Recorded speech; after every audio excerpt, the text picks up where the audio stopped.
Chapter 976. Diana made an expression that said, "There are many stories between us, but I can't tell you in detail. This is my enemy." Superman was full of helplessness. He could only gloomily drag along his friend, the Flash, and continue to chase after Super Queen Lex. In the communication channel, Earth's Luthor already knew about his counterpart. He was very curious and checked their coordinates. He was approaching them. 3 against 2, the odds of winning were very high. "You're no match for me. Aren't you going to call for help?" Black Thea ignored them and looked at Diana playfully. "Although my counterpart plus you are no match for me, at least you can withstand a few moves, right?" Her tone was calm, but her tone was frighteningly arrogant. "That power doesn't belong to you," Diana pointed out. She had heard Thea analyze her opponent many times. At this time, she was not afraid, and there was even a trace of condescension in her tone. "You're the one who doesn't understand the level of power. Our power belongs to ourselves, but who does your power belong to? Is it because once you exceed a certain limit, you'll lose control? Will you still be you then?" "Nonsense, Aunt. I'm going to cut off your head and make that guy suffer for the rest of his life." Black Thea seemed to have been hit where it hurt. She lost her calmness, like a volcano that could erupt at any time. She didn't seem to do anything, but the blood-red sword suddenly crossed the distance between them and slashed at Diana with unparalleled force. Dang! There was a loud bang. Diana quickly took out her shield and blocked the sword. She was a little nervous and hesitant, but she chose to take this move head-on. She had her own pride and her own persistence.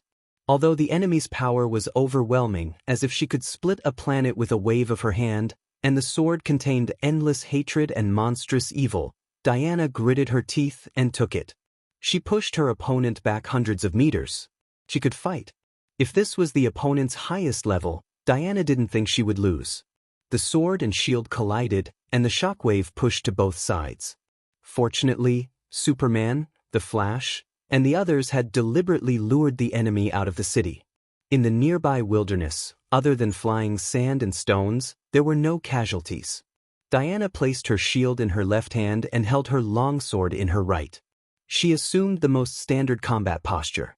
She lowered her center of gravity and stared at her opponent without blinking. Time seemed to have turned back to the past, and everything seemed to have returned to the day when she had just left Paradise Island. Back then, she was still young and naive, and she was filled with fantasies about the outside world. Now that she was mature and calm, she had the courage to face all her enemies.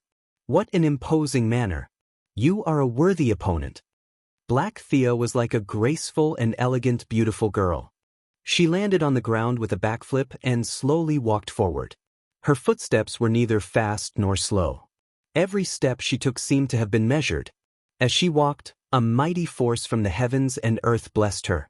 Heaven and earth, the universe, time, space, all the concepts, both describable and indescribable, seemed to be beginning to fit her.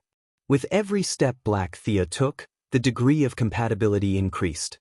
Diana had a feeling that she was going to fight against the entire universe. She was very nervous, very nervous. This kind of pressure was something that Ares and Doomsday could not give her back then. However, there was also excitement. She was a warrior from the beginning to the end, and it had never changed. Magic was not suitable for her after all.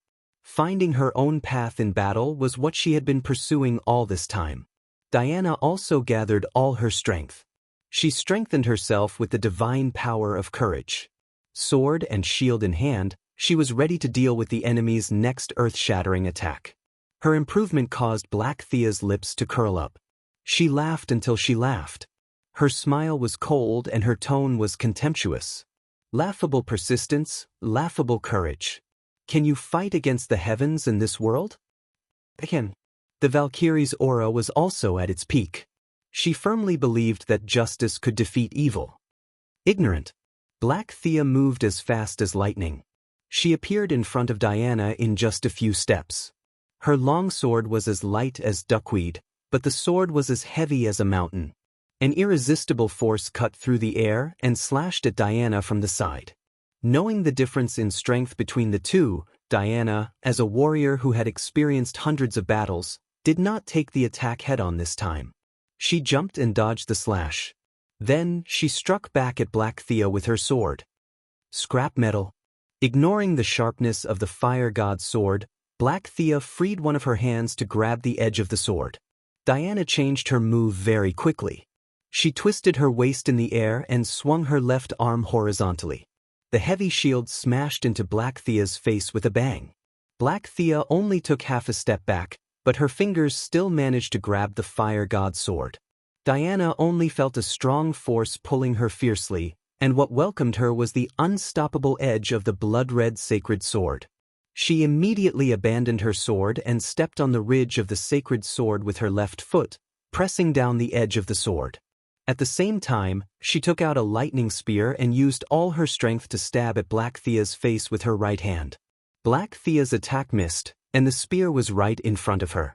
The power of lightning had a restraining effect on both the heavens and the human body. Black Thea could only continue to retreat and leave the attack range of the lightning spear. Diana took advantage of the situation and kicked the fire god's sword back to her hand. The whole process happened quickly. Black Thea only had strength, but she did not have enough ability to adapt. On the other hand, Diana sublimated the battle to the point of an art. Neither side gained the upper hand, but Black Thea's momentum, which was like a dark cloud pressing down on her, had been somewhat affected. The principle was the same. The first drum was the strength, the second was the weakness, and the third was the exhaustion. A battle was not only a competition of energy, magic, and divine power. The confidence and belief of each other were also an important part of it. After defeating her opponent's spirit, Diana's confidence in herself increased a little. She no longer passively defended. She was as agile as a cheetah and continued to use the sword and shield combination that she was most familiar with. Divine power surged all over her body, and she charged forward with an extraordinary momentum. Black Thea did not expect that the enemy would attack first, knowing that she was at a disadvantage. She lost the initiative and could only block several consecutive attacks.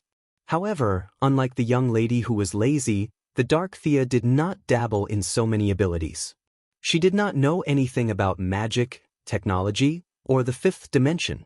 Before she got the heavens as her host, she did not even understand the composition of this world. The world was like a thick layer of fog in front of her.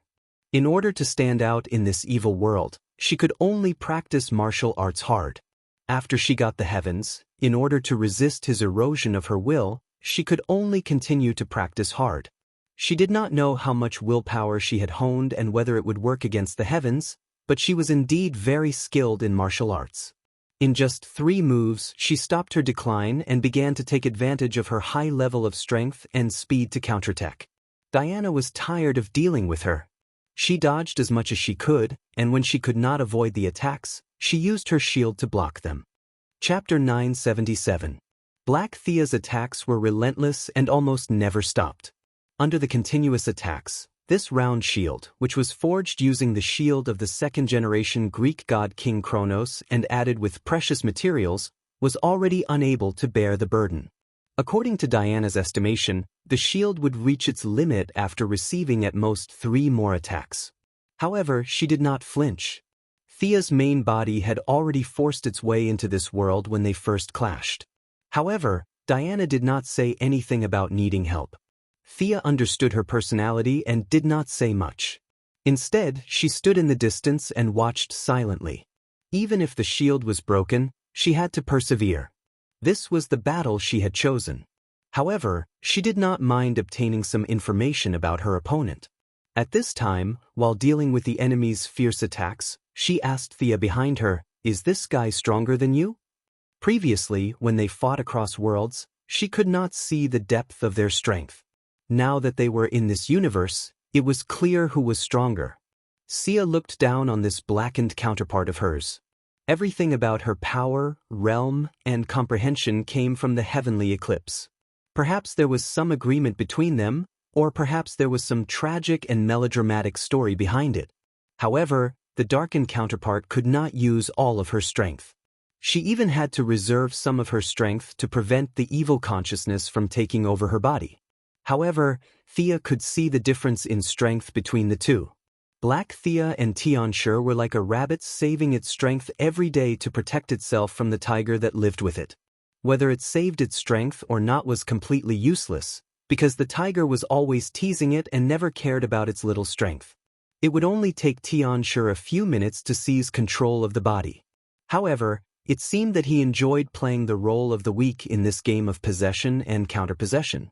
Now that Diana asked, in order to protect her lover's pride, Thea deviated a little and told a white lie. If we calculate all of our strength, she is stronger than me, but not by much. Diana's fighting spirit was instantly ignited. It had been a long time since she had a proper battle with Thea. As proud as she was, she had to admit that there was a gap between the two of them. In order to take care of her, Thea had to go easy on her. Now, the two of them would rather stay together and watch soap operas than fight. It was really unnecessary. Now that she heard Thea say that she wasn't as good as the other party, Diana instantly felt that she was really awesome for being able to fight with the enemy for so long. Courage and perseverance were very important to one's state of mind. Once she let go of her burdens, her divine power seemed to increase exponentially. Her attack speed, strength, and endurance all increased by 20%. Black Thea didn't know why she suddenly burst out. She thought that she had been holding back before, so she also took defensive measures. As the vengeful spirit of God's predecessor, Xianxia advocated attacking. Black Thea's personality on Earth was also to attack again and again. After defending for 2 consecutive times, she discovered that Diana didn't have any powerful moves. She relaxed and changed her tactics to defend and counterattack again. Diana was quite familiar with the enemy's sword. Although the lines on the sword were bright red and the entire sword was pure black, she couldn't be mistaken. That was a holy sword, the pinnacle of all fantasy weapons. It was just that Thea's holy sword was pure white and holy. It represented light. Meanwhile, the dark version's longsword was filled with all sorts of negative energy gathered together to form darkness. Holy swords made of the same material would undergo completely different changes because they were wielded by different people. Why don't you understand? Your resistance is futile. With your poor vision, you can't even imagine such a grand and supreme power. Black Thea's original elegance turned into a harsh tone. Black Thea didn't know why Diana had such a strong belief to resist her. Didn't she know that she was just an ant in front of the Supreme? You don't understand me at all. Diana roared angrily. Her divine power, which was already overloaded, increased by another notch. To a certain extent, she was fighting against the entire world with her own strength. Milady, who was watching from afar, had a new understanding of the Valkyrie's stubbornness. Sure enough, the privilege of seed burst belonged to the protagonist. If she was in Diana's position with that kind of strength, she would have run away a long time ago. Now, relying on her continuous seed burst, Diana caught up with Black Thea, at least for a short period of time. Her courage was almost tangible. For a moment, the Green Lanterns who were fighting all over Earth felt the energy in their lantern rings begin to boil.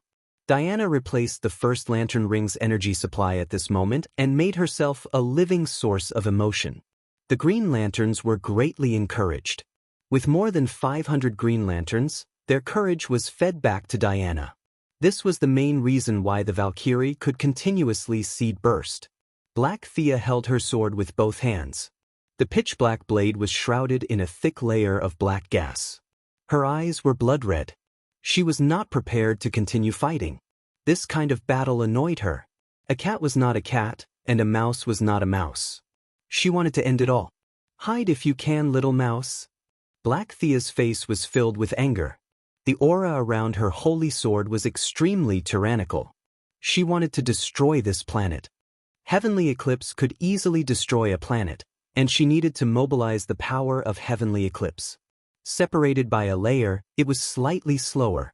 However, in the outside world, it only took an instant. Diana could not ignore it. Seeing that her opponent was about to destroy the planet, she bravely raised her shield to block it. Kaboom! The pitch-black holy sword hit the shield like a hammer. This shield, which could be considered the top divine artifact of the Greek pantheon, was finally overwhelmed. Countless spiderweb-like cracks appeared under the immense force. Diana had already expected this. It was just a shield. With the support of Thea's underworld, the goddess of courage said that divine artifacts were not much. She did not have time to feel sorry for the shield. She lowered her arms slightly to reduce the force. Then, she pushed Black Thea's attack from the side to the left. 100-meter-long black gas turned into a crescent-shaped slash. It brushed past the surface and flew into the distance, directly flying out of the atmosphere. Diana's shield shattered. She crossed her hands, and one sword turned into two swords. Her left hand slashed towards Black Thea's lower abdomen. Black Thea quickly dodged, but she did not expect Diana's right sword to entangle her like a snake. She had already used her moves, and this sword was at the peak of its speed. She only had time to tilt her head in the nick of time. With a soft sound, the sharp blade left a bloody mark on the left side of her face. It penetrated less than a centimeter into her flesh before it was blocked by her strong defense. However, this was the first time Black Thea had been injured. This sword had destroyed all of her pride. At this moment, her invincible image was interpreted as pretentious. She touched the blood on her cheek. How long has it been? She had forgotten that she could still be injured. She could no longer suppress her monstrous anger. A small patch of blue skin appeared in the middle of her jade-white cheeks. You can bleed too? Diana smiled happily. The corners of her mouth were slightly raised. Chapter 978. Thea felt that this smile was very beautiful and charming, but in the eyes of the dark Thea, it was mocking her. Ant, weakling. A dark energy that made people tremble surged out from the depths of Black Thea's soul, and a burst of violence acted on this planet, acting on this universe. That was a supreme power that did not belong to this world.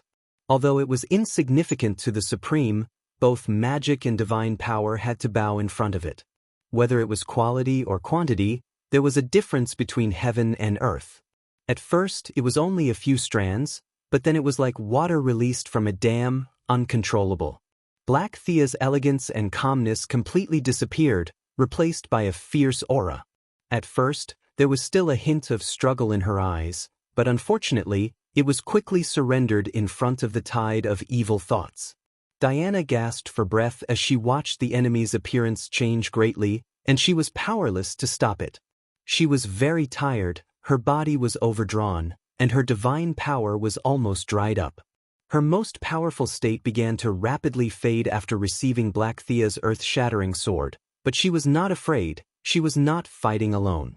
The Dark Thea was transforming into the heavenly eclipse. She held the sword with one hand and pointed it at Diana.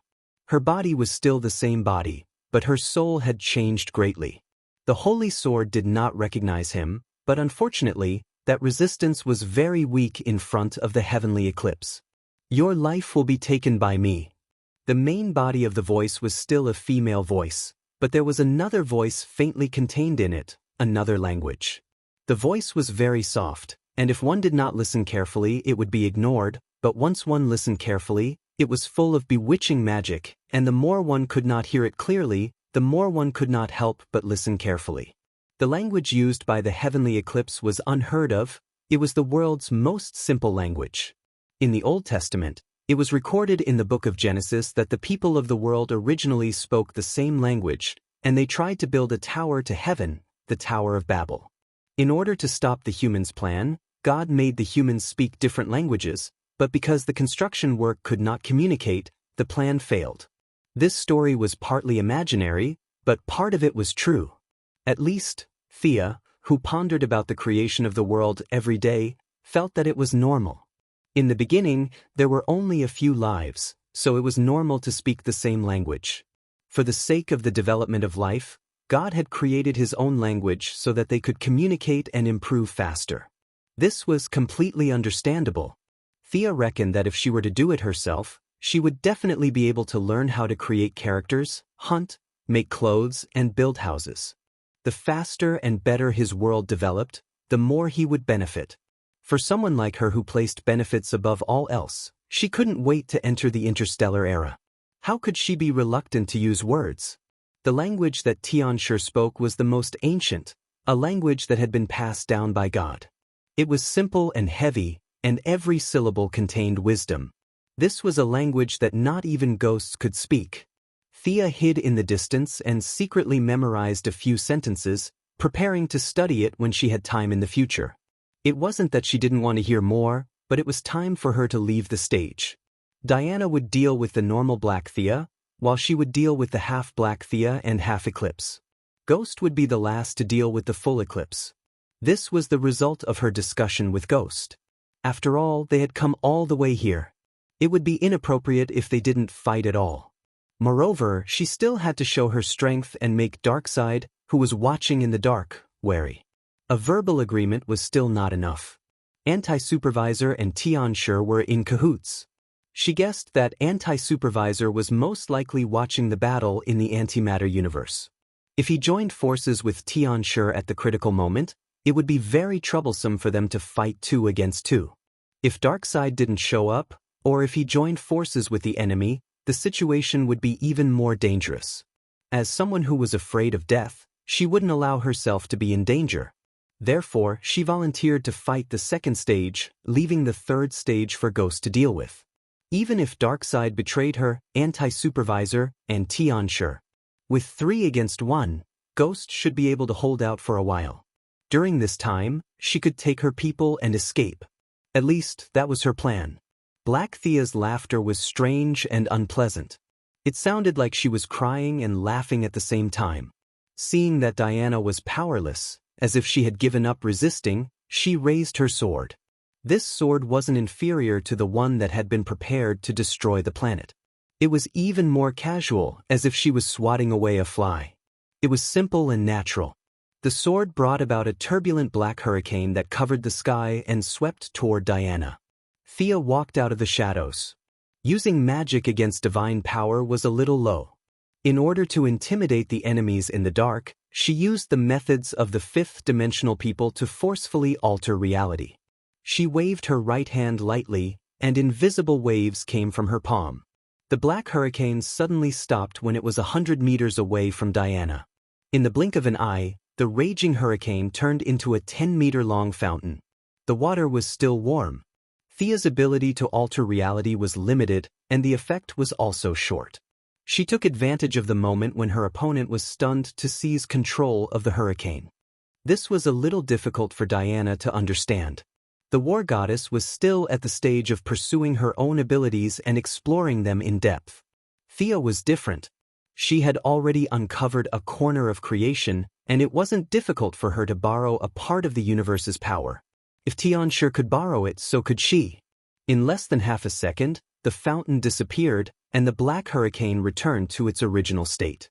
However, she had changed the direction of the attack by 180 degrees and was now crazily sweeping toward Xianxia. Not bad. At this time, Black Thea's consciousness was fading. The dark blue skin had already covered the left side of her face, making her look extremely ugly from afar. Xianxia's vision was far beyond the fifth dimensional. In his eyes, these methods were not bad. The alteration was only temporary.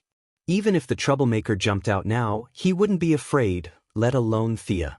Lucifer, Michael, and the others pursued eternity.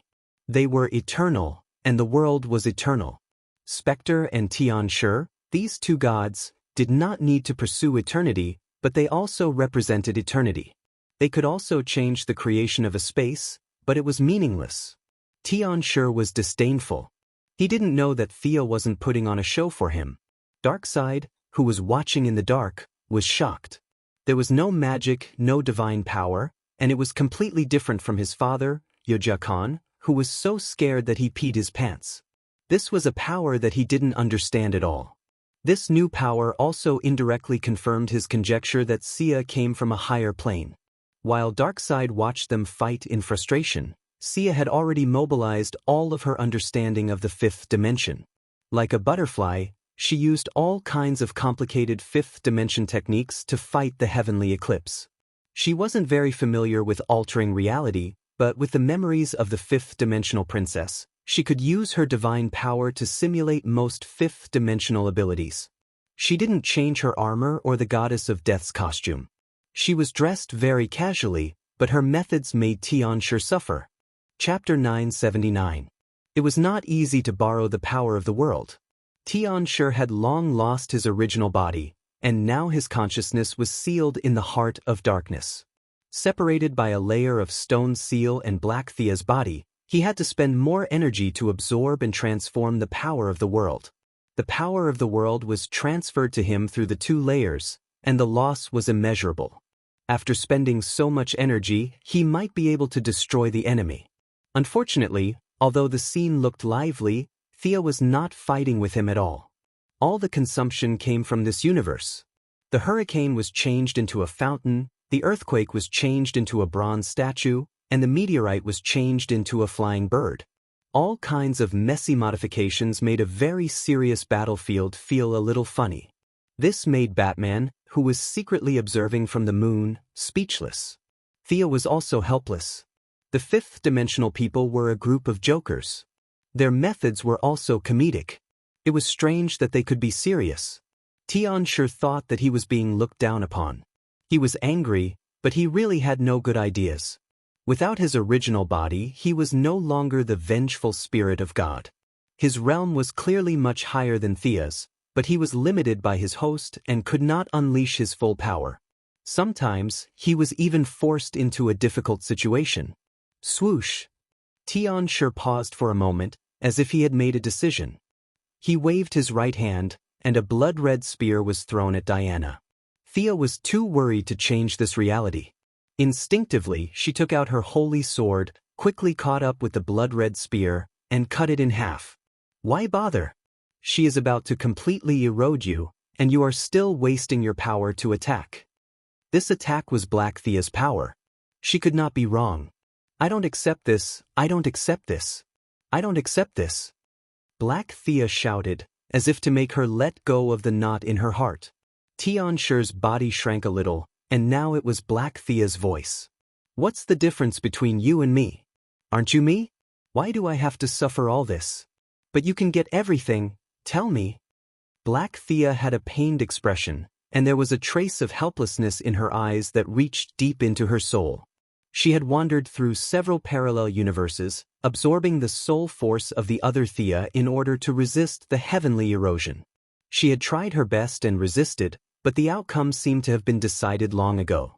She was about to completely lose control of her body. Once she lost it, no one knew if she could wake up again. However, based on her understanding of the heavenly eclipse, the chances of her returning to her body were so small that it was negligible. Family, love, friends, and strength. I yearn for these too. Why aren't they mine? Tell me. There seemed to be some tears in her eyes. Unfortunately, just as the tears flowed out, they were evaporated by the high-temperature energy on the surface of her body.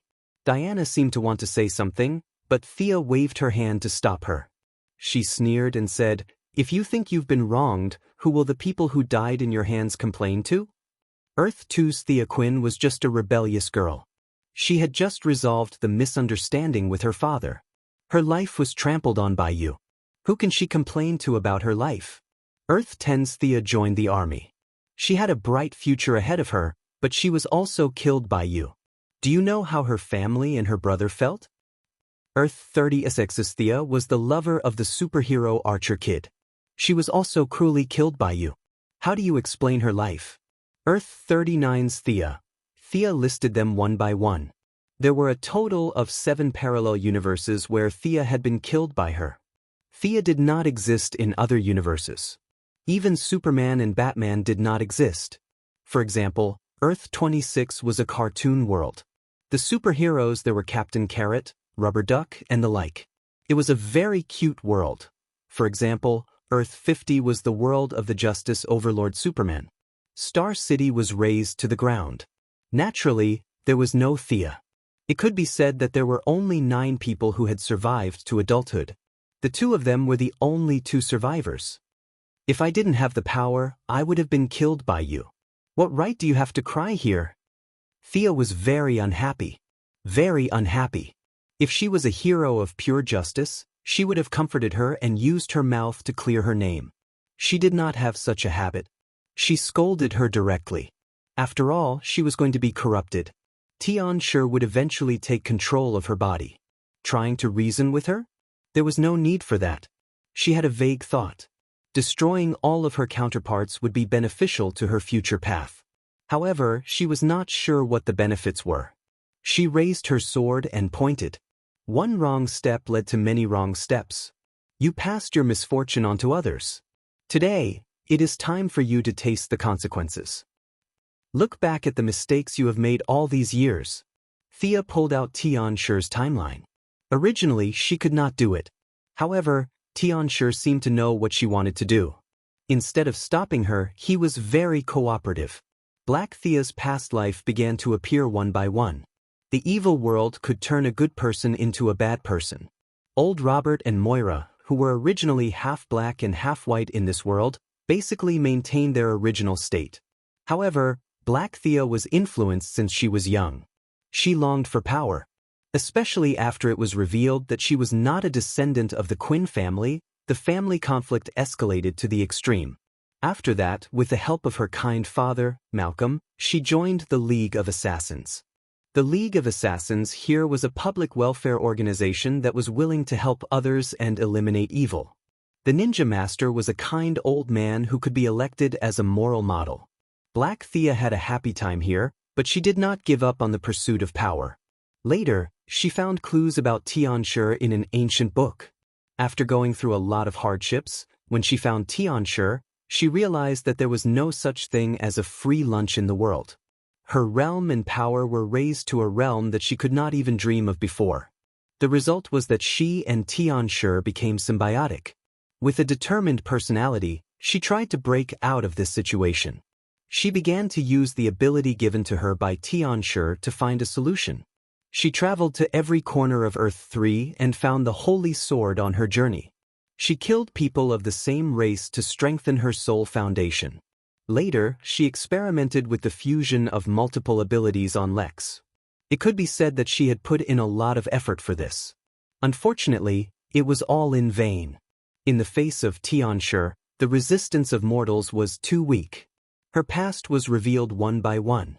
Black Thea's psychological defense was directly shattered, and the process of Xianxia seizing her body accelerated. Thea also said in her heart, "Hurry up, hurry up." Once Xianxia came out and the spirit boss appeared, she could go to the side and rest. Simulating the abilities of a fifth-dimensional person for a long time was very tiring. After all, she was not a fifth-dimensional creature. Unexpectedly, things did not go as she wished. Just when the blue skin was about to cover her entire face, the speed of erosion stopped and even took a small step back. Chapter 980. I want to fight with you. I won't be satisfied until we fight. Black Thea's expression was pained, but Xianxia's invasion was temporarily suppressed. It was unclear how deep her obsession was. Before Hija was about to lose everything, she relied on her tenacity to not admit defeat and slammed on the brakes. This caused the young lady, who was about to call it a day and go back to rest, to choke and cough. Eris sighed. She couldn't refuse Xianxia's challenge. Even the goddess of death had her pride. You asked for it. Why do you have to do this? Xianxia is using me to destroy your confidence. Wouldn't it be better to just leave quietly like this? Thea's tone was relaxed, but she also raised her aura to the peak.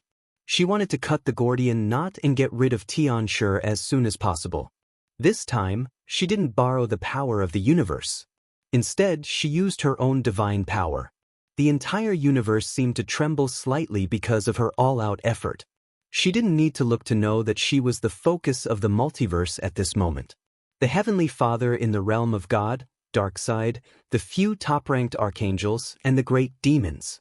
The observer in the observation realm, the anti-supervisor in the antimatter world, the endless family's big brother Fate, and even more world lords outside the 52 parallel universes. Their attention was probably focused on her. Black Thea always felt that she could borrow the power of the universe. She was very powerful, but this view wasn't completely correct. The power of the universe was indeed powerful, but the strength of an individual couldn't be ignored. Borrowed power and one's own power were two different concepts. Thea could use her own power to cover the rules of the universe here. Heaven's will and people's will had to stand aside. Although it wouldn't last long, it wouldn't be a problem for her to fight.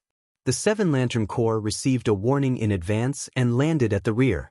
The light from their rings slowly disappeared, and their emotional energy was covered by the divine power of death. However, Hal Jordan was still brave. After the energy from the lantern ring disappeared, he knocked down the divine power ring with a right hook. He used facts to prove that he was still a good man even without the lantern ring. On the other hand, the Flash also ran back to the base camp. The divine power of death had also cut off his connection with the space of speed. Without speed, it was too dangerous to wander outside. The originally blood-red sky was covered by black clouds, and bone-chilling cold rain continued to fall. The flames of war in the entire world suddenly stopped, and everyone hid in the dark, trying to figure out what this strange phenomenon in the outside world meant. Only Superman was still active on the surface of the planet. Superman's energy belonged to him, and he was unaffected. Lex, who was being chased, could not. His various abilities were the result of Black Thea's experiments, which involved 7 or 8 outer spaces. Thea covered the entire parallel universe and cut off all connections to the outside world. The balance of his abilities was broken, and he began to vomit blood. For some reason, the Super Queen was flying with Lex instead. Her own speed was much slower, and it was only a matter of time before the Super Queen caught up. Thea's blonde hair turned black, and her gaze was very serious. She wore the Goddess of Death's costume again, and held the night sky sword in her hand. This image made the Wasteland Wolf, who was watching the live broadcast on Planet Apocalypse, tremble. Black Thea looked at the sky. The ceiling enchantment set up by the anti-surveillance had been completely broken. The sky was filled with black fog, and the freezing rain made the temperature on the ground plummet. It was cold and dead. Everything seemed to be saying that this was the world of the dead. Is this all your strength? I think it's nothing special. Black Thea said insincerely, and the contempt in her tone was undisguised. You use too much strength. This is not necessary at all. It's pointless to vent your strength. It only proves that you are shallow. She pointed at the sky and the freezing rain, and commented without holding back. Thea sneered. Did you see this yourself? Or did Xianxia see it? You are very dignified to use other people's perspective to judge me. Can you tell me how I did all this? You don't know anything. You are the one who knows nothing about power. Are you sure this is righteous? You are no different from me. You also joined the darkness to gain power. Black Thea said angrily as she pointed around. Thea rolled her eyes. She was too lazy to argue with such a simple view of good and evil. Batman wore a black cloak every day and didn't sleep at night to scare people. Who said he was evil? There were good and evil people, but there was no such thing as power. Especially in modern society, the right to speak was in one's own hands. If one said they were righteous and did not violate their bottom line, then they were righteous. Stop talking nonsense. Let me see if you only know how to talk big. Thea's figure gradually blurred and disappeared from everyone's sight. Black Thea hurriedly used her own methods to search around, but unfortunately, she found nothing. She was a little anxious and hurriedly asked Xianxia in her body, "Where is she? Is she going to sneak attack me?" Xianxia smiled sinisterly. A sneak attack is definitely going to happen, but where is she now? You are really asking me. How is that possible? Even you can't find her whereabouts? Is she not in this part of the universe? Black Thea didn't expect Xianxia to say that he couldn't do it. Even if Xianxia was sinister and cunning, he wouldn't lie. He represented God's previous spirit of vengeance. His pride wouldn't allow him to lie. Xianxia thought about it. At first, he didn't want to answer, but seeing that Black Thea seemed to care about this question, he could only say, "It's most likely some kind of death domain. I don't understand that domain. After all, I can't die. I can create death, but I won't study the meaning of death." Xianxia replied casually. As long as God was still around, he would always exist. What kind of death could affect him? There was no power in this world that could kill him. He was very calm and even looked at the outside world with interest from his soul. Black Thea felt uncomfortable. She was jealous and envious. Endless resentment filled her chest. Why did she have this kind of power that could make Xianxia's eyes light up? It was obvious how rare this ability was. Most importantly, this ability belonged to her and there were no side effects. I suggest you move a bit. Your body is starting to stiffen. Haven't you noticed? Idiot. Xianxia reminded her in her soul. Only then did Thea realize that she seemed to have fallen into a mixture of quagmire and spider webs. There was not a single ray of light around her, but she could feel countless threads rushing towards her. They were weightless and extremely light. However, there were simply too many of them. Every time his body came into contact with a thread, his body would become slightly heavier.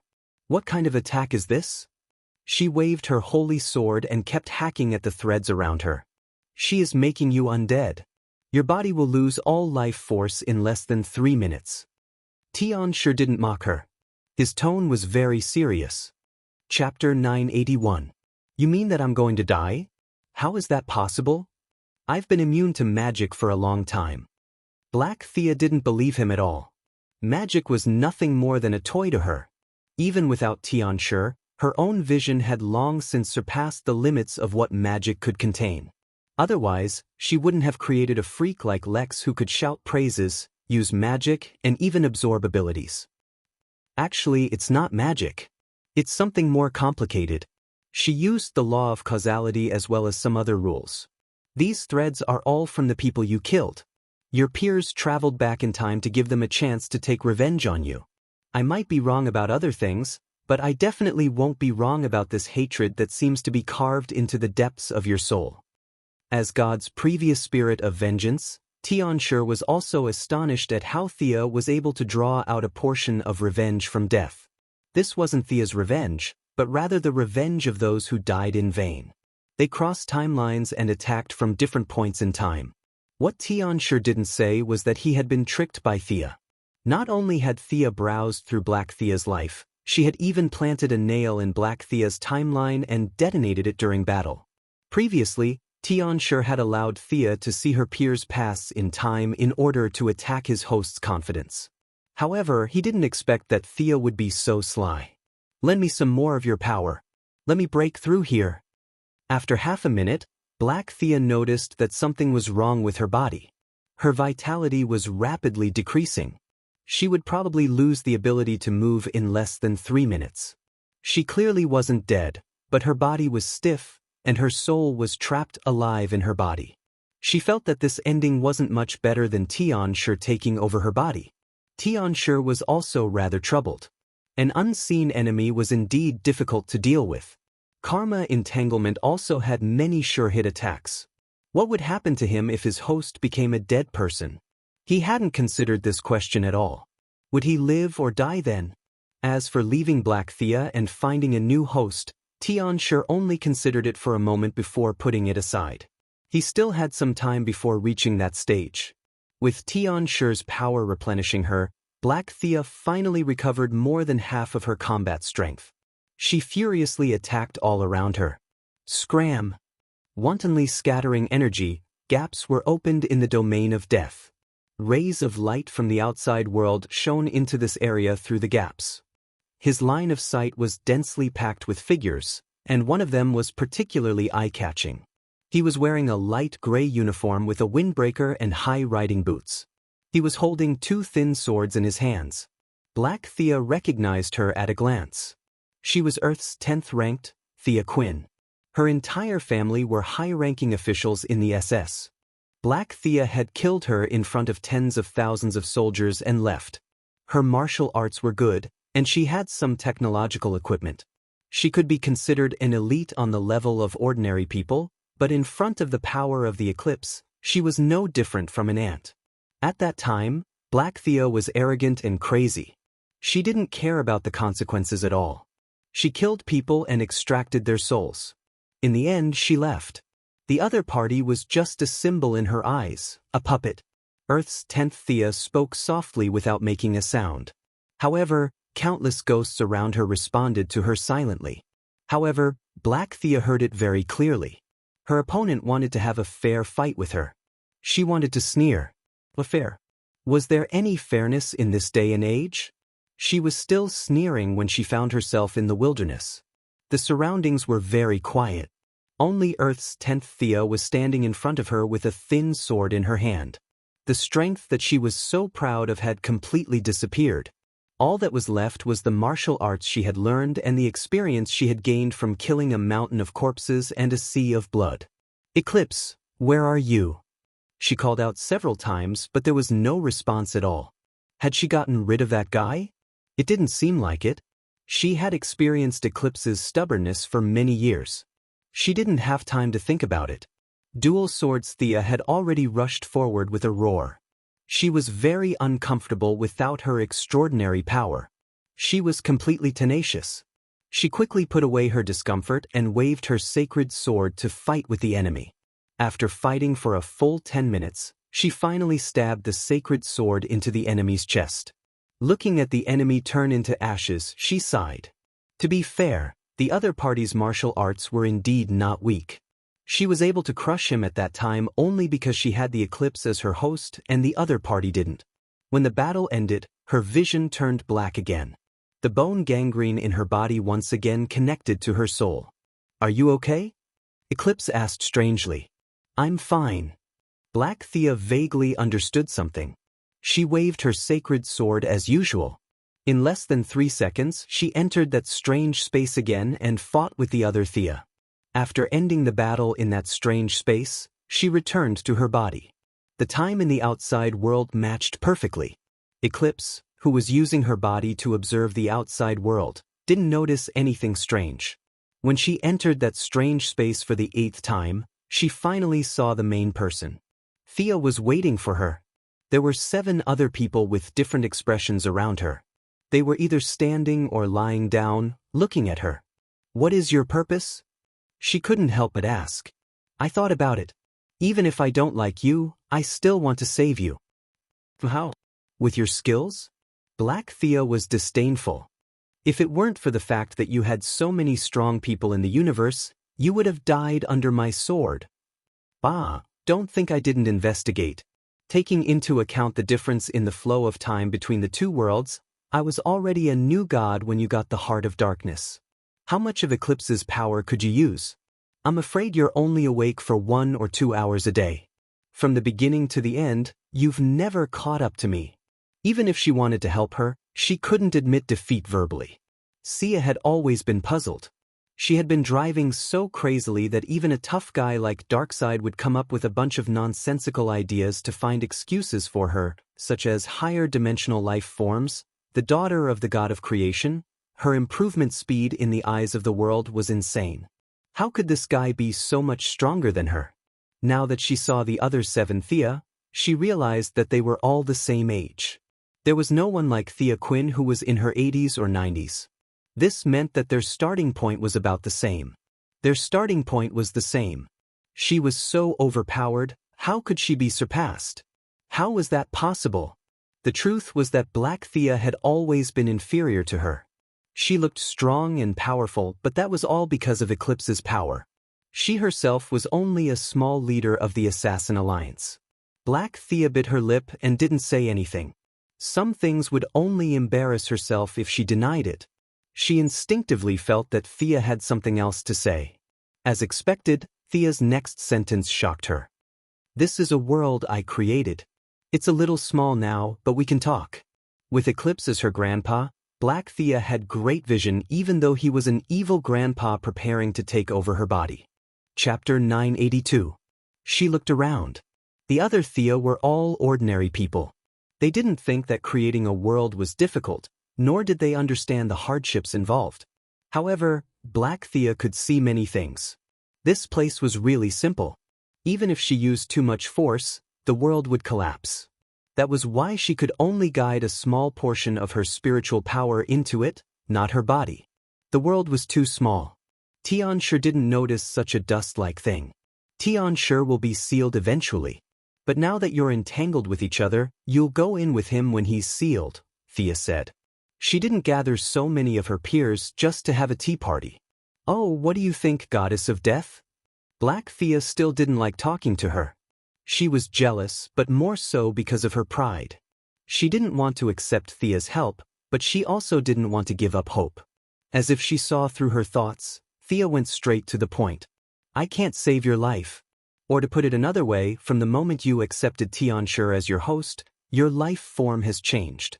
This process, at least in my opinion, is irreversible. Seeing her angry expression, Thea interrupted her. Don't interrupt. Let me continue. We don't have much time. Give up those unrealistic thoughts. You're already dead. You've been dead for a long time. What I can do for you is to cut open your soul. Xianxia wants your body, so give it to him. Only then can you be free of him. The atmosphere fell silent. Black Thea bit her lips, unable to make up her mind. So this is the end of my journey? It's a pity that all my hard work. Xianxia muttered to herself. The others ignored her. She was a bit pretentious. The 7 people she killed didn't even say anything. What was there to complain about? Where will I go in the end? Thea was the most qualified to speak. She shrugged. It's up to you.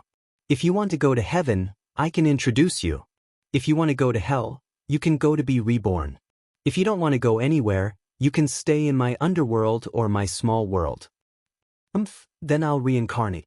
Black Thea didn't even consider staying in the underworld or the small world. As expected, she chose to reincarnate and start a new life. In fact, Thea didn't want her to keep wandering around in front of her, partly because the two of them were born incompatible. It was more of a psychological discomfort. Modern psychological research had shown that people's first impression of individuals who were very similar to themselves was basically a hostile attitude. No one wanted to see someone who looked exactly like them. What are you going to do? Black Thea made up her mind and regained her composure. Actually, our souls are basically the same. The only difference is the frequency of the universe's vibrations. However, Xianxia's and your soul's density is very high. We will need their help. After all, they still have a part of their souls in your body. If we gather the power of the 9 of us, we will be able to pull a large part of you out. After that, all we need to do is to sever the connection. She pointed at her counterparts and said, Thea's method was simple and crude. It was obvious that she did not spend much effort on it. Black Thea had no choice. If she could get rid of Xianxia, it would be a victory. If her soul's origin was damaged, then so be it. She immediately nodded and agreed. Her vision blurred and she returned to the real world. This time, in order to coordinate the cooperation of several souls, it took a little longer. Xianxia finally noticed something strange. However, he didn't expect Black Thea to be so decisive. He asked curiously, why are your spiritual fluctuations so powerful? Because of this. Thea suddenly appeared behind him. She gathered a large amount of death energy on the night sky sword in her hand, as if she wanted to kill him with one strike. Xianxia was shocked. He didn't dare to say that he could ignore an attack with the death attribute. After all, there was no goddess of death for billions of years. He had never tried it before. He didn't know if he could take it, and he didn't know if Thea could kill him. Xianxia saw that the situation was critical. Black Thea was a little dazed. Before he could communicate with her, he forcibly controlled his body to dodge to the left. This time, it was easy to control, as if it was his own body. He was slightly stunned. At first, he thought that Black Thea didn't resist, but in a tenth of a second he saw the answer. Black Thea's turbid soul was pulled by 7 thin black lines. More than half of her soul had escaped. Don't think about running. Without the host's original soul, it would be countless times harder for him to control the body. Otherwise, there would be corpses everywhere. Why would he need to find a host? Xianxia didn't hesitate. He stretched out a giant hand to grab her. Thea, who had been watching coldly, saw the opportunity. She mobilized a large amount of death energy in her domain to attack Xianxia, trying to buy time. Unfortunately, mortals were less than ants in front of vengeful spirits. They couldn't stop him at all. Thea could only fight personally.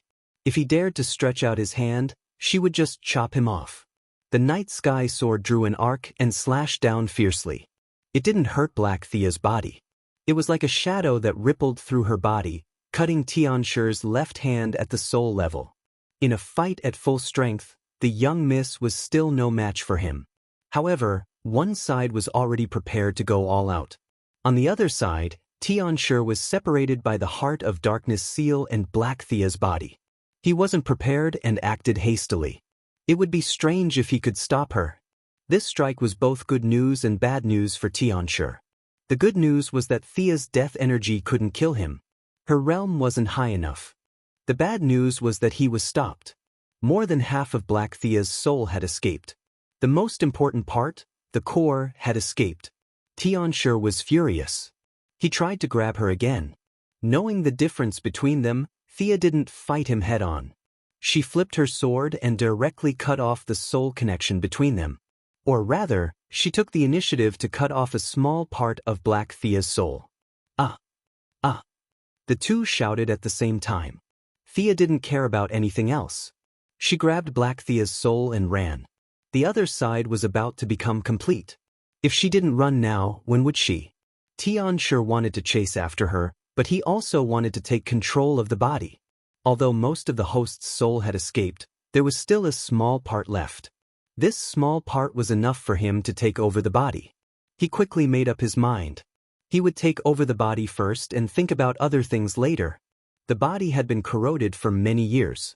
Now that the resistance was gone, it was only natural to take it over. Thea flew out for 2 seconds.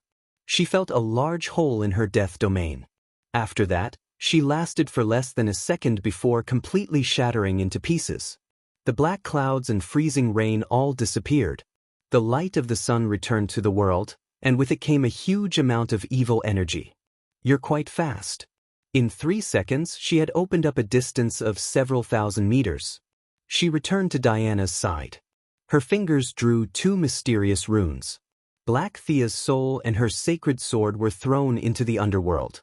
There was no special treatment or punishment. In fact, with the sacred sword accompanying her growth, her starting point in the next life would naturally be higher than many people. Chapter 983. How are you? Are you hurt? The Valkyrie was concerned about her lover. She had also seen Black Thea's soul and knew that she had been sent away. That meant that they only had one enemy left. I'm fine, I'm fine. Thea replied casually. The most dangerous moment had passed. She had sensed that the specter had entered this universe. The young miss had completed her mission. In other words, she had saved a lost soul. The following battle had little to do with her. The specter was 5 meters tall. With a tattered green robe and a green hood draped over his body, he finally appeared on the battlefield. Opposite him was his old rival, Xianxia. The two had been fighting for thousands of years. The specter was able to display his full strength, but Xianxia was still separated by a layer of the Heart of Darkness. In this semi-sealed state, he had not won for so many years. This battle with a predetermined outcome was more like an entertainment show for the two. After 100 years, they would show their faces and fight. Xianxia was sealed in the Heart of Darkness. In fact, the specter was also sealed in this great world. If Black Thea knew that the great evil demon she had fought for so many years would come out every 100 years to find an unlucky person, and that this kind of struggle with the host had been repeated countless times, who knew how she would feel? As if he had sensed the arrival of his old rival, Xianxia slowly walked out of the thick fog. He was still using Black Thea's body, but his appearance had changed greatly.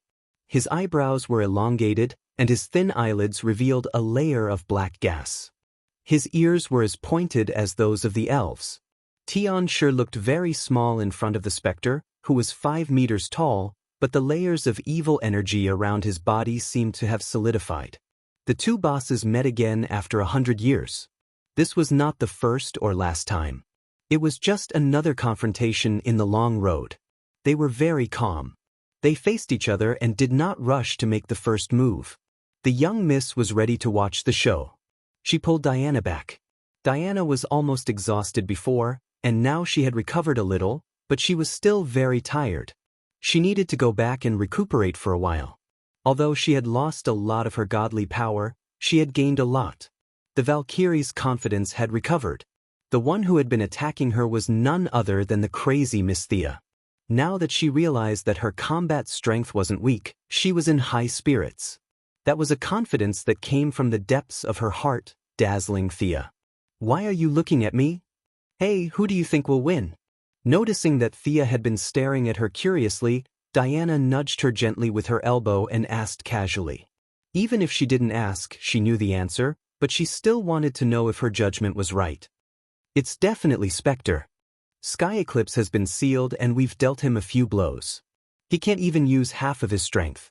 They were whispering and staying away from the battlefield. The other battle information was finally gathered. The Ultra Queen was captured, and Lex described it according to Superman's words. No one knew why the sky suddenly exploded and died.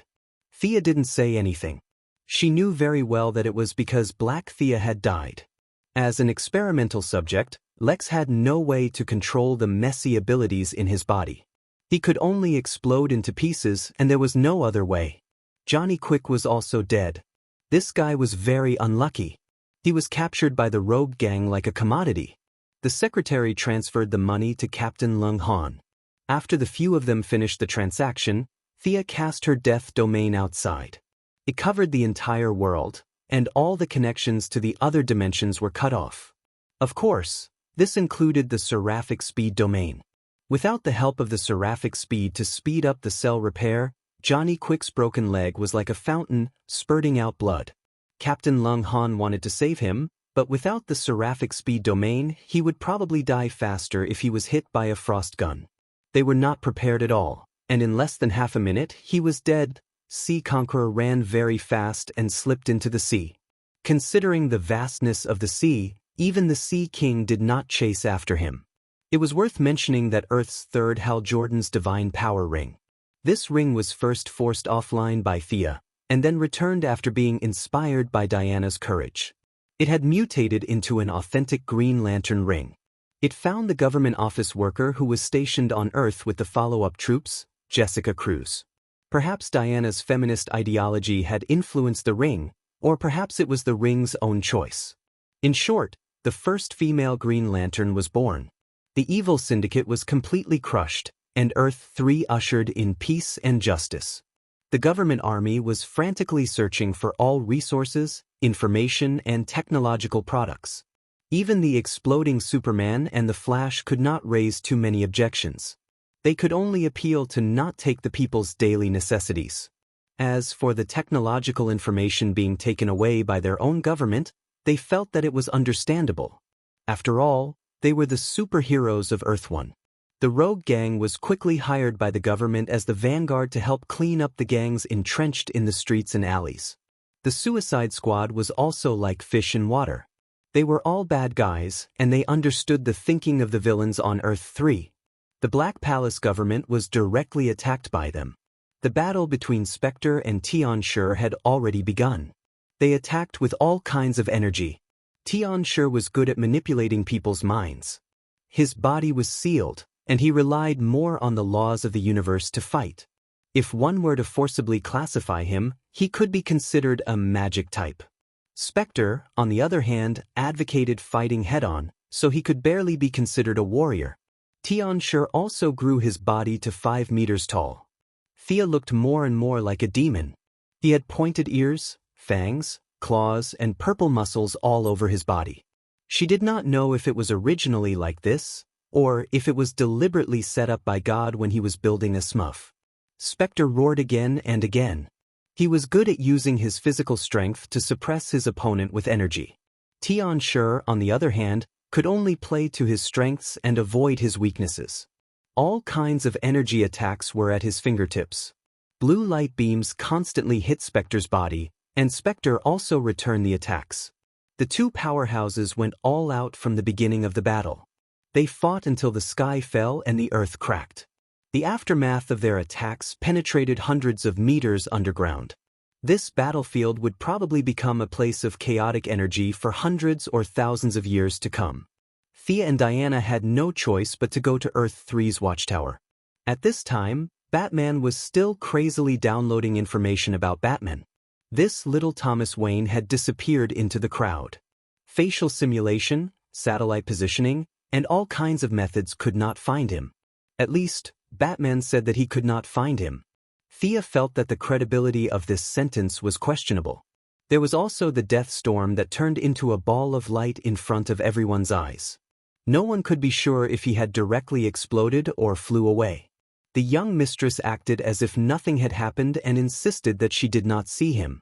The Sea King also used the word "did not see" about the Sea Conqueror. The people of the Righteous Alliance could only do their best to search. As for whether they could find these missing people, it was really hard to say. Chapter 984. The antimatter universe, on the other side of the multiverse, was the end of all matter.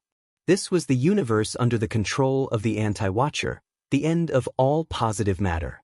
There was no way to verify who created this universe. Its existence was older than the oldest records. There were intelligent beings here, and they regarded the anti-watcher as the only god of their world. They worshipped him day after day, offering everything they had, just so that he could leave this universe with a chance of survival. Today, in the eyes of countless worshippers, a loud rumble rang out, and an unfamiliar visitor flew out of the Orange Passage. He tore through space and entered the antimatter universe without any obstruction. The visitor sat on the Mobius chair, his gaze wise and full of sympathy. It was Thea's old colleague, the god of knowledge, Mitran. He flew to a giant golden tower filled with technology, his expression grim, looking at the anti-watcher who was observing the material world through the tower, and fell silent, as if he was preparing his words. "Hello, Mobius," he greeted the anti-watcher. The anti-watcher had barely escaped from his near-death state, and his tall body was covered in a thick layer of armor. The armor was forged in the core of the antimatter universe, but the armor did not provide him with much protection, and instead exposed his weakness. "I remember I warned you, Mitran, not to call me that, not to mention that name in front of me." The anti-watcher's voice was very hoarse. "Do you want me to call you the anti-watcher?" Mitran was not afraid, sitting on the chair as he asked calmly. "I hope you don't disturb me." The anti-watcher's left hand lit up with a fierce light, and a beam of energy wrapped in a destructive aura shot towards Mitran. The violent energy hit the Mobius chair, the chair that the anti-watcher had created to seek knowledge when he was still a mortal called Mobius. The energy was turbulent and violent, but Mitran could still see the thick weakness in it, and he waved his hand to brush away the dust. "You should know that as long as I'm sitting on this chair, your antimatter cannot hurt me." The anti-watcher was wearing a mask, and his expression could not be seen. He only said dully, "I know, I've been sitting on that chair countless times longer than you." "Yes, that's right. You abandoned the chair and wanted to destroy the universe. Let's not talk about the chair today. I'm here to advise you. Reality is already extremely fragile. It can't withstand your destruction. Stop for now. Don't enter the real world." Mitran was trying to persuade Kiran, which was not exactly a brilliant job. The anti-watcher sneered contemptuously. "Even if you're sitting on this chair, you're still ignorant. After billions of years, you haven't made any progress. You don't even realize the laws of the universe. Anyone would get angry if they were called bullshit." Mitran was a little upset. He had good intentions. "How dare you say that to him?" His voice rose 2 octaves. "Don't enter the real world. There is a trap set by the goddess of death for you.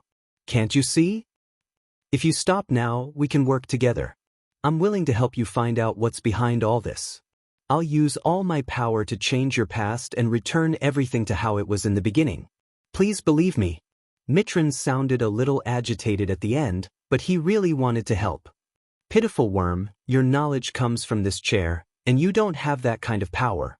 The anti-watcher was unmoved. He put on his cloak tiredly, like a warrior about to enter the battlefield. "Stop." Mitran blocked his path. "If you enter the real world, do you know who's waiting for you? Why are you so stubborn? Darkside? Or the goddess of death? Or the heavenly father you serve?" "Humph." The anti-watcher's words shocked Mitran. For the first time, he felt a little worried about this conversation. He realized that the conversation was out of his control. He had oversimplified the problem. There was probably a deeper game behind this. "They all want me to enter. Can you stop these wills? Get out of my way." Boom. There was a loud bang, and the anti-watcher did not attack. Instead, a surge of energy came out of the Mobius chair. Mitran left the chair for the first time in hundreds of millions of years. He fell to the ground in a bloody mess, and his consciousness quickly stagnated. He could only vaguely see the anti-supervisor taking a small step in front of him, and a few intermittent words such as fate, cycle, entered his ears. After that, the anti-supervisor no longer looked at him, this poor guy, and led the army to the material world without stopping. This was a barren planet in Earth's 3 evil universes. Thea could not affect the battle between the Spectre and Xianxia, but she could choose the location of the battle between the Anti-Watcher and Darkseid. After the Spectre entered the battle, she left a passage in the universe. As long as she entered this universe, she would definitely appear on this planet. Both sides' battlefields were already set up, and all that was left was for the 2 contestants to enter. Darkseid coveted the anti-life equation. The Anti-Watcher's goal was pure. He wanted to be reborn, to escape his fate of destroying the universe. Fate had a strong hold on him, and he needed to break through the boundaries of reality. To do so, he needed to kill a new god, a god who could touch the origin of all things. Darkseid, who had the Omega effect, was his only target. The conflict between both sides was irreconcilable, and only the fall of one side could end everything. Thea added fuel to the fire, the Heavenly Father acquiesced, and many archangels and great demons had their own agendas before the battle was finally decided. As the main contributor to this battle, the 2 powerful beings of the multiverse who were about to fight to the death also tacitly agreed to her choice of battlefield. A barren planet was more convenient for killing each other. The Apocalypse Star's army had entered this universe through the only passage a minute ago. Darkseid did not appear until the Anti-Watcher entered the universe and entered the battlefield. His subordinates did not find anything amiss. Only then did he open his mother box and descend into this universe. The Wasteland Wolf led the Apocalypse Star's army and faced off against the Anti-Watcher's elite forces. The moment the 2 sides clashed, the battlefield was littered with corpses. Neither the Anti-Watcher nor Darkseid made a move. They were sizing each other up and waiting for the Goddess of Death and the Spectre to leave this universe. If the young mistress did not leave, the 2 of them would not dare to fight without restraint. What is that? It's as evil as Xianxia, and it seems to be 2 different types of energy? Diana had barely touched the top level of the new gods. She could vaguely feel the world's consciousness cheering as 2 sources of evil had descended into this universe. Chapter 985. Thea pretended to be confused. One of them is Darkseid, but the other one is very blurry. It looks like the Anti-Watcher who escaped during the Night of Darkness. He has been watching us all this time. What should we do? Superman asked. They were too far away, and even with his supervision, he could not see across several galaxies. Of course, Sia could not say that they should just sit back and watch the show. She pondered for a moment and said, "It's a good thing that their battle is not on Earth. A battle of this level is not something that can be decided in a short period of time. I think Darkseid has a good chance of winning." Darkseid is also our enemy, right? What will happen to this universe if he wins? The Flash asked. This time, Thea thought about it carefully. Even if he wins, he will use up half of his divine power. We new gods are fundamentally different from the Anti-Watcher. Even by the most objective estimation, Darkseid will be seriously injured and will not be able to recover in a short time. In fact, she was thinking that Darkseid should go into seclusion after obtaining the anti-life equation. He could conquer the world anytime. Sharpening the axe would not delay the work of cutting firewood.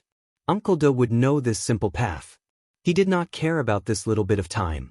Everyone in the Righteous Alliance looked at each other.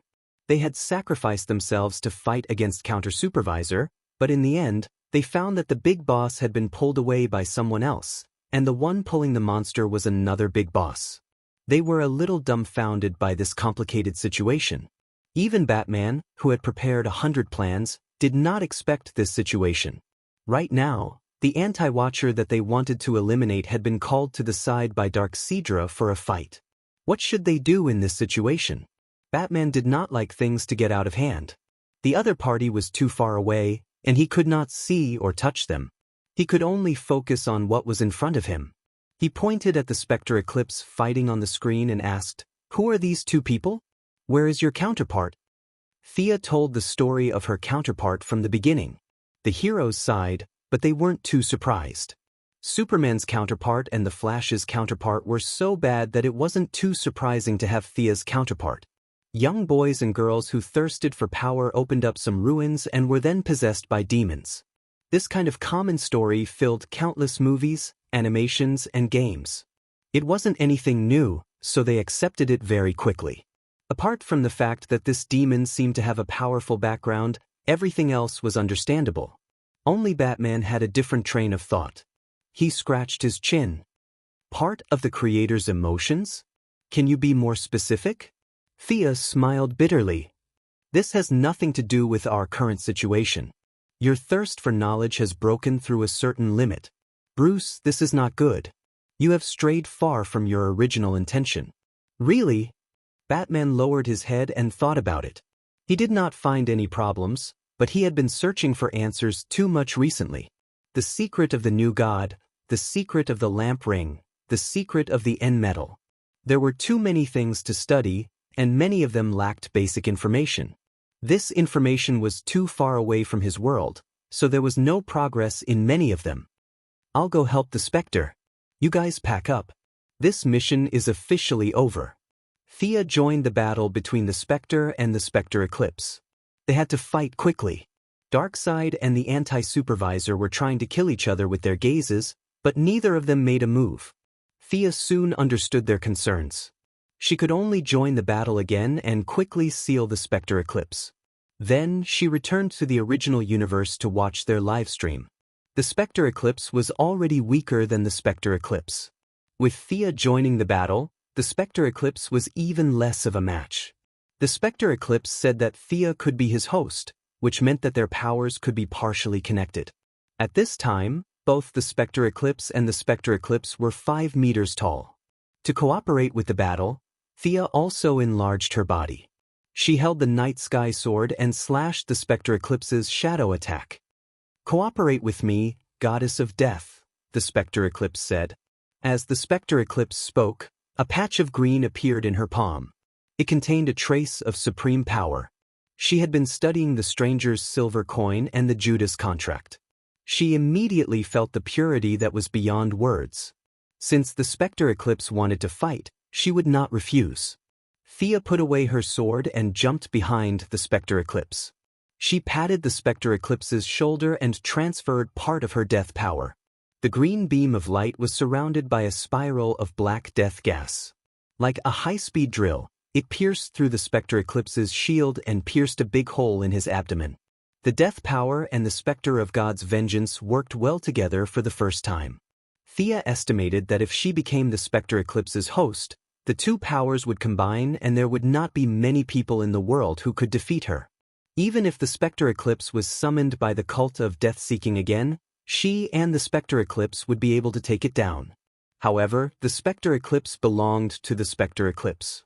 At her level, it would be too low to be the host.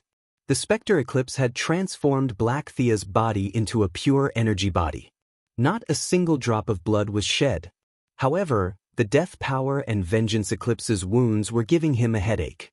"You are indeed powerful. But Death Goddess, do you dare to look me in the eye? Your counterpart is still struggling in my body. Come and help her." The Spectre Eclipse's voice was very soft, as if he was mumbling. Thea hid behind the Spectre Eclipse without a word. She would have to be an idiot to look him in the eye. Even an idiot would know that this was a big move. As for the part of Black Thea's soul that was trapped, she could only pray for the best. Her shameless actions almost made the Spectre Eclipse spit out blood. The little bit of God's power he had hit the Spectre Eclipse. Since they were both from the same department, the Spectre Eclipse was naturally not afraid of this thing. She accepted it calmly and even absorbed a part of it. This made the Spectre Eclipse's heart ache. The Spectre Eclipse raised her fists and fought desperately in the front. Thea Eclipse attacked from behind from a distance.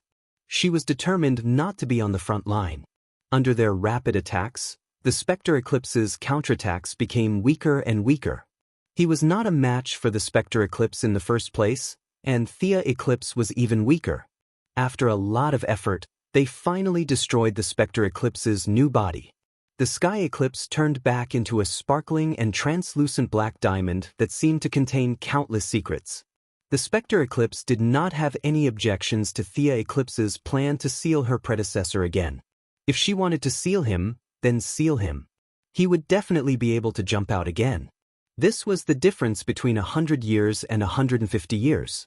The battle on Earth 3 came to an end when she sealed the Heart of Darkness into a large rock. This large rock could not be brought back to Earth 1. After some thought, she decided to leave it in this part of the universe. She randomly chose a direction and found a planet with a very poor environment that would not give birth to life in 10,000 years. Then she buried it deep. Chapter 986. The army from Earth 1 entered this world and raided Earth 3 under the banner of "Help the people hang upside down." Unlike the development of Mars, the resources here were all ready-made. All they had to do was open the warehouses and move them away. A large amount of resources, energy, and technology were transported back to Earth. The military and government were overjoyed. However, the politicians did not just plunder. They sent out their elite troops to help the government stabilize the situation. Overall, they had done a lot of good things. Super Tyrant, Super Queen, the Divine Power Ring were captured, Night Owl, Death Storm, and Ocean Overlord were missing, and Lex and Johnny Quick were dead. Eternal Justice was a complete success. They did not achieve their initial goal of eliminating the anti-supervisor, but no one objected when someone was willing to help. The moment Thea left Earth 3, Darkseid and the anti-supervisor attacked at the same time. Darkseid's divine power was at its peak. Apart from Yojia Khan, who was still stuck to the Wall of Origin, he represented the pinnacle of the new gods. The Heavenly Father was no match for him, and Sia was no match for him. At least for now, Darkseid was confident. If the anti-supervisor was at his peak, he could easily defeat Darkseid. After all, he could absorb all the energy in the universe, and there was no upper limit. On the other hand, the new gods could only fuse with the origins, and they could not fuse with many of them. For example, the anti-supervisor was in the Xianxia world, while the new gods were in the Wuxia world. At most, the new gods were in the Wuxia world. The martial arts they practiced were not on the same level. If the anti-supervisor was at his peak, he could kill Uncle Da in 2 moves. Unfortunately, he was not in his best condition. However, he was not here to die. With the anti-life equation in hand, he had the power to destroy everything. Only by killing Darkseid and using the violent turbulence in the material world could he break free from the shackles of fate. However, Darkseid did not easily leave Apocalypse Planet and fight in his true form. Now, with the help of several parties, the anti-supervisor was finally standing in front of Darkseid. Only by killing this evil tyrant could he break free from his identity as the anti-supervisor and become a human again, not a program that only knew how to destroy. The anti-watcher's armor had 2 thick energy pipes extending from the inside of its body. They were connected to the anti-life equation and could be used freely under normal circumstances. However, after being killed by the Black Death Emperor, the anti-watcher's body had many necrotic parts. The energy pipes were used to bypass the necrotic parts and directly connect the energy to the wrist. He gathered the power to destroy everything in his hands. Once he regained control of this power, he was more confident that he could defeat Darkseid. The Grand Lord of Evil himself controlled the 5 divine thrones of darkness, evil, strength, tyranny, and massacre. Naturally, he could feel the pressure from the other party, which was greater than that of the new gods. However, he was not afraid. Instead, he was a little excited. Having lived for hundreds of millions of years, he could tell at a glance that the other party was weak.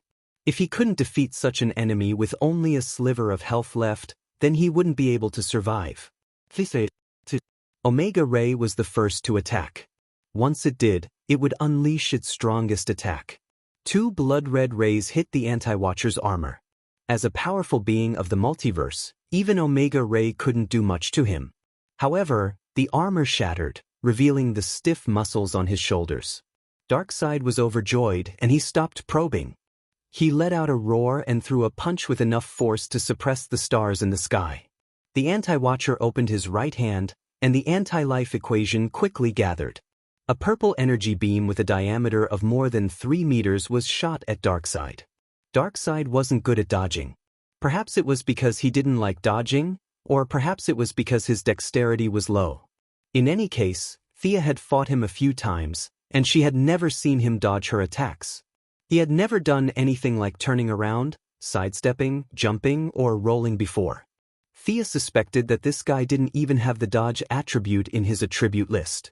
He didn't even look at the anti-watcher's energy beam. He reached out his left hand and chose to take it head-on. At the same time, his right hand was like a huge mountain. His strategy was simple. He would trade damage for damage. Darkseid only had a sliver of health left, so he was sure to win. Sia looked at them from the outside and found that there was no technique involved in their battle. It was just you give me a shot, and I give you a punch. Let's see who falls first. Judging from the current situation, it was very likely that Darkseid would win. However, she couldn't rule out the possibility that the anti-life equation could turn the tables at the critical moment. After all, he now had the anti-life equation, which represented the ultimate power of the universe. As expected, after 5 minutes of fighting, the anti-watcher's armor was shattered in many places. One of Darkseid's eyes was injured, and blood was flowing down his cheek. At the same time, his left hand was charred. Antimatter energy wasn't easy to deal with. His mountain-like body was being eroded by the antimatter energy, but he suppressed it with his divine power. At this moment, Darkseid looked at the anti-watcher with a cruel smile. It was as if he was looking at a ferocious beast that had charged into a hunting net. In a world surrounded by wolves, even a bad guy wouldn't be able to survive. He didn't dare to let himself be injured too badly. If he was injured too badly, the Heavenly Father and Thea might join forces to attack the Apocalypse Star. He wouldn't be able to resist then. Darkseid secretly gave an order to the Wasteland Wolf. The Apocalypse Star commander hurriedly opened a sonic tunnel. A black figure quickly ran out of the tunnel. Or rather, it was a sleigh. He was wearing black armor. He was the new god, the Black Runner. The sleigh was extremely fast, leaving a trail of white mist behind it. He had received orders to take the anti-watcher's life. The Black Runner didn't attack the anti-life equation directly. The antimatter energy wasn't something he could resist. He patrolled the perimeter of the battlefield for 2 weeks, looking for an opportunity to strike. Darkseid suddenly discovered the anti-watcher's weakness. He shot an Omega Ray at the anti-watcher's face and appeared behind him at the same time. He clenched his fists and punched with all his might. When they got closer, Darkseid realized that the anti-life equation had been muttering to himself. He could only vaguely hear a few words: misunderstanding, guilt, shame, failure, stupidity, and so on. The language wasn't very refined, but it was very simple. There was also a strong sense of temptation in it. What is this? What is this guy doing? Darkseid suddenly had a bad feeling. He seemed to have underestimated the anti-life equation and the anti-watcher. The anti-life equation knew that Darkseid was in a bad state, but he still joined the battle. The anti-life equation had been planning this for a long time. Darkseid hurriedly turned around and saw that the Black Runner's eyes were filled with chaos and violence. The black sleigh suddenly sped up by 20%. It changed its angle slightly and charged straight at Darkseid. Chapter 987. The Black Runner's sudden betrayal caused many onlookers to gasp. They weren't worried about Darkseid, they were just thinking about how they should deal with the situation. Thea also saw this from the outside. She didn't care who won, but if possible, it would be best if Darkseid won. The anti-supervisor had a strong foundation and was 100% compatible with the anti-life equation. Although he had to destroy his martial arts and separate himself from the equation, what if he didn't? As the previous god of knowledge who had destroyed quite a number of universes, such a vicious and merciless enemy had been tricked by him. If he were to always be remembered by him, it would be quite unbearable. However, she wouldn't help him. They were too far apart, and Uncle Da could only rely on himself. The evil lord remained calm despite the sudden change. He didn't expect the Black Runner to be controlled by the enemy. He had planned for tens of thousands of years for the god of death, but Thea had ruined everything. His plan had been foiled before it could even begin. If there was anything he had gained from his plan, it would be the guy riding the sled. This guy claimed to be the god of death, but that was not the case at all. Darkseid could easily defeat him, and Wasteland Wolf could also take him down if he was prepared. After all, they had lived for so many years, and everyone had a few tricks up their sleeves. If the Black Runner was the god of death, then this god of death was too weak. Darkseid prepared for tens of thousands of years with this question in mind. It wasn't until Thea entered the underworld that he realized he had been fooled by the Black Runner's nonsense. This guy was definitely not the god of death. Although the Black Runner had all kinds of problems, Darkseid had studied him for tens of thousands of years and was certain of his abilities. This guy was extremely fast and could cause instant death to any target he came into contact with. It wasn't difficult to deal with him. All Darkseid had to do was put up a defensive barrier, regardless of the nature of the barrier. On the other hand, if he wasn't prepared, he was indeed very strong. When Darkseid knew he was going to fight the anti-supervisor, he was prepared to use the Black Runner as a backup, but he didn't expect to be tricked. Due to the anti-life equation, not only the Black Runner, but even his apocalypse demons had turned against him. Only his second uncle, Wasteland Wolf, still had his own will, but he was having a hard time holding on. The situation was very unfavorable. Not only the anti-supervisor's army, but even his own apocalypse demons had turned their weapons against him. Should they retreat or continue fighting? According to their previous habits, they could retreat now, leaving behind the Wasteland Wolf to cover their retreat. As for whether or not he could survive, that was not within their consideration. However, there was a subtle change today. Darkseid's greed for the anti-life equation had overshadowed everything else, especially when he saw the anti-life supervisor put on a show for him. He was desperate to get his hands on the anti-life equation at all costs. Thea could use the divine power of death to cover the entire world's laws, and Darkseid could do the same. Suddenly, a monstrous evil suppressed all laws, and a violent aura floated in every corner of the universe. Anxiety appeared in the hearts of all intelligent life. Every life felt a tremor from the depths of their soul, as if they were sitting on top of a volcano that was about to erupt. Stimulated by the great evil, the Great Plains Wolf finally broke free from the influence of the life-reversing equation. When he saw the apocalyptic demons flying towards him, he subconsciously wanted to run. However, he immediately remembered that his nephew was still not far away, so he turned his head to take a look. Not good. Boss had no intention of retreating at all. This was very unlike the Revelation Star. However, he didn't have the guts to run. All he could do was help Darkseid clean up the small fries. Black Runner? Only then did he realize that the god of death, who was on the same side as him, had become his enemy. Stop him. Buy me some time. Darkseid, who was usually a man of few words, was really anxious now. He had to say a few more words. At the same time, he didn't stop attacking the anti-life supervisor with his giant fists that could shatter planets. The anti-life supervisor's armor, which had been forged in the depths of the antimatter world, was completely shattered, but he didn't care. It was good that Darkseid didn't run away. He didn't put all his hopes on the Black Runner, and he was also fighting back with all his might. The Great Plains Wolf's heart was about to jump out of his chest as the two multiverse-level beings fought with their lives on the line. There were simply too many enemies. There were so many of them that he couldn't see the end of them. He had to rely on himself to stop so many enemies, including the elusive Black Runner. Idiot. Useless. Thea, who was watching from the outside, and Darkseid, who was in the middle of the battlefield, cursed at the same time. The Black Runner used the shadows of the Apocalypse Demon and the Anti-Life Supervisor's army to bypass the Great Plains Wolf. He was as fast as lightning. The Great Plains Wolf could use his hatred to fill the space around him and slow him down, but the Black Runner ignored him completely.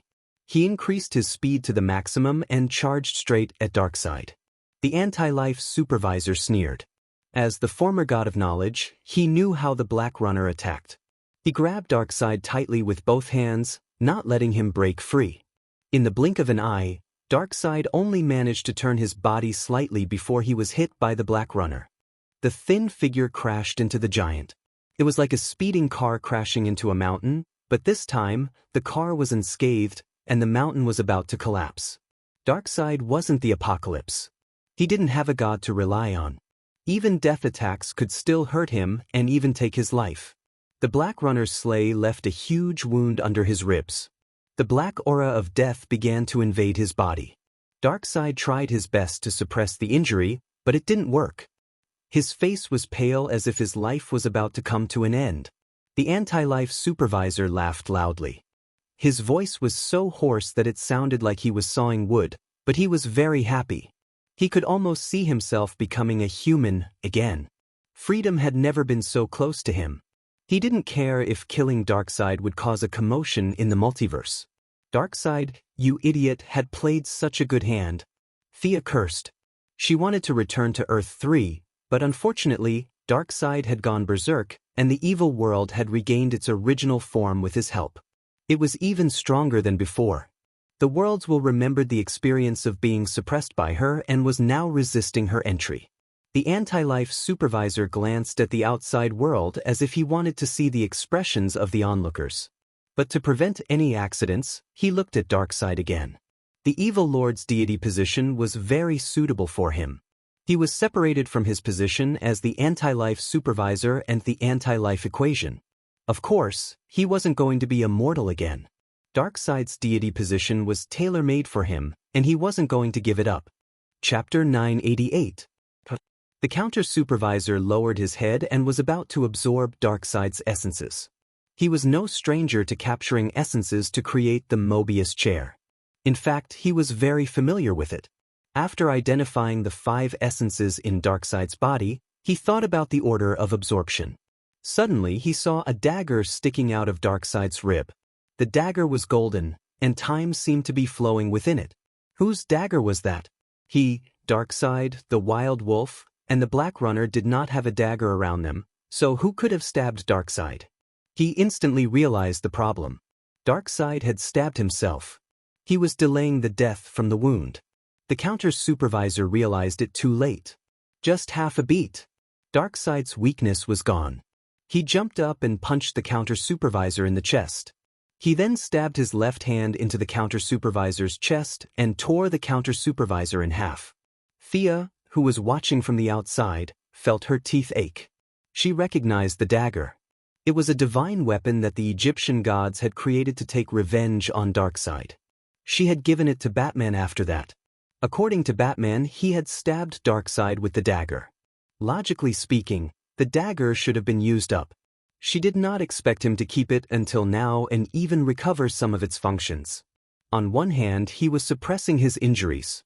On the other hand, he was setting up a trap to lure the counter-supervisor into it. Although Darkseid was expressionless, she did not expect him to be so good at acting. The counter-supervisor was still breathing, but he had lost the ability to move. After the Black Death Emperor, he was once again on the brink of death. However, there was no White Lantern to save him this time. The counter-supervisor had lost control of his body. The anti-life equation automatically stopped spinning. Without the Black Runner and the Apocalypse demons, they regained their senses. Realizing that he had gotten himself into big trouble, the Black Runner turned around and ran. He was so fast that the onlookers could only see a blur before he completely disappeared. Thea was a little disappointed. She had wanted to recruit him. She did not expect him to run so fast. The Black Runner had the ability to run, but the Apocalypse demon soldiers could not. The Apocalypse demons looked at their boss nervously. If Darkseid had been as hot-tempered as he was in the past, he would have killed all of them in the most bloody and cruel way possible. But now that he knew what had happened to him, he no longer had the strength to do anything. The injuries caused by the Black Runner were not complicated. Whether in terms of quality or quantity, they were far inferior to Thea's. It would not be too troublesome to remove them in time. After all, he had hung up the Black Runner to study for tens of thousands of years. However, in order to induce the anti-eunuch, Darkseid used a more intense method to suppress his injuries. Right now, the power of time of the Egyptian gods had combined with the death of Osiris and the Black Runner. The combination of the injuries of a new god and an old one was more than enough for him to deal with. In addition, the life-reversing equation wasn't a piece of paper or some divine equipment. If he didn't take the initiative to separate it, It wouldn't drop even if he died 10 times. It had to be extracted from the depths of his soul. The anti-eunuch was of a higher level than a new god, so it would take some time to extract it. Even villains had enemies. Not only were the good guys targeting him, but other villains were also targeting him. The evil lord had obtained such a superweapon in front of everyone. It was the ultimate power of the universe, so it was only natural that people would be jealous of him. At the very least, the demons of hell had their eyes on him. The significance of this was self-evident. Time was tight, and the mission was important. Darkseid carried the anti-eunuch's body that had been torn in two and ordered the wasteland wolves to retreat. The battle had come to an end, and Thea looked away. She didn't care about the life-reversing equation at all. Let the villains fight for it. Even if the Heavenly Father wanted to join the battle, she would not stop him.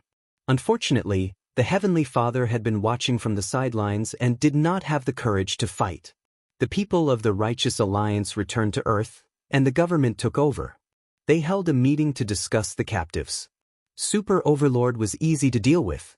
Without kryptonite to replenish his energy, he was no different from an ordinary person under the yellow sun. The cowardly Hal Jordan was also no threat.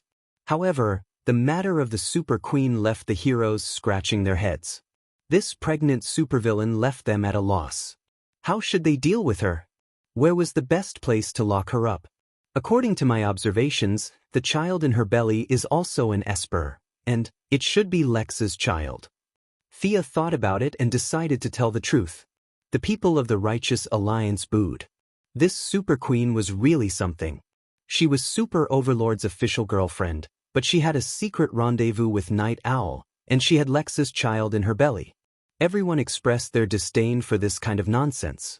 While everyone was concerned about the gossip, only Batman realized the key problem. This child has an Esper ability? Yes, it's Lex's ability to absorb Esper abilities for his own use.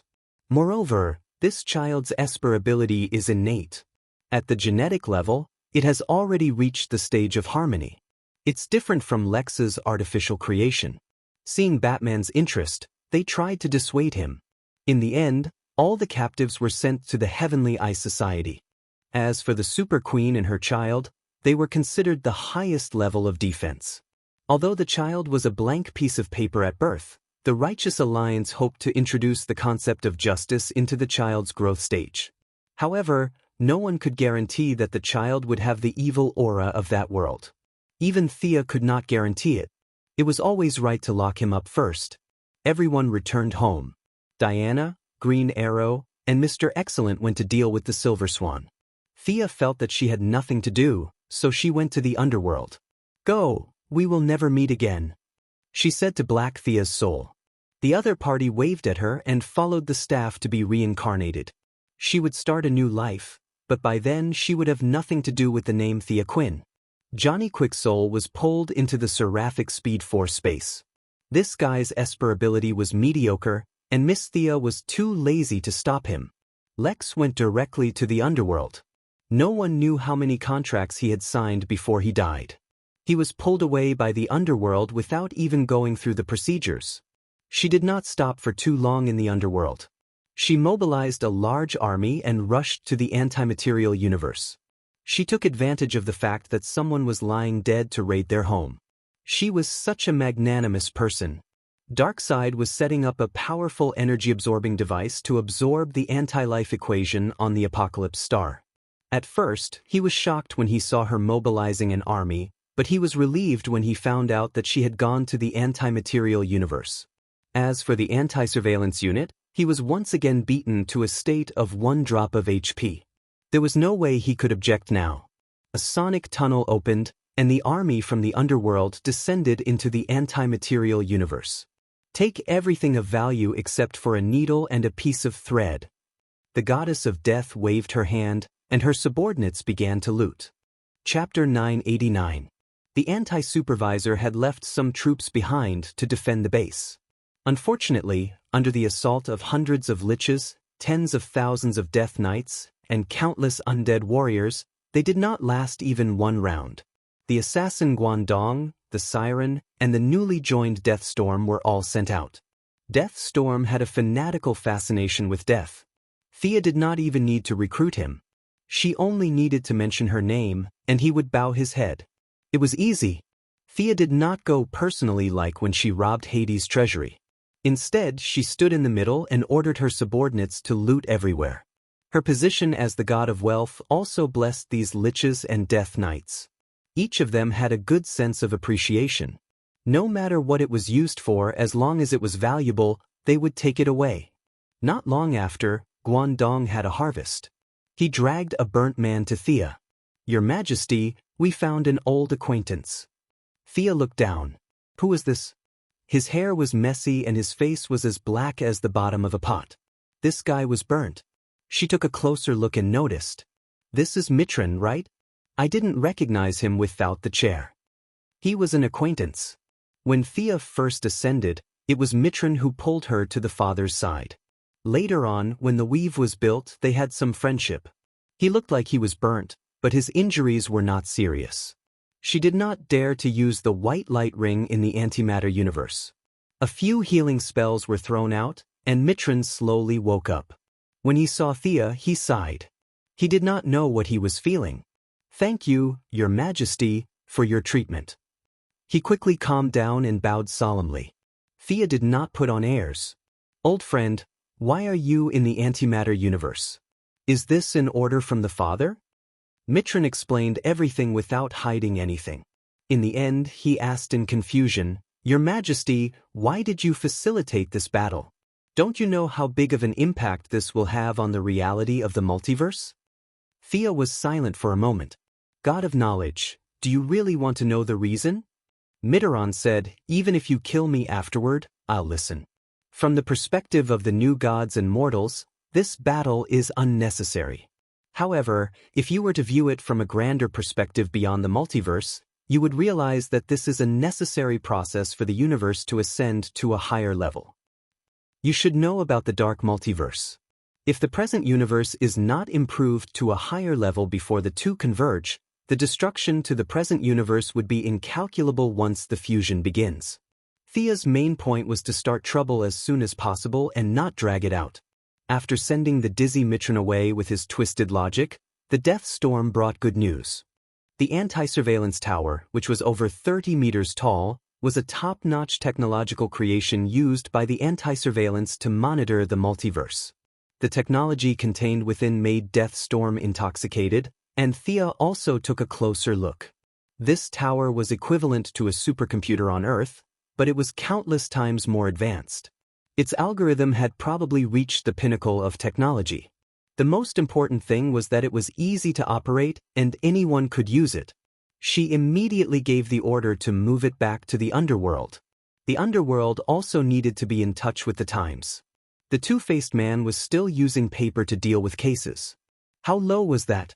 When the top-notch facilities were moved back, they immediately upgraded to digital offices. There were many good things in the antimatter universe. Many of them were the essence left behind after the universe exploded and burned. Although they couldn't name them, they were extremely tough. Tough, resilient, and had high magic resistance. Thea found several pieces of high-quality metal and showed them to Diana. Her shield had been broken previously, and now it was time to replace it with a new one. There were many materials, but there were also many talents. For example, the weapons master who had joined the Yellow Lantern Corps before, but later went missing. He came from the antimatter universe and was a member of the Thunder team. They were all very skilled and specialized in creating weapons for the anti-surveillance army. They were not life forms in the conventional sense and were somewhat similar to demons. They could also survive in the underworld. Now, the underworld was half threatening and half tempting these skilled craftsmen, pulling them all away. Everyone who participated in this operation was very happy to be able to plunder other people's homes. She didn't care if these liches would take a portion of the loot, as long as she kept the bulk of the loot. The group of people came and went singing under her lead. The atmosphere was harmonious and friendly. The anti-surveillance army couldn't come back anymore, so it was useless to leave these things behind. It was a good chance to help the brothers in the underworld. That was what the young lady thought. When she returned to the underworld, she went back to Earth to rest. The Valkyrie was very tired today and didn't have much energy. Plus, the Silver Swan and the others were very well hidden.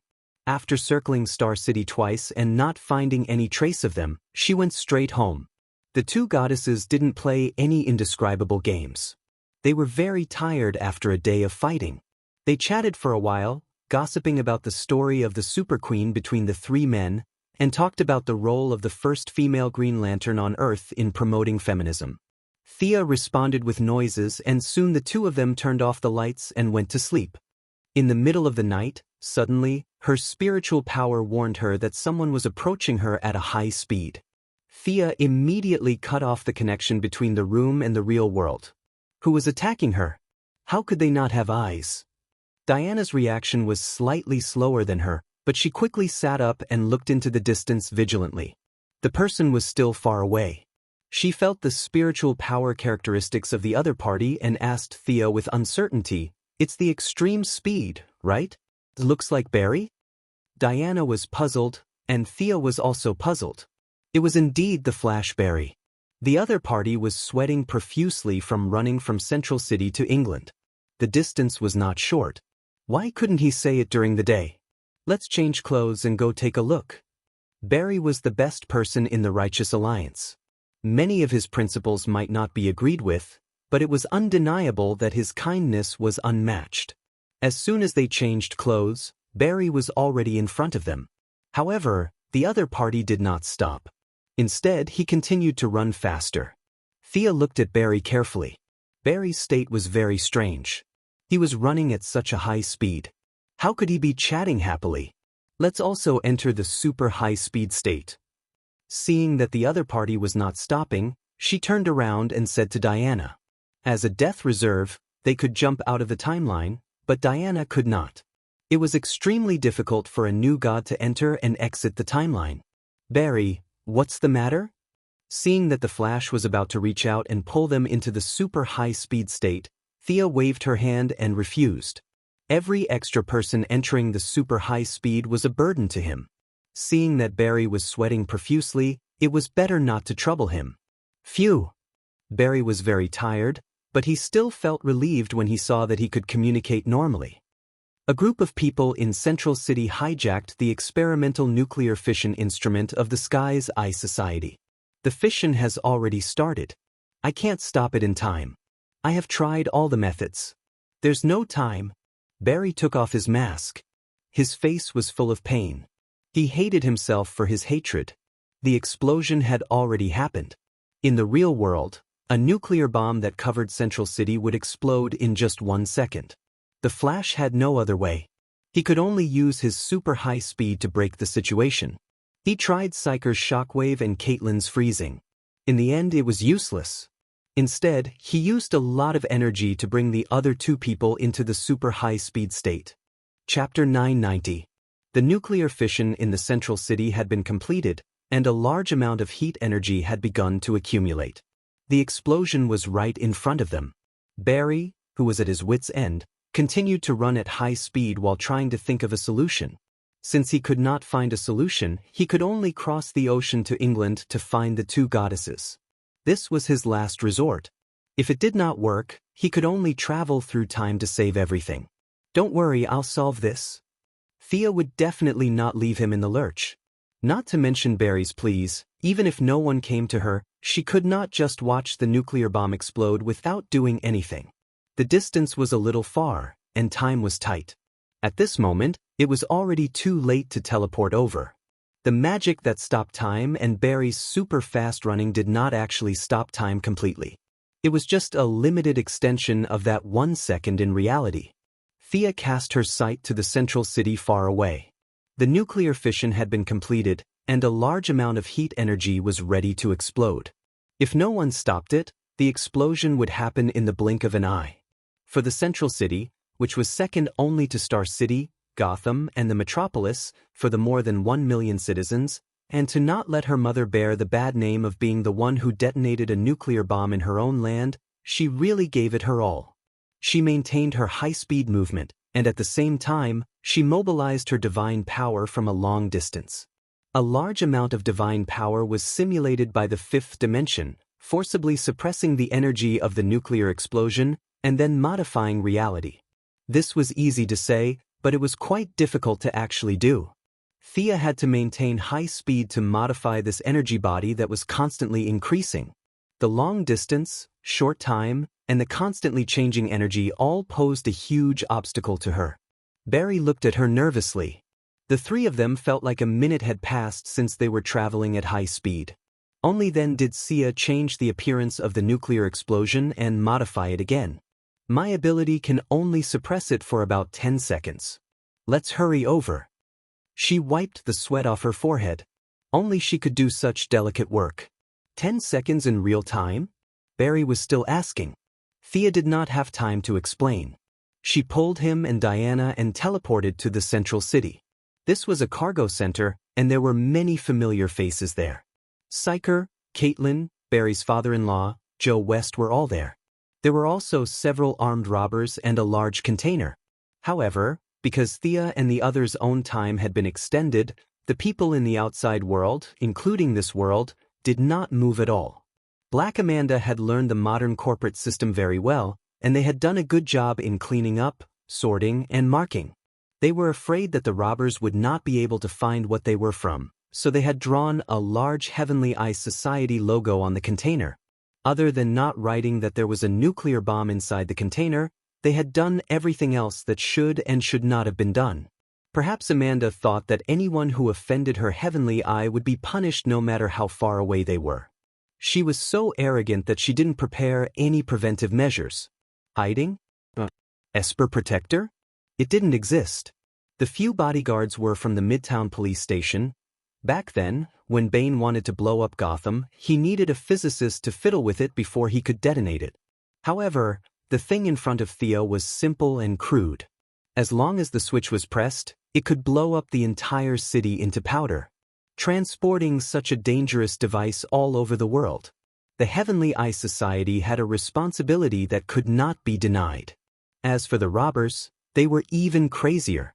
Not only did they want to blow themselves up, they wanted to bring the entire city down with them.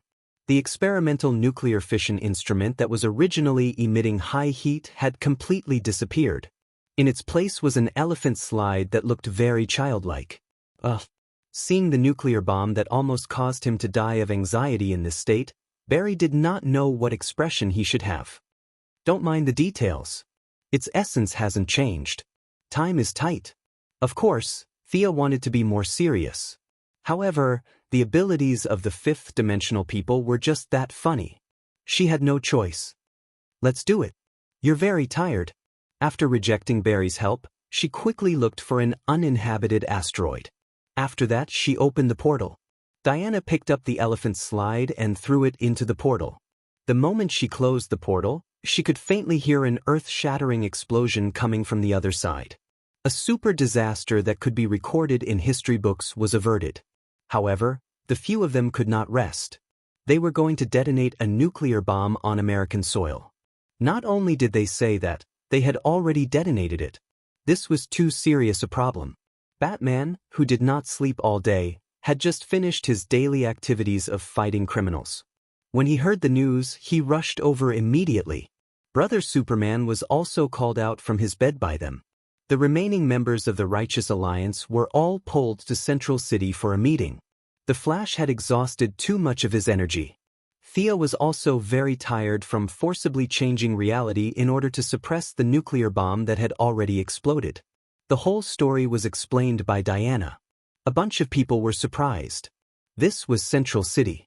Just from the name, they knew the location of the city.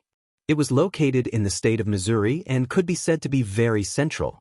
If a nuclear bomb was detonated here, the city would be razed to the ground. The surrounding cities would be affected by the radiation and the national economy would suffer a setback. A simple explosion would affect many areas in all aspects. At that time, there would be a lot of trouble. The results of the interrogation were even more ridiculous. Before Batman could ask much, the other party was like a hero and spilled the beans. These guys were not people of Allahu Akbar. They were a public welfare organization. The organization's theme was anti-nuclear energy and advocated the protection of the Earth's environment. Crazy. This was the first reaction in the minds of most superheroes. The people of Earth have too many weapons in their hands. It's too dangerous. Is it normal for a public welfare organization to be able to get so many weapons? The Sea King, who usually did not like to express his opinions, said something rare. He had always been dissatisfied with the fact that humans had so many weapons in their hands. The Sea King pointed to a few robbers and asked the heroes, if the robbers had no weapons, how could they suppress the police and detonate the nuclear bomb? You mean to ban guns? Thea asked. The Sea King nodded, indicating that he meant it. A bunch of heroes fell into silence. Banning guns was good, of course it was good. At least for superheroes, it was a good thing. Why did superheroes seem to have superpowers now? It was because ordinary heroes were shot to death before they could accumulate much experience. Over time, superheroes had been monopolized by superpowers. Even for ordinary people like Batman, his starting point was far higher than those vigilantes. The accumulation of countless technological equipment and the harsh training of the Assassin League were all things that vigilantes did not have. They were hot-blooded and wanted to be a hero. They wanted to get rid of violence. When they walked on the streets with masks and rubber sticks, their ending was already doomed. 99% of them were killed in the streets. Chapter 991. The topic of banning guns was a cliché as it involved huge interests. The National Rifle Association was just a target on the table, and there were many other forces involved behind the scenes. Many people could be implicated under these connections. Not to mention others, Miss Thea and Bruce Wayne could be easily connected. Thea had so many weapons companies under her name, so it couldn't be fake. Where did Batman get all those high-tech equipment? He only modified them a little, but who developed the original? He was actually one of the biggest arms dealers in the country. The two weapons tycoons looked at each other and saw the helplessness in each other's eyes. Banning guns wasn't that easy. They didn't care about money. If they shut down the weapons factories today, 10 new companies would pop up tomorrow. After all, there were many people in the industry, so it was impossible to send the weapons designers and staff to the docks to carry sacks. Once they did that, the world wouldn't be far from chaos. However, the people of the Righteous Alliance were interested in this proposal. Although Superman felt that humans should be given freedom, too much freedom didn't seem appropriate. Thea gave Batman a look.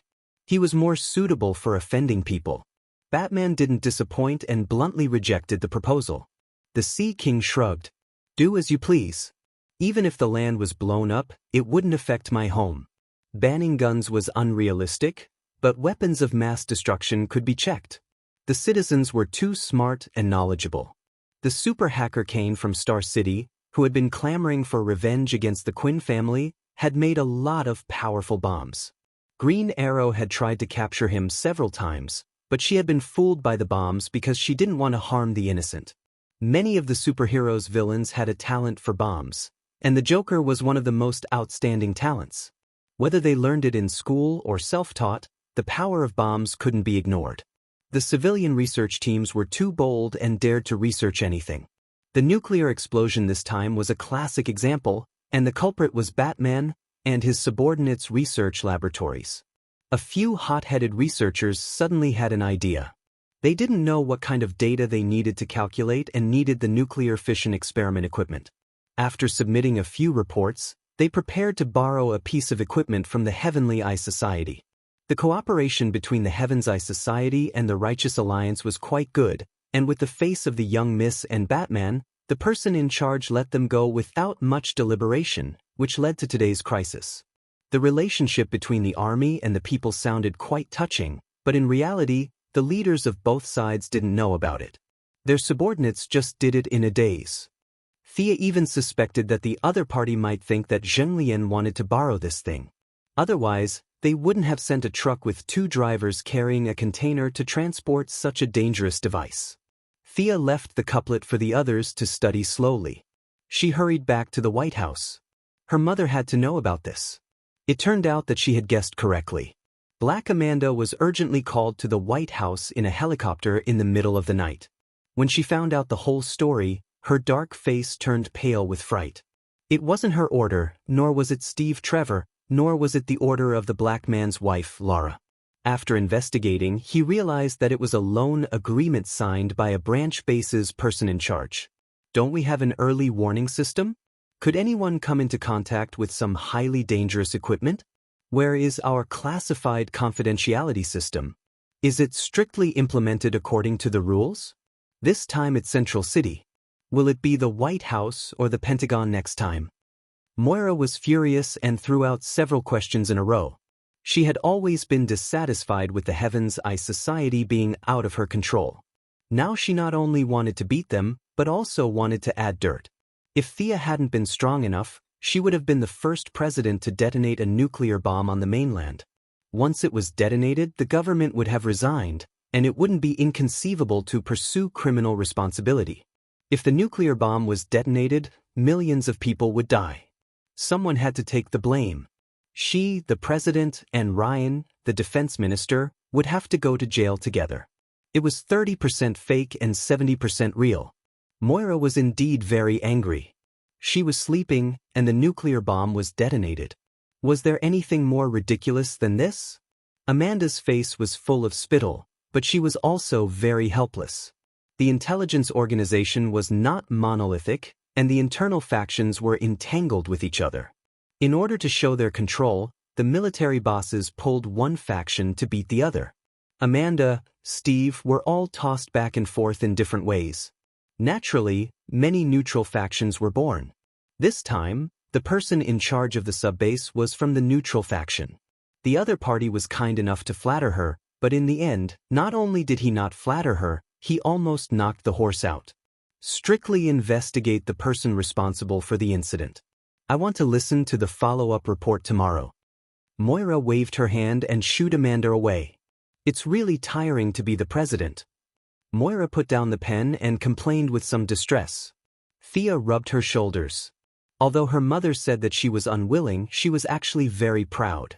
Today's incident could have turned into a disaster for any president, not even Washington and Roosevelt. Once the explosion happened, all existing political means could not solve the problem because it was too serious. Thea mentioned the ban on guns, and Moira's attitude was not optimistic. Anyone with a little intelligence could see that the major problem of social security was the proliferation of guns, but no one wanted to touch this minefield. Let's be cautious first, but your suggestion to check the sources of danger and manage dangerous materials by category can be tried. The president's mind was very sharp. She immediately realized that she could gain more power in this matter. The next day, Thea followed her to the Pentagon. The vice president and Minister Ryan already knew the topic in advance, but the remaining generals were at a loss. Why did the president come to the Pentagon? As soon as the story began, they exploded. A nuclear explosion. Some unknown public welfare and environmental protection organization had almost detonated a nuclear bomb in their homeland. This news was very terrifying. Moira could rely on the teleportation gem to automatically teleport in a life-threatening situation, but these generals did not have this benefit. They were all stunned. This is too much. This is a crime. The Heaven's Eye Society, these guys. An old general gritted his teeth. At first, he wanted to call them bastards, but after considering many factors, he finally changed it to guys. However, there were many people who were angrier than him. No one wanted to sleep at home or at a mistress' house, and then everything would be gone with a bang. It was indeed efficient and painless to die, but they did not want to die. Not at all. This time it was Central City. Where would it be next time? No one could guarantee that it would be the city where they lived. Chapter 992. There was no doubt that nuclear bombs should be banned. This was not something that could be bought and set off casually. Even the toilet cleaner in the Pentagon agreed. His job was not easy to come by, so nuclear bombs must be banned. However, if hidden dangers were to be investigated nationwide, everyone from the minister to the toilet manager knew that it would not be easy. To what extent would the investigation be carried out? Would a lot of other things be found in the name of nuclear weapons? Everyone had their own agenda and no longer had the enthusiasm to discuss. However, since the president had thrown this question out, they had to answer it. They could not just say that they were not afraid of death. In the end, General Ryan made the decision to conduct a nationwide investigation. Moira certainly would not let go of this opportunity. The military was the hardest hit area.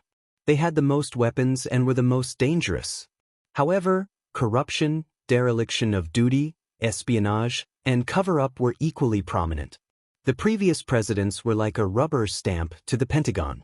They would select someone from within the military, nominate the president, and approve the Congress. This matter was considered over and did not affect the military at all. This was a good opportunity. Moira directly assigned 5 of his aides to join the investigation and submitted several seemingly simple but actually not simple position amendments to the Congress.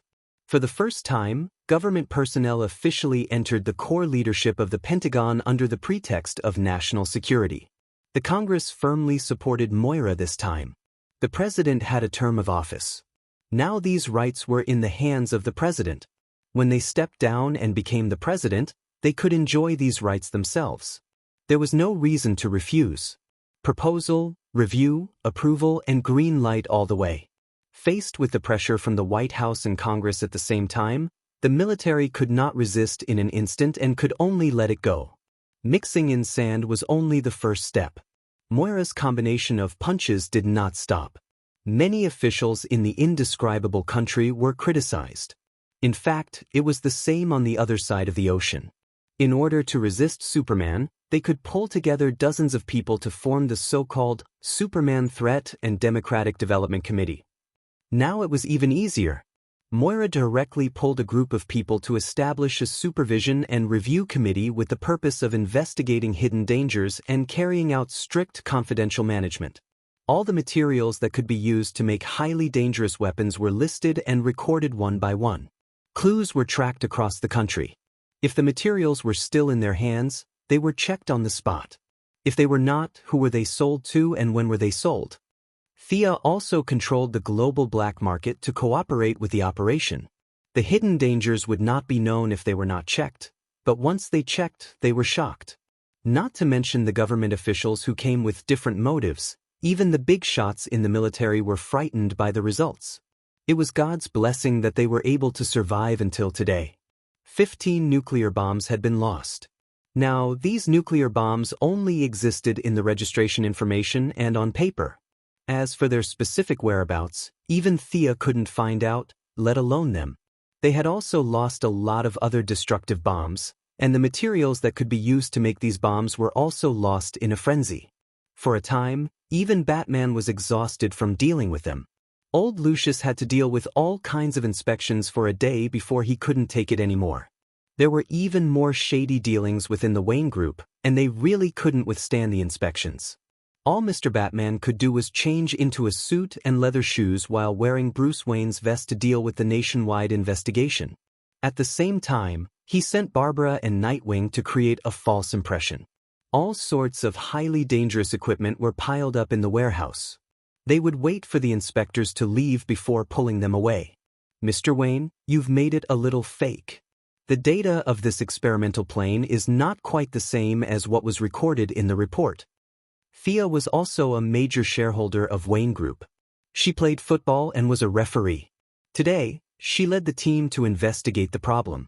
Looking at the bat fighter that had been completely repainted with a new coat of paint, she almost laughed out loud. The equipment hasn't been used for a long time. It's aging. Batman lied through his teeth. Last night, he had flown the bat fighter around Gotham. Thea giggled and covered for him, and Wayne Group passed without any mishaps. Inspections like theirs were happening all over the country at the same time. At first, they thought it was a routine inspection that was all talk and no action. But later, someone leaked the news that a nuclear bomb had been 1 second away from exploding, and for a time, everyone was in danger. Amanda and Steve were still very patriotic. They were scolded by the higher-ups one after another, but they were still able to calmly participate in the operation. With the help of special agents, a bunch of scientists working their brains to figure things out, and the Alliance as hired thugs, the nationwide search went smoothly.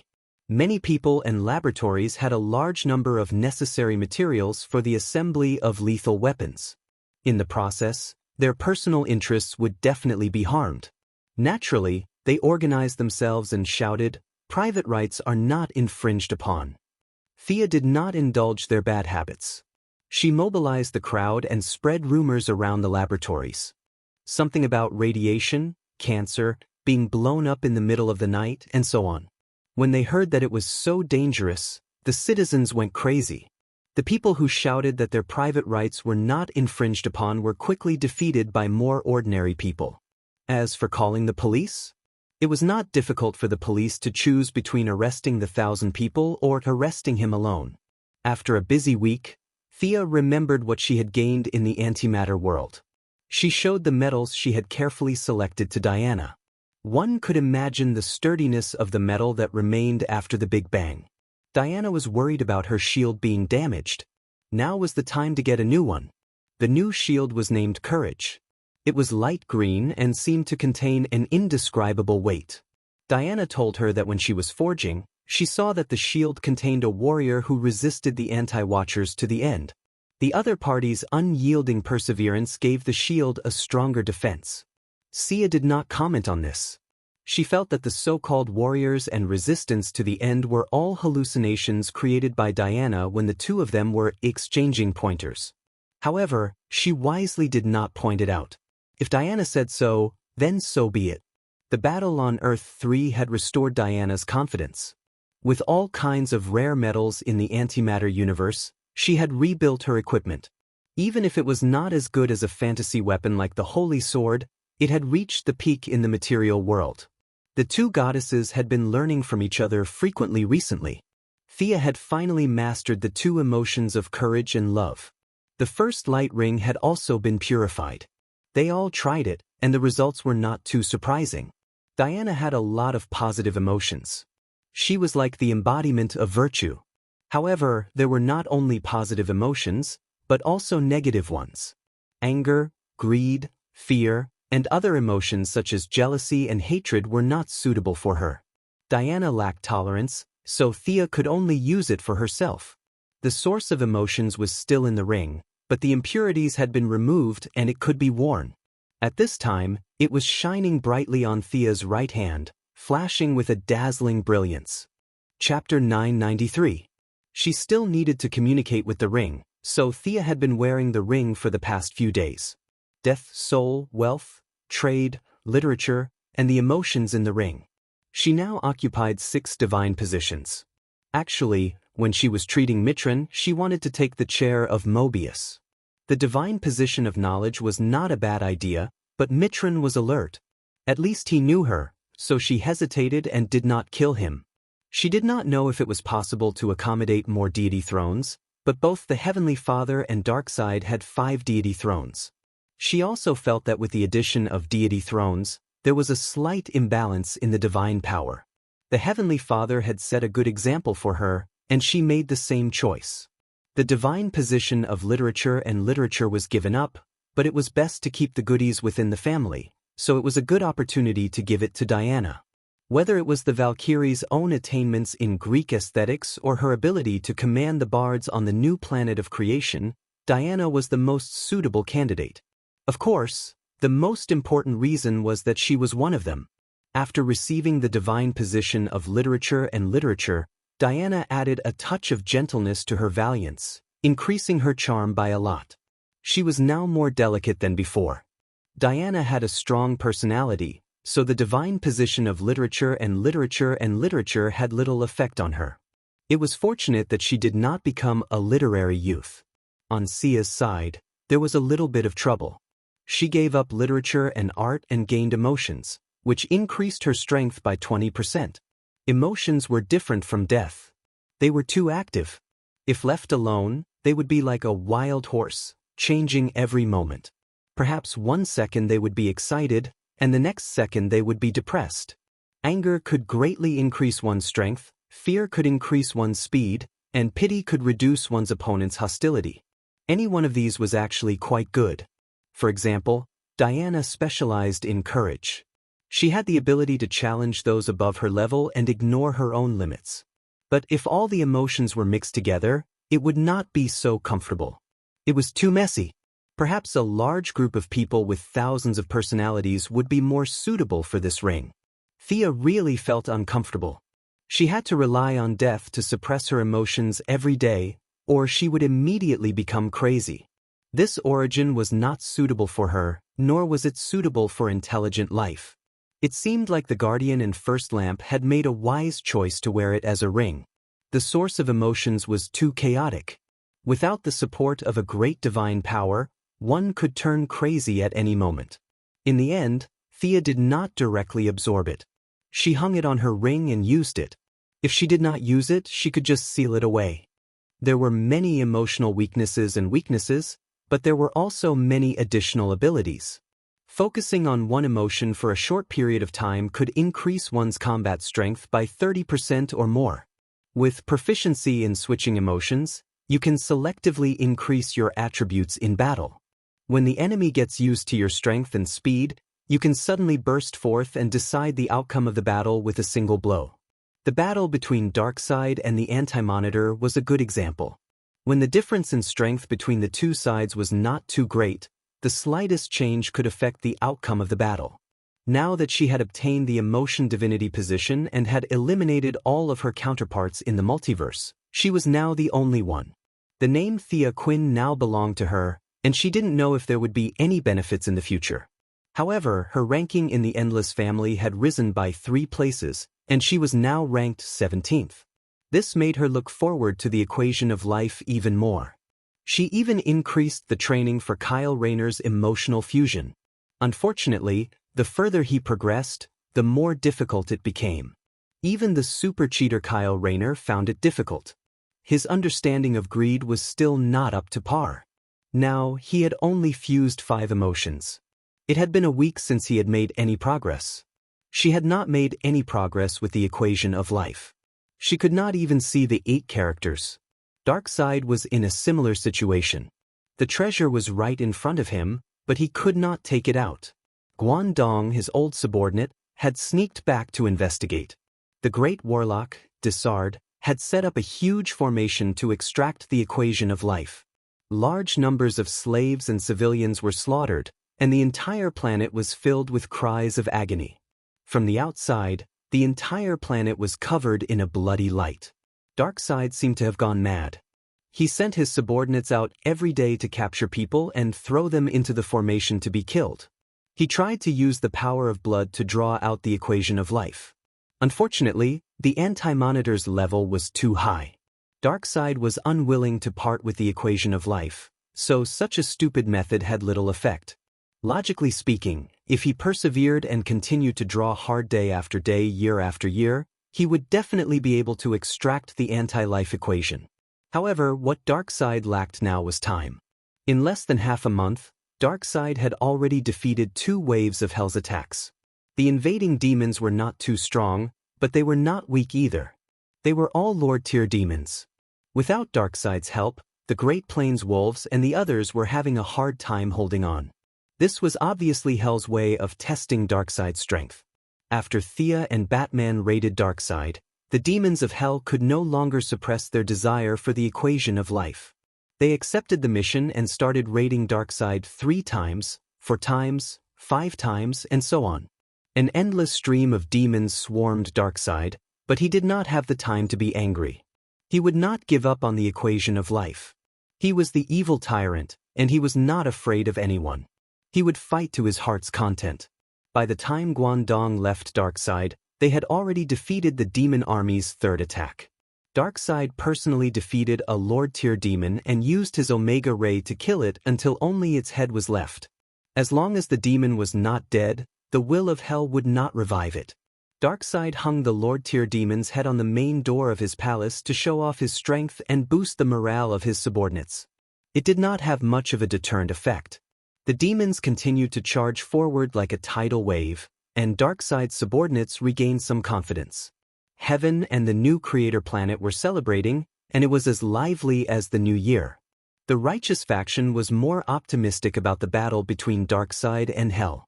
Keep fighting. Don't stop. The spies planted by the new creator planet on the Apocalypse planet, the fallen angels whose hearts were in Hell but whose hearts were in heaven, had all received instructions from the higher-ups to think of ways to expand the war forever. It turned out that the archangels were not kind people either. The archangels saw that Darkseid was at a loss for what to do with the equation of life and were afraid that he would not be able to persevere. To help him strengthen his conviction, the archangels decided to create some hope for the evil tyrant. They worked together to awaken their boss, the Lord of Heaven, Michael, who was currently immersed in his own world. This son of God, who was as famous as Lucifer, used his high standards to come up with an idea for them before going back to sleep. This method of efficiently absorbing the equation of life had accidentally fallen into Darkseid's hands after 7 or 8 turns. Chapter 994. As one of the most powerful beings in the multiverse, Thea did not fall behind. She could not do anything about the anti-life equation, but she knew the power of death all too well. The Black Runner had Osiris's divine power mixed with time, so it was not a problem for her. She was the absolute authority in the realm of death, and Guangdong had left a way to eliminate the power of death in Darkseid's bedroom. When Darkseid was in trouble, everyone came to his aid. Everyone in the realm of the gods offered their help to Darkseid, whose father was stuck on the wall and did not have a strong backer. Those who had money gave money, and those who had strength gave strength. The scale of the war began to increase, and the Apocalypse Star attracted the attention of many powerful beings. Even some world lords from the outer realms began to come to the Apocalypse Star. Thea watched as Darkseid, who had recovered more than half of his power, defeated the King of Tears. The King of Tears was like a cloud of mist. He had a special rule that anyone who saw his face would die. However, he was defeated by Darkseid in the end and fled back to his own world. The King of Tears was definitely not weak. As the overlord of a small world in the outer realms, his body was a cloud of mist that was similar to resentment. He increased his power by absorbing negative emotions and the souls of living beings. After millions of years, his power had increased to a terrifying level. For Thea, Darkseid, and the other new gods, the path ahead was unclear. They did not know whether they would be like Yoja Khan, who had accumulated top-tier divine positions, or find a new path to take. They did not have a path to take, but they did not have much pressure on their own survival. As long as they did not jump out and seek death, they would have no problem surviving until the day the entire world was destroyed. In terms of the level of the multiverse, the new gods were the ones who weren't at the top but were at the bottom. The King of Tears could not do that. His power had accumulated, and there was no good way to evolve. In the end, he would lose his mobility and become a pig waiting to be slaughtered. Or he would hide in his own small world until it exploded. The anti-life equation was an ultimate universal power that attracted him greatly. Even though he knew it was dangerous, he still left his own world and came to snatch it. Unfortunately, Darkseid had recovered more than half of his strength with the help of the enthusiastic crowd. He did not care which corner of the world the King of Tears had jumped out from. He just pinned him to the ground and gave him a good beating. The Apocalypse Star was in a heated battle. Many planets enslaved by the evil tyrant had sent troops to participate in the battle. Even so, they were barely able to resist the attacks of hell. The great demons all felt that they would be able to break through the Apocalypse Star with just a little more effort. Then, they would obtain the life-reversing equation and become the Lord of Hell, reaching the peak of the demon race. After fighting for half a month, Thea found that the demons were a little tired, so she began to help Hell. The demons' battles were too brainless. It was just a noisy wave of attacks. They lacked a talent to coordinate logistics. Thea sent out Macanthus to help organize the reinforcements. After all, Hell was very vast, and some demons did not know about the good news of the war with the Apocalypse Star. The Succubus Queen used scientific methods to organize the troops while drawing in reinforcements to replenish the battlefield's consumption. It's so boring. Watching them fight every day for a long time was tiring. At this moment, the young mistress stretched and yawned as she complained.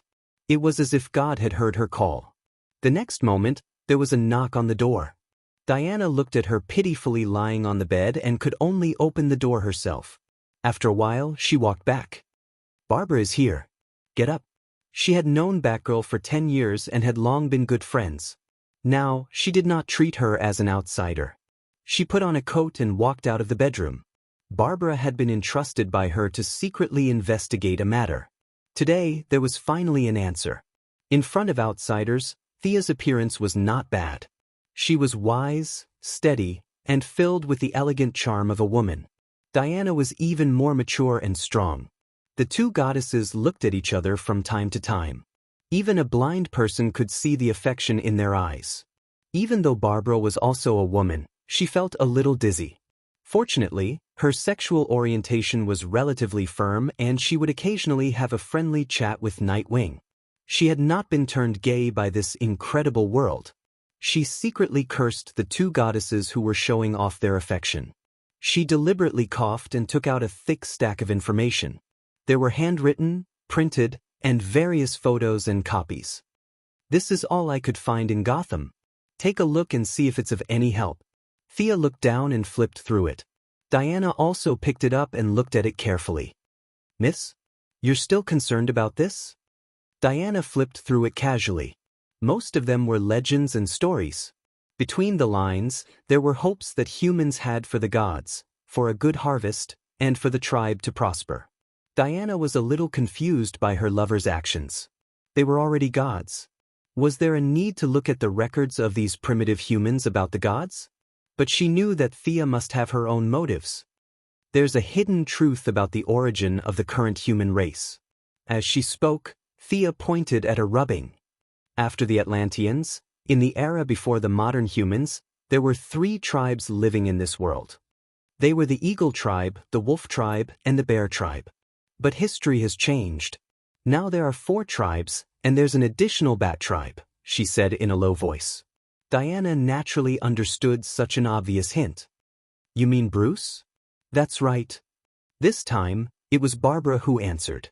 As the librarian of Gotham's library, her daily job was to go out at night to fight monsters and sleep in the library during the day.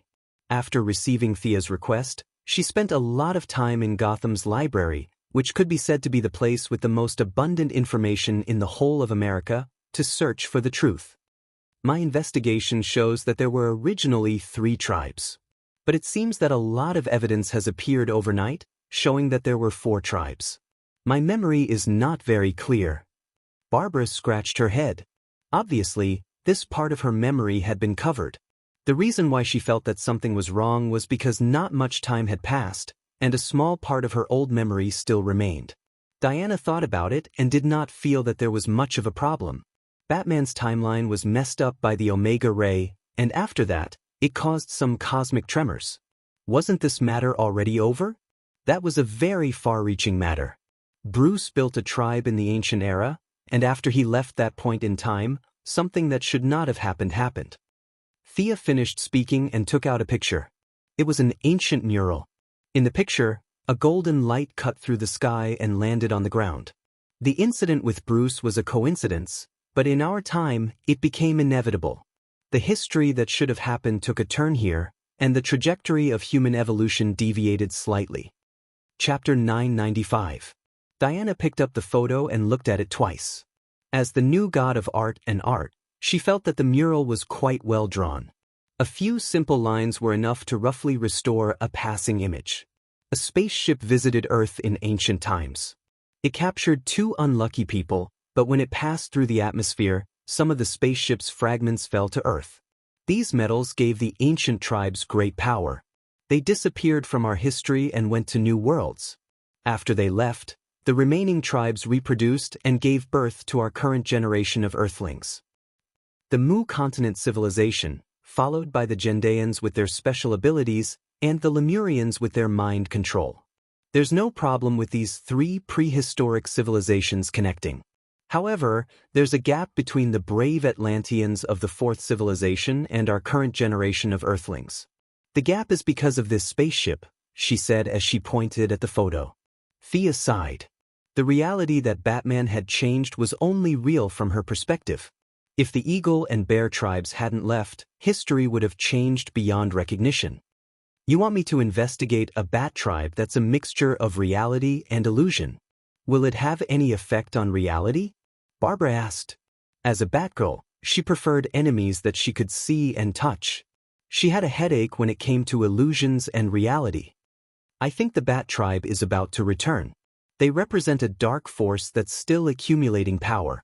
Once they're ready, it'll be a disaster for Earth and the universe. It won't take long because they have a beacon in this world. Their eyes have always been here. Barbara furrowed her brows as she thought about this. After half a minute, she said, "But Bruce just returned, that's how time works. For us, Bruce has just returned, but if we analyze the timeline, this bat tribe has been a thing of the past," Diana explained. That's right. Actually, it's not just the bat tribe that's about to return. I think the eagle tribe is coming back too. We have the beacon of the eagle tribe here too. Thea held up a photo.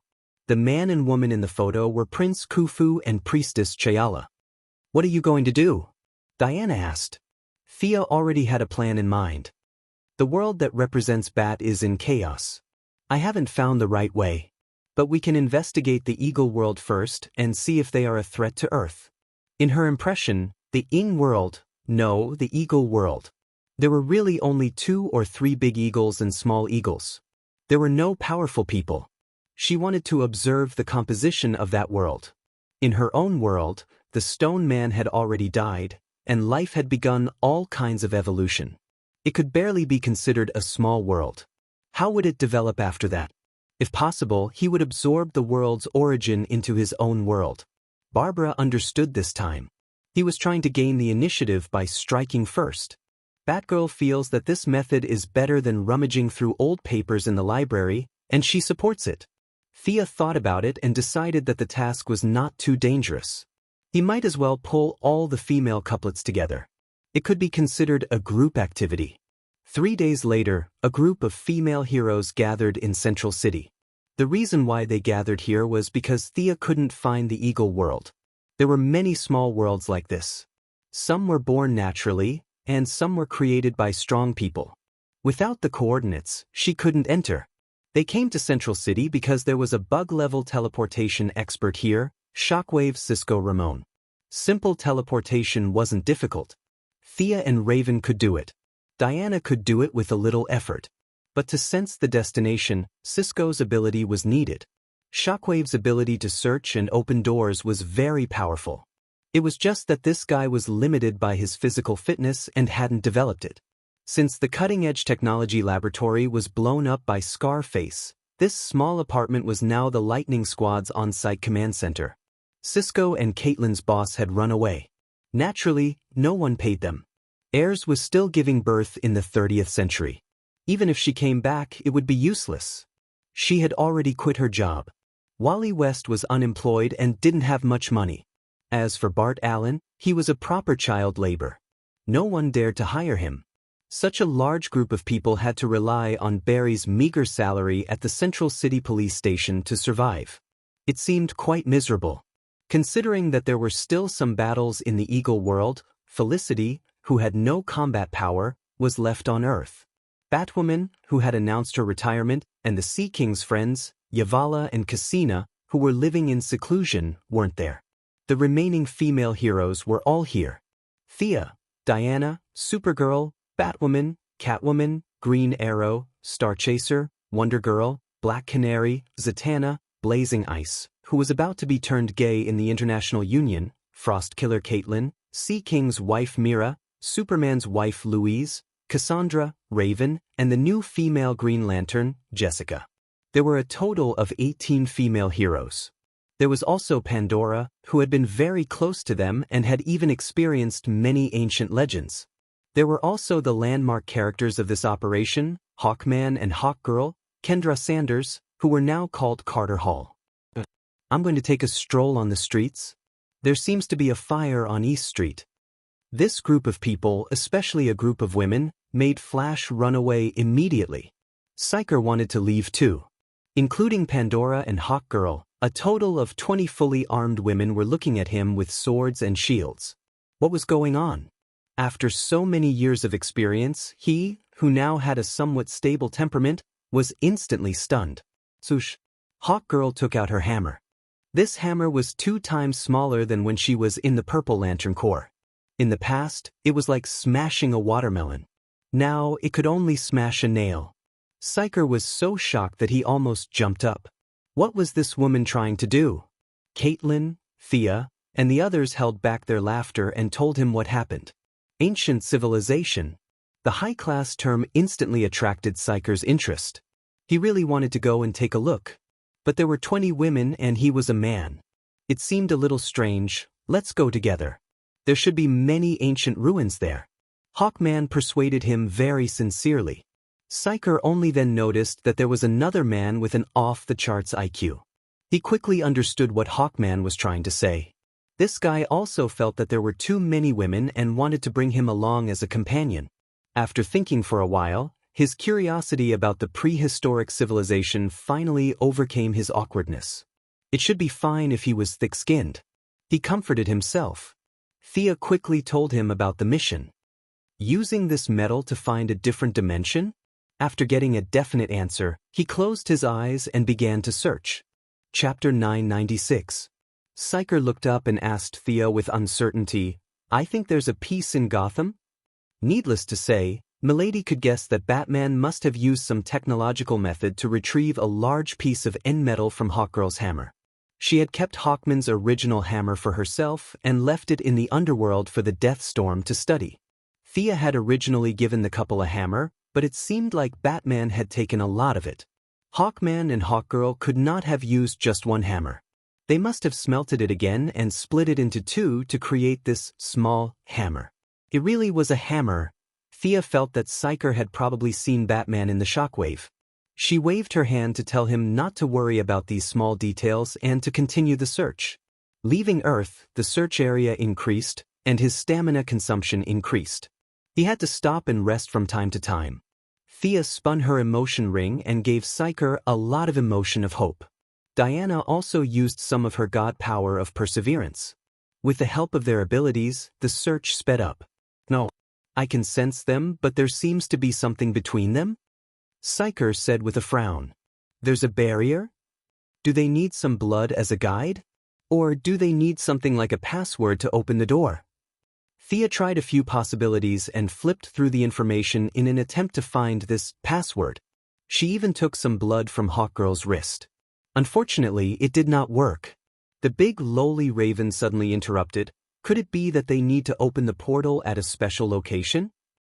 Thea felt that what she said made sense. She seemed to be overthinking things. Raven puffed out her tiny chest, looking proud of herself. After thinking about it, Thea felt that it was most likely the case. How high could the ancient tribesmen be in magic? It was most likely a small world created by a few shaman priests from a few tribes working together with some ancient gods. There was a fundamental difference between creating a world and creating one. Creation must be made out of nothing, and the impossible must be made possible. Creating a new world was much simpler. It was similar to the new continent that she had created back then. Starting from the real world, borrowing part of the rules of the real world, and relying on the material world, their entrances and exits would definitely be in a special place. He quickly flipped through the information and found the last place where the three tribes disappeared. Prue. He led everyone to a rainforest. The signal is very strong. I think I found it. There's a lot of metal there. After half an hour, Psycher finally had some good news. Thea asked him to open the portal and sent his spiritual power into it to investigate. After 2 minutes, she shook her head. That world is already barren. I'm afraid there are no signs of life. The first search ended in failure. After a short break, the second search began. The second time, the target was still not the Eagle world. It seemed to be attacked by the turbulent flow of energy, and it was impossible for any life to survive. When the portal opened for the third time, she tested it and finally smiled. There's life there. Everyone, get ready. Let's go. After finding their target, everyone packed up their equipment. Diana took the lead and Thea brought up the rear. Everyone walked into the portal one by one. This was a world with dense vegetation. Towering trees could be seen everywhere. Scattered light shone through the shade of the trees and scattered messily on the ground. The few of them looked into the distance and found that there were rare life forms moving around in the treetops. They had wings on their backs and could fly freely. Wings were not the only reason they could fly. Another reason was that the gravity here was lighter than on Earth. 2/3 of Earth's gravity here. Psyker was just about to express his feelings when Barbara, who was on the other side, checked the various data through her wristwatch. Barbara was using the Bat family's equipment to check this world. Psyker pursed his lips. If he had known, he would have brought some equipment over as well. However, his equipment was not as small and portable as the Bat family's. The space here is not big. It's about the same as Iceland in the real world. Most of the life forms are there. Thea also looked at the entire world and quickly found their target. Following her finger, the heroine saw a huge floating island in the sky above the treetops and between the clouds. Why did they abandon Earth and come here? Supergirl was puzzled. Even a fool could tell that the environment here was not good. The place was small and there were few resources. They gave up the chance to become the overlord of Earth and came here to suffer. Were the ancient Eagle tribe a bunch of idiots? No one could answer this question. Who knew what the tribe leader was thinking back then? Someone's coming. Supergirl, who had been staying on Earth and was looking around happily in a new environment, noticed something unusual. She whispered to the heroines. She did not think that the two newcomers would be much of a threat to the heroines. The truth was more or less the same. Two men with wings on their backs appeared in front of the heroines. Their clothes were very simple and crude. They were muscular and had unknown patterns drawn on their faces. One of them held a spear while the other held a stone axe. The heroines automatically looked at the Eagle Hero and Eagle Girl. Their appearance was similar to yours. You've arrived at your home. Look, your fellow countrymen are here to pick you up. The two men chattered for a while. They also saw the Eagle Hero and Eagle Girl. Their clothes and weapons were better than theirs. No matter how small the hammer was, it was still a metal hammer, unlike them who were still holding stone weapons. The two birdmen looked at each other and turned around to fly up to the floating island. Thea did not stop them. It was an entertainment activity. If the other party came out in full force, she would just kill them all. Unfortunately, the Eagle tribe's birdmen did not come. Instead, a group of uninvited guests came. Roar! The roars of wild beasts spread through the forest. Countless figures appeared in the dense forest. Their eyes were glowing green as they sized up the group of uninvited guests. I feel like they don't have any good intentions. Psyker's combat experience could be counted on one hand. He wanted to show off his manliness in front of the beauties, but he was also a little nervous. Psyker was vexed. If only his good brother, the Flash, had followed him. He could have waved his hand and said, "Barry, go." After that, all the enemies would be defeated. He would not be in such a predicament now. There were only two men here, him and the Eagle Man. Even if he was not good at fighting, he had to stand in front. Don't be afraid, Psyker. I'll protect you. A scene that made Psyker want to cry happened. He did not get the chance to show off his manliness. Pandora, who was wearing a long purple windbreaker and holding two guns, stood in front of him.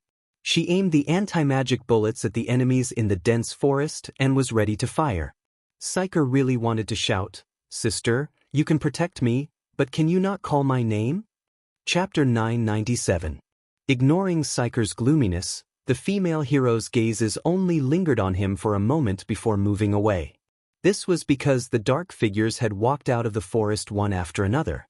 Their appearance shocked the female heroes. They walked upright with human bodies, but their hands and feet had turned into claws that were characteristic of wild beasts. Their heads, which were supposed to represent intelligent life, were replaced by wolf heads. Their eyes were bloodthirsty and ruthless. They had become a pack of wild beasts dominated by desire. This is probably the wolf tribe, right? Their world has been reduced to ruins, and they could only seek refuge with the Eagle tribe. Unfortunately, time has turned them into wild beasts. The heroes' analytical skills were not bad. They could come to such a simple conclusion, especially since the goal of this mission was to find these tribes. Most likely. However, their physique is much stronger than humans. Their hunting instincts also make them more ferocious. Everyone be careful. Thea was afraid that the heroines would underestimate the enemy, so she reminded them. A sharp howl sounded from the depths of the forest. The wolf tribe seemed to have received some kind of order. They all got down on all fours and pounced on the heroines. Bang, bang, whoosh. Pandora's pistol and Shadow's arrows were fired at the same time. The rest of the heroines also attacked. Sia saw that everyone's blood was boiling as they went up to fight. Obviously, they all enjoyed fighting. It was a bit boring for her to throw out a super AoE instant death spell. After thinking for a while, she also took out her bow and arrow and pretended to shoot. Diana rolled her eyes at her. She suppressed her strength and charged forward with sword and shield in hand. The two of them had the self-awareness, but the rest of the heroines did not. Raven, Cassandra, and Supergirl were still young. They were at the age where they liked to show off. They charged into the enemy's formation happily. Dark Flame blasted away more than 10 werewolves. Supergirl grabbed one of the unlucky werewolves in her hand and curled it up like she was bowling. She then threw it out with a bang, smashing another group of werewolves along the way. Cassandra searched among the enemies and soon found a tall werewolf who was a head taller and more muscular than the surrounding werewolves. The wolf's skin was grayish-black, and only this werewolf's skin was glowing white, like a leader. Cassandra's eyes were full of fighting spirit. Without saying a word, she swept her legs straight at the werewolf's head. The werewolf raised his arm to block and clawed at Cassandra's heart. The big lowly did a somersault and kicked the werewolf's jaw. One was fast and the other was ruthless. After 7 or 8 moves, there was no clear winner. Barbara had always intended for Cassandra to take over her name and become the new Batgirl. Seeing that she was challenging a strong enemy, she stood at the side worriedly. Blazing Fire Beatrice and Icy Frost Dora, the former best friends, were now developing in the direction of a couple. One of them was fire and the other was ice, and their cooperation could be said to be tacit. It wasn't difficult for the heroines to deal with a group of unarmed werewolves. Having superpowers and not having superpowers were two different concepts. The werewolves' physical enhancements couldn't erase the difference in strength between the two sides. Among all the dazzling skills, there was one person who attracted the most attention. Louise Ryan, or perhaps it should be called Louise Ryan Kent. In Thea's view, Louise had far surpassed her own height in the original spacetime. She had accumulated her potential for a long time and finally had a chance to explode. The blue psychokinesis turned into substance. Flight, telekinesis, invisible force field, telekinesis impact. Other than her lack of combat experience, if Louise could exert all her strength at this time, she wouldn't be much inferior to the 3 super queens on Earth. A group of famous heroines dealing with a group of passers-by was obviously easy. When Cassandra kicked the tall werewolf, the battle came to an end. The werewolves' clothes didn't cover their bodies, and the most important thing was that they stank. Looking at their low intelligence, there was nothing to ask. Thea waved her hand and teleported everyone to the floating island in the distance. If the Eagle world was as big as Iceland, then this floating island was at most the size of a park. Unlike the werewolves who didn't cover their bodies and turned into beasts, there was still a hint of civilization here. There were all kinds of containers, huts that were so crude that even African refugees wouldn't want to live in them. Of course, there were also people. An old winged man looked at the group of heroines who suddenly appeared in front of him in panic. The old winged man mumbled something, but no one understood. Even the eagle men and eagle girls found it familiar, but they still couldn't understand. Thea raised her hand and cast an all-night language that covered the entire eagle world. She had her pride and didn't need to understand the language of these people, as long as they understood her language. As for whether this magic would make the people of the eagle world forget their original language if it existed for too long, she didn't care. The strength of this world wasn't high. Even with the support of Metal, they were still a bunch of weaklings. Thea could beat the entire eagle world with just her projection. Now that her real body was here, it was like a god had descended to Earth. The Empress enemy. This time, they finally heard what the old winged man said, but his language was very simple. He kept repeating words like Empress and enemy. Who's the Empress he's talking about? Barbara imitated Batman's analysis. Thea smiled and pointed not far away. The answer you want is flying over. Wings that blotted out the sky quickly flew in front of them. There were more than 300 winged people, and they were fully armed. The spears, shields, and short swords in their hands were more or less mixed with metal, but the metal purity here was very low. It looked like their bodies were only slightly taller than modern people. The leader was a female winged person. She wore a golden mask that covered her entire face. Around her neck was a pure gold necklace. She wore a bright red dress and a pair of huge golden wings on her back. As the woman appeared, the winged people around her shouted, "The Empress! The Empress!" The wingless outsiders. Before the Empress could finish her words, she felt a huge pressure on her body. She tried to maintain her body, but no matter how hard she tried, she couldn't control her body and fell to the ground. When her feet touched the ground, she was a little surprised. How many years had it been? How many years had it been since she used her feet to support her body? It wasn't just her. All the winged people, from the guards to the civilians, landed on the ground without exception. No one was a fool.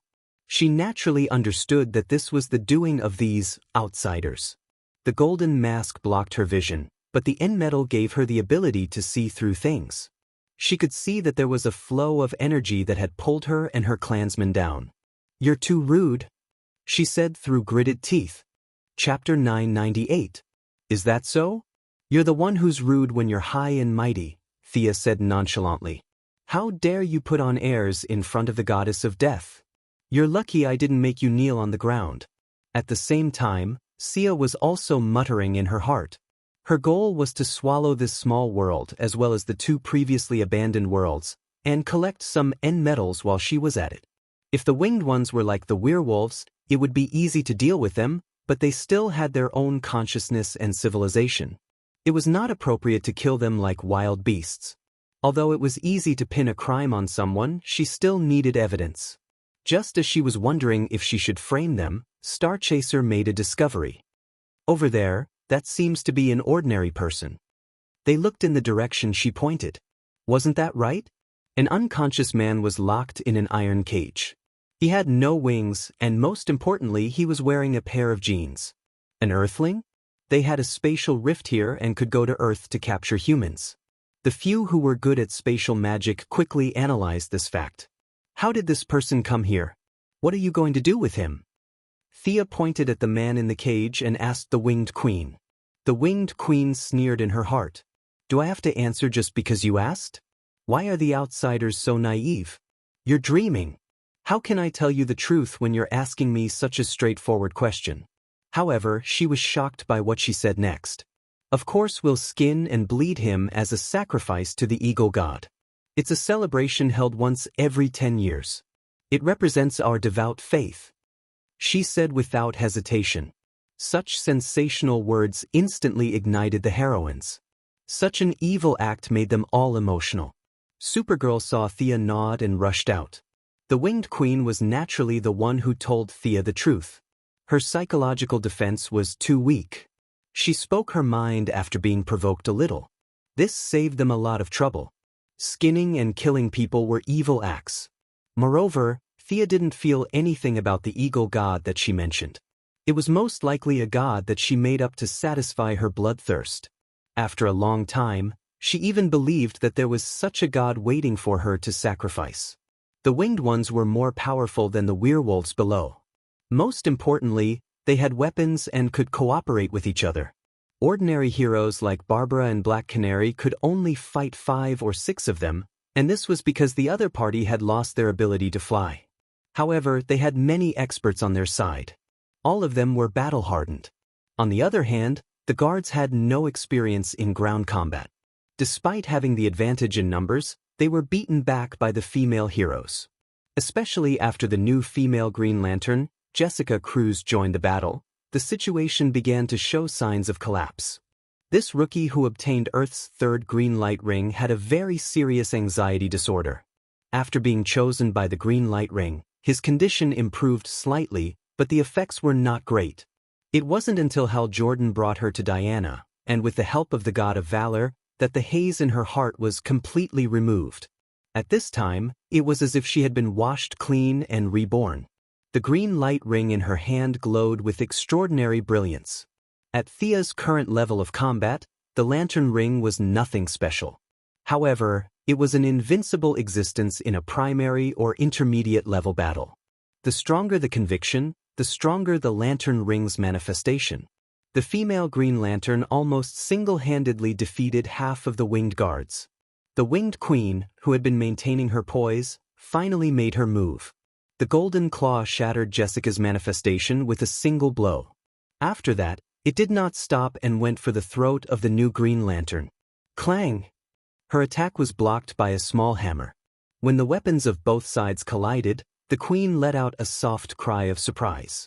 She first looked at the other party's weapon. The end metal had been integrated into every aspect of their lives. She was all too familiar with this metal.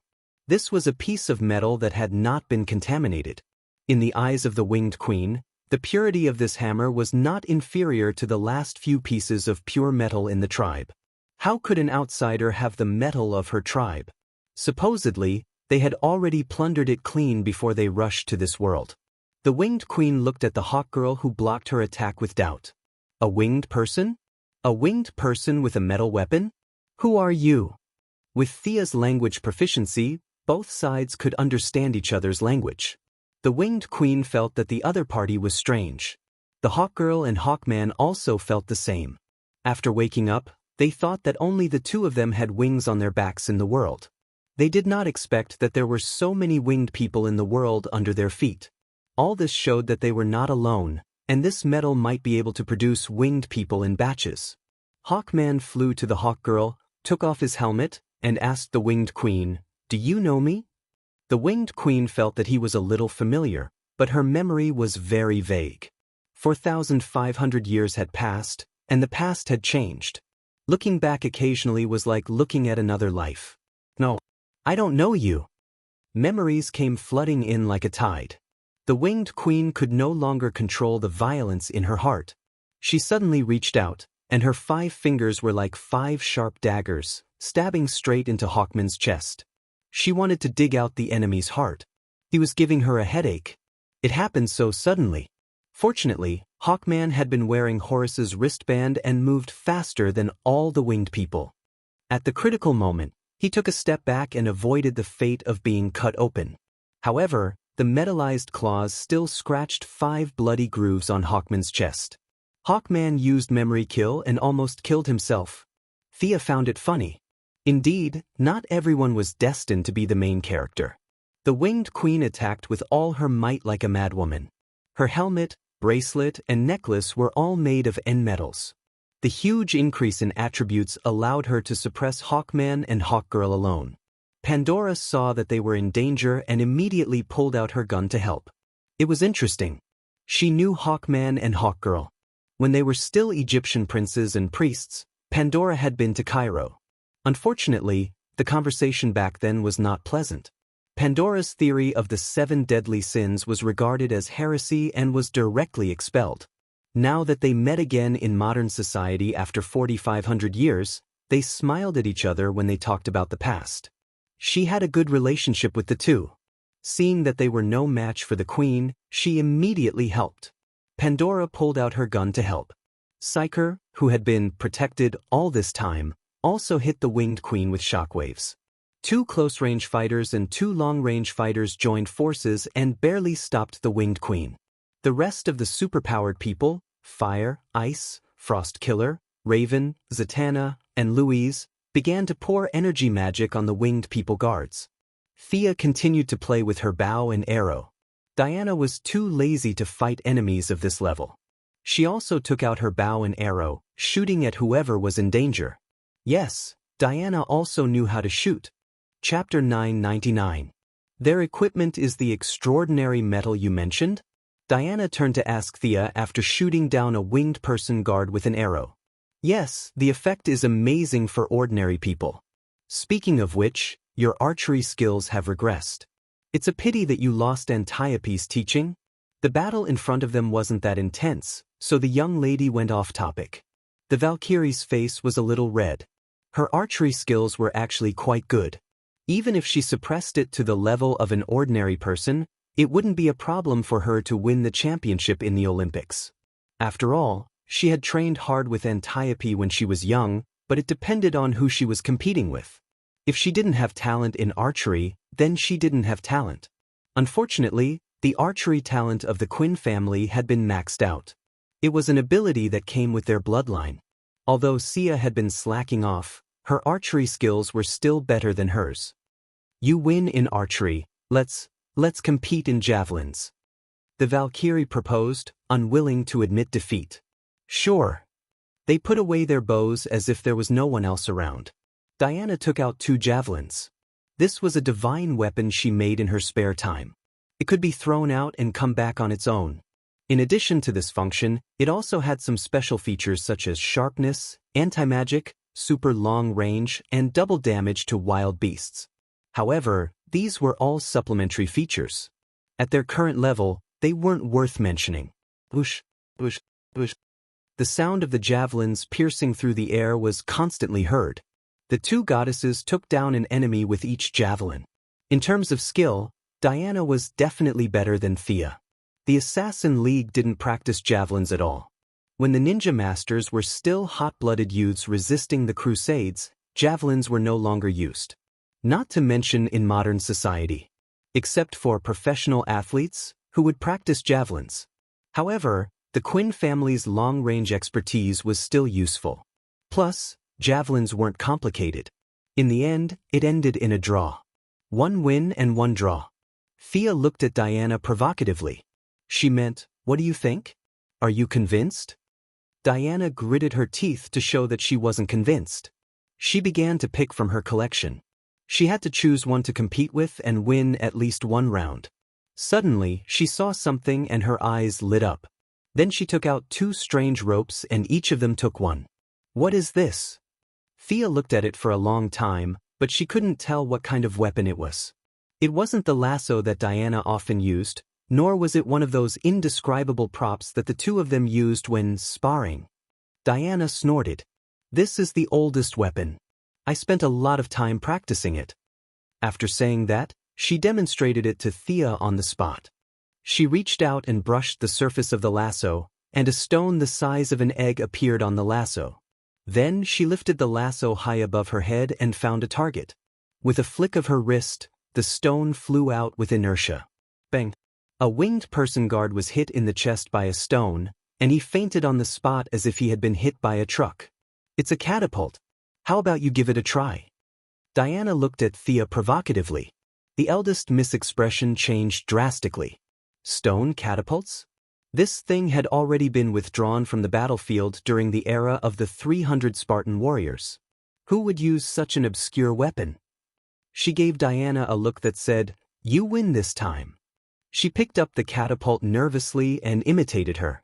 She found a target, spun 3 or 4 times, and threw it out with a whoosh. Unfortunately, the Qin family's talent didn't work this time. The moment the stone left the lasso, it deviated from its trajectory. Thea watched as it flew further and further away, and finally flew over Supergirl's shoulder. Supergirl pouted and glared at her.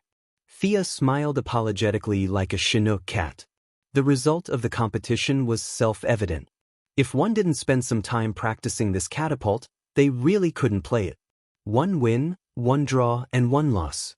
In the end, it was a draw. The 2 goddesses had a lot of fun, and the battle in the Eagle world ended with the heroine's victory. The winged person queen's mask was taken off. After wearing it for a long time, her facial features had regressed. Her eyes were small, her nose was flat, and her skin had a metallic luster. Eagle Man felt that she looked familiar, but Eagle Girl recognized this woman. Don't you recognize her?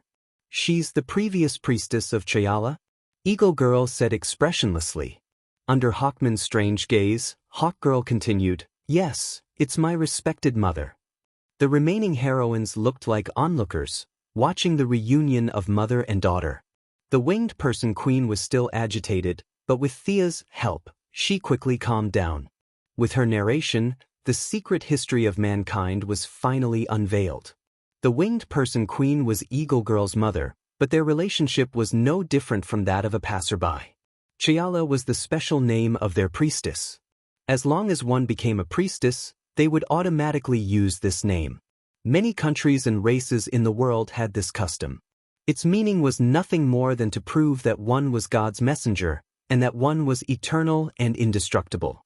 Originally, Eagle Girl would follow the path of her predecessors and become her priestess.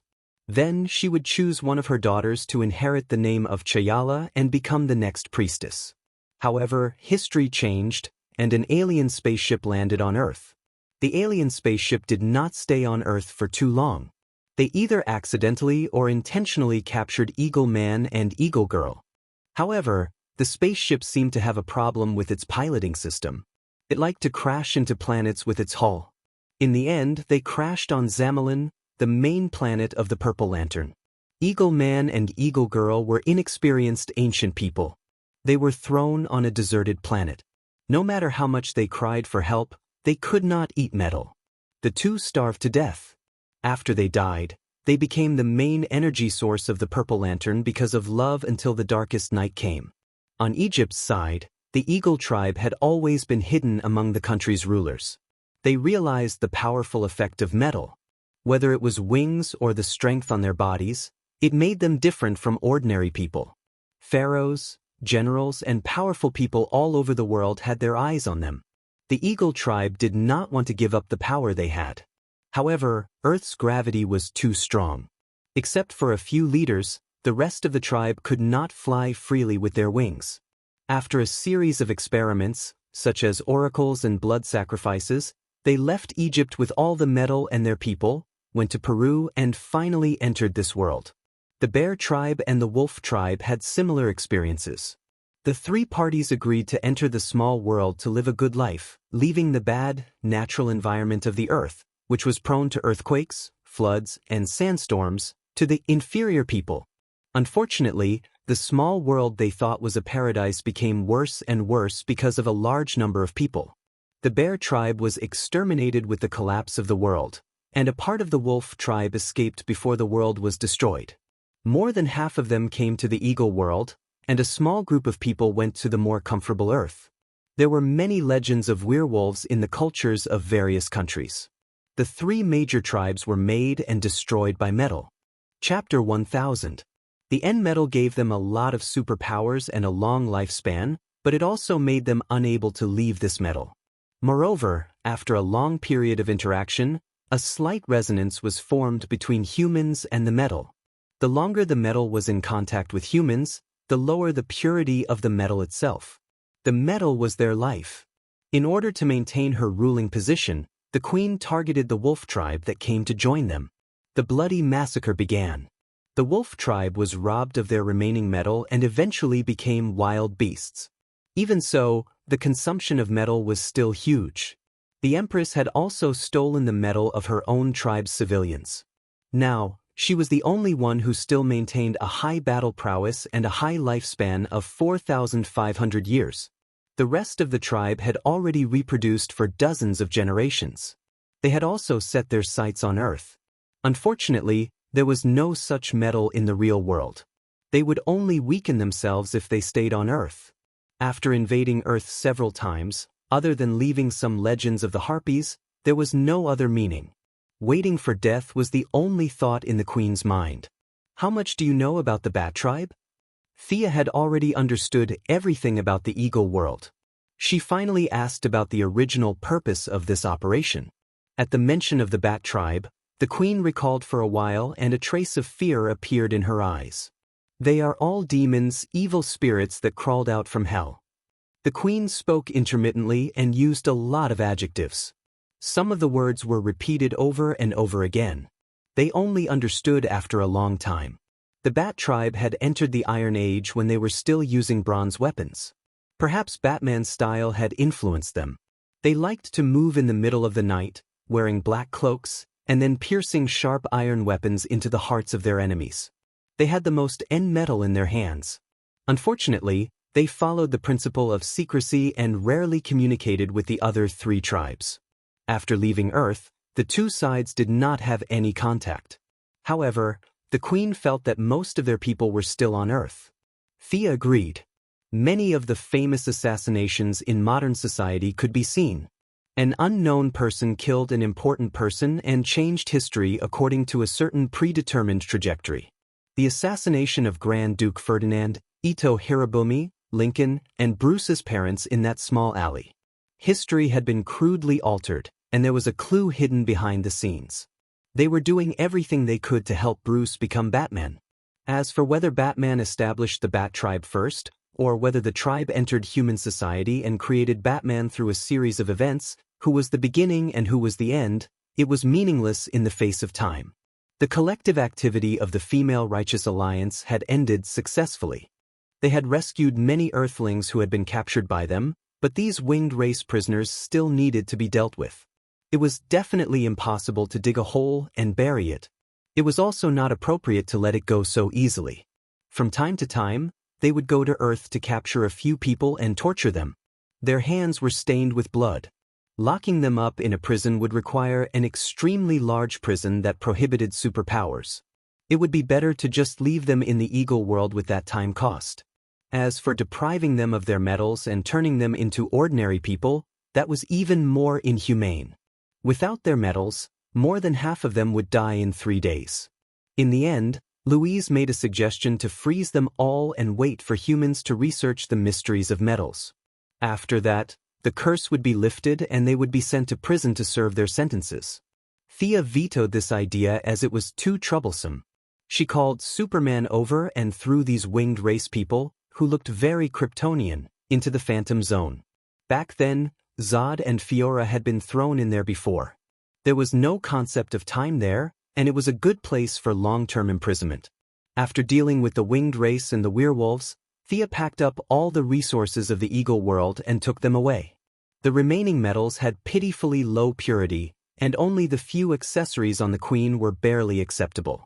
Looking at the pitiful Eagle hero and Eagle girl, Thea gave them a portion of the high-purity metals and gave some to Barbara for research. Thea did not care if she handed them over to Batman after the event. She kept more than half of the remaining metals for herself. Then, with a wave of her hand, she grabbed the world's origin and poured it into her own small world. She did not let go of the bear world and the wolf world, and each of them extracted a small group of sparkling and dazzling world origin. Among them, the bear world's origin was the smallest, because the world had been destroyed for too long and the origin was almost exhausted. The wolf world was slightly stronger, but there was a limit to it. The eagle world was the best and the most complete. Perhaps the N metal had been in this world for too long, and the origin was also mixed with a trace of metallic luster. The 3 groups of origin were all transferred into her own world, and the area of the whole world doubled. Thea just looked at it and did not ask any more questions. At this time, the world was still a small world and had not evolved to the level of a universe. The whole world was still in the accumulation stage. When all the conditions were met, the world would begin to shrink and produce a complete Big Bang, and the world would be officially formed into a universe. The inspection of Earth was still in full swing. Moira introduced some new policies, such as exchanging guns for food. The reason was definitely not to ban guns. The excuse used by the White House was that old guns were easy to misfire, and for the safety of the general public, the old guns and ammunition were recycled. In addition, a new personal file database was also established.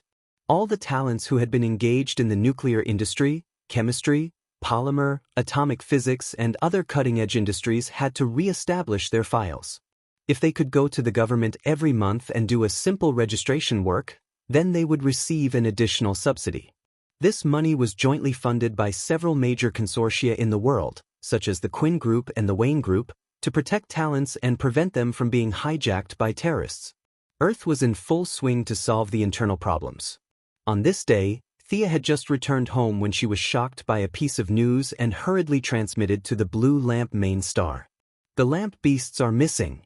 This was the news that the saint reported to her. Which lamp beasts are missing? When did this happen? Who did it? The saint felt guilty and stammered for a long time before he explained the whole story. After 3 expeditions to Earth, everything was calm and there was no abnormality. It was not until yesterday that he noticed that the blue lamp energy in his body seemed to have dropped a lot out of thin air. After checking several times, it was not the problem of the ring, and his emotions were not shaken. Then what was the problem? Several people studied for a long time and finally found that the lamp beasts that had been staying in the total energy of the lamp ring had disappeared. There were very few people who could communicate with the lamp beasts. The total energy was placed there, and no one was bored enough to look inside to see if the lamp beasts were still there. The lamp beasts also did not have the habit of waking up early to check in. They had been missing for a long time, but they really did not know when they disappeared. Chapter 1001. With the intention of helping each other, they informed the yellow and blue lanterns. The blue lanterns were the most sensitive to energy, while the yellow and blue lanterns were much less sensitive. After being alerted by the blue lanterns, they checked their home and found that their lantern beasts were also missing. They then asked the purple lanterns. The purple lanterns' main planet had been destroyed, and their lantern beasts had been placed on the blue lanterns' main planet. The result was self-evident. They were also missing. I remember that Emogu was guarding it. Who has the ability to steal the lantern beasts without a trace? Thea was a little surprised. Emogu's mental power was countless times stronger than a human's. Even if she was still young, as a planet with its own consciousness, coupled with the lantern ring, she was quite strong.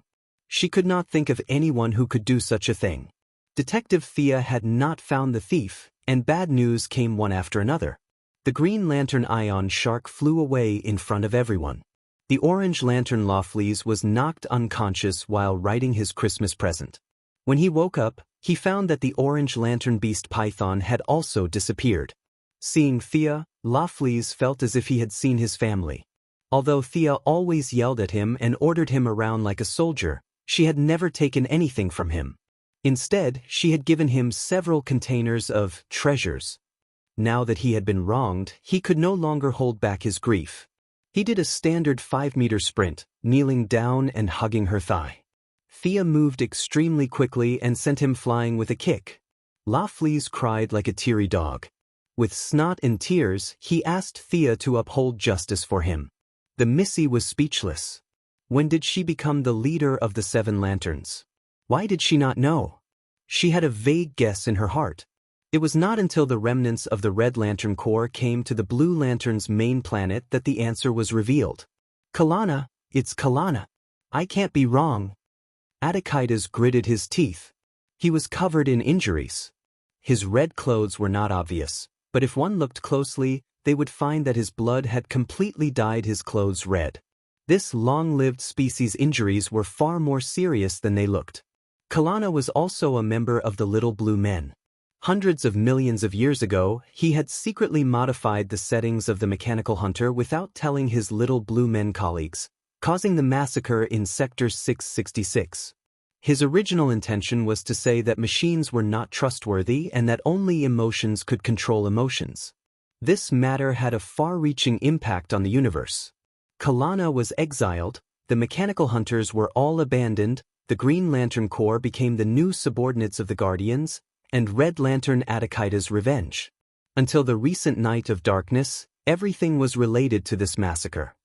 There were only a few black technology experts in the entire DC world.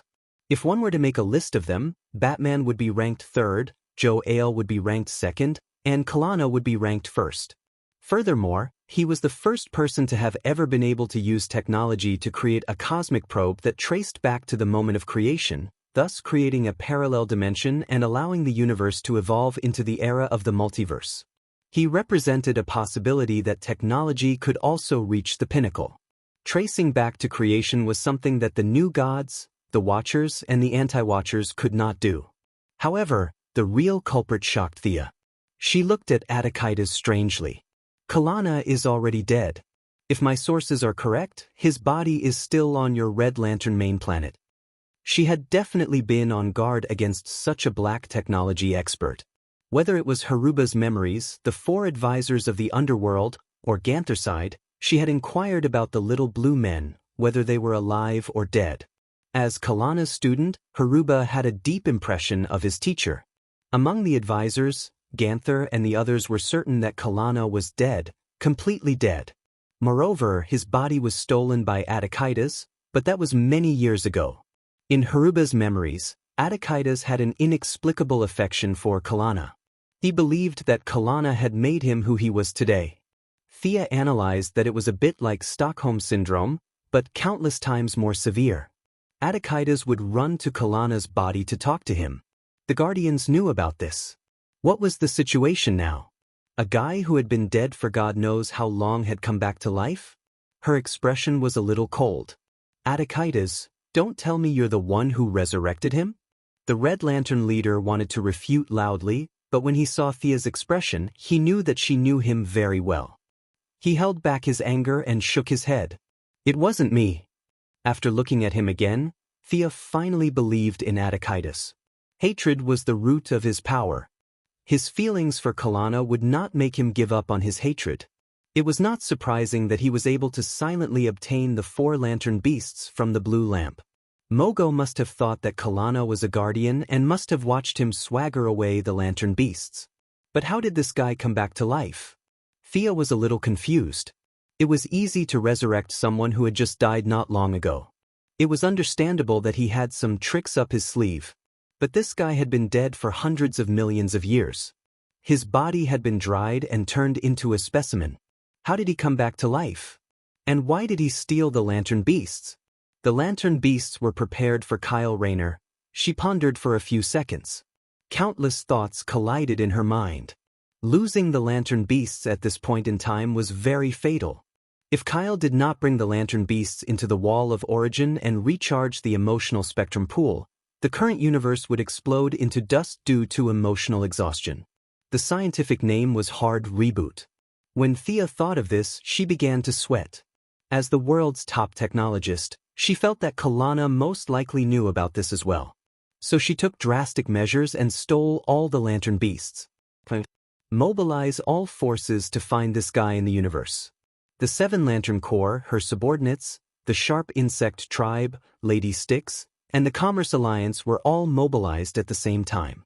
They had to find this guy as soon as possible. Not long after, Batman's communicator rang. There's a strange guy on Earth. Before Batman could finish, Thea interrupted him. There's a very, very big problem in the universe. I'll leave Earth to you.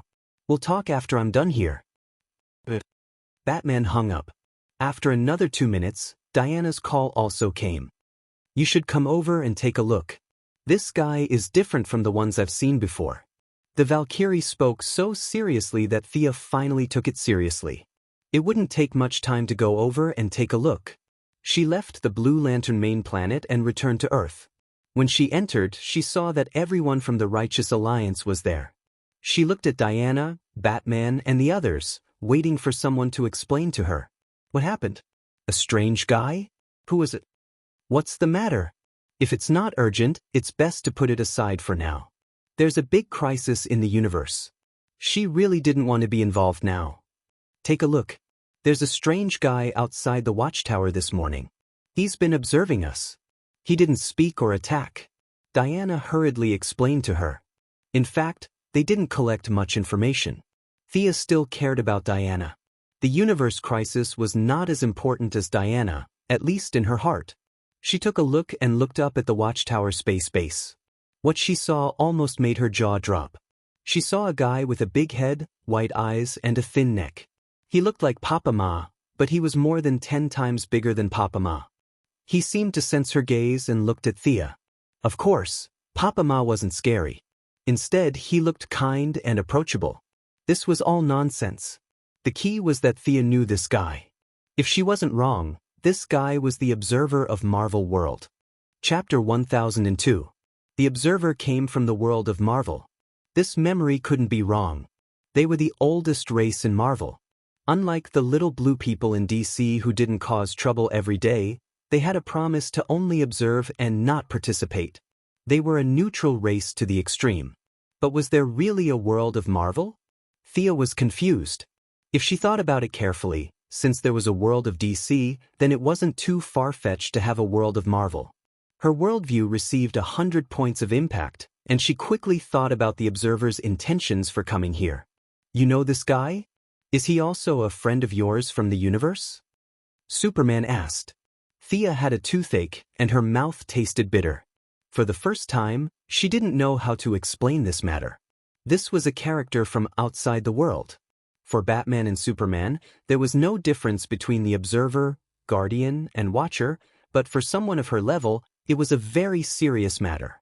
This meant that a hole had been pierced through the DC world, or else the observer wouldn't have come here. An hour ago, she still couldn't think of anyone who could do this. Now, there was a 99% chance that it was Kalana. But what was the observer observing here? Or who was he observing? Thea wanted to go up and ask, but she remembered that the observer was famous for not talking and only recording. She probably wouldn't be able to get any inside information. Thea's gaze swept across the faces of the Alliance, and after checking twice, she seemed to have found something new. She gently exhaled, ran 2 steps, and pulled out a thin old man from the air beside Batman. Diana pulled out her sword, and Batman was also shocked. How did this guy silently hide beside him? He looked at Thea with a puzzled face, waiting for further explanation. The rest of the Alliance also looked at the old man. He was wearing a golden robe with silver embroidery at the corners. He looked very elegant, but his hair was a little messy, and his temperament was a little slippery. Even though the old man was discovered, he still looked at everyone sneakily. The slippery old man looked at everyone, and finally his eyes fell on Thea. "Little girl, you have good taste." Thea's face drooped as she sized him up from head to toe. His concealment technique was not bad, but there weren't many energy waves. This should be a projection. She asked with certainty, "You are Gao Tianzuan, right? How did you come to our universe?" He had originally wanted to use honorifics, but the old man's temperament was too terrible, making people unable to respect him from the bottom of their heart. She spoke vaguely, connecting everyone to the parallel universe or something. Only Diana had some doubts. Now, the Valkyrie could even fight her own father, Zeus, for hundreds of rounds. She was only one god's seat away from the multiverse level. She was no longer ignorant about the multiverse like before. But who was Gao Tianzuan? She didn't remember Thea telling her that there was such a person in the universe, but she was smart enough not to ask. "Ah, you do have good taste. Oh, I am Gao Tianzuan." The slippery old man put away his wretched appearance, as if he wanted to puff out his chest and raise his head to make himself look taller, but his acting was a little exaggerated. Thea covered her face. His long life had turned this guy into a clown.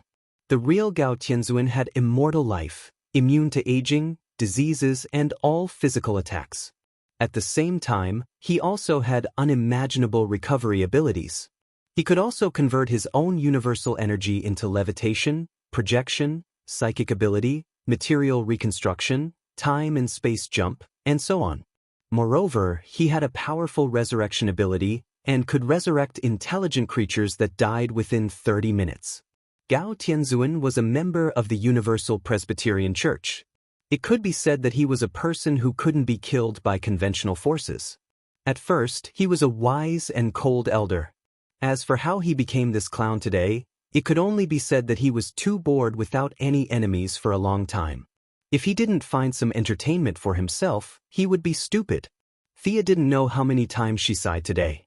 She pointed to Father Ma in the sky. "The observer outside followed you here, right? By the way, what are you doing here?" Gao Tianzuan's eyes flickered, and finally stopped on Thea and Batman. "Which one of you is the ruler of this universe? Or is this a democratic system? Xio? Elder? I do have something to say, but I don't know who to tell." Thea waved at him, indicating that he should talk to her. Gao Tianzuan's vision was still there, and he could see that Batman was extraordinary. Perhaps in his heart, Batman was more important than Diana. This was also the main reason why he had been hiding beside Batman to observe. Thea wasn't ready to reveal the connection.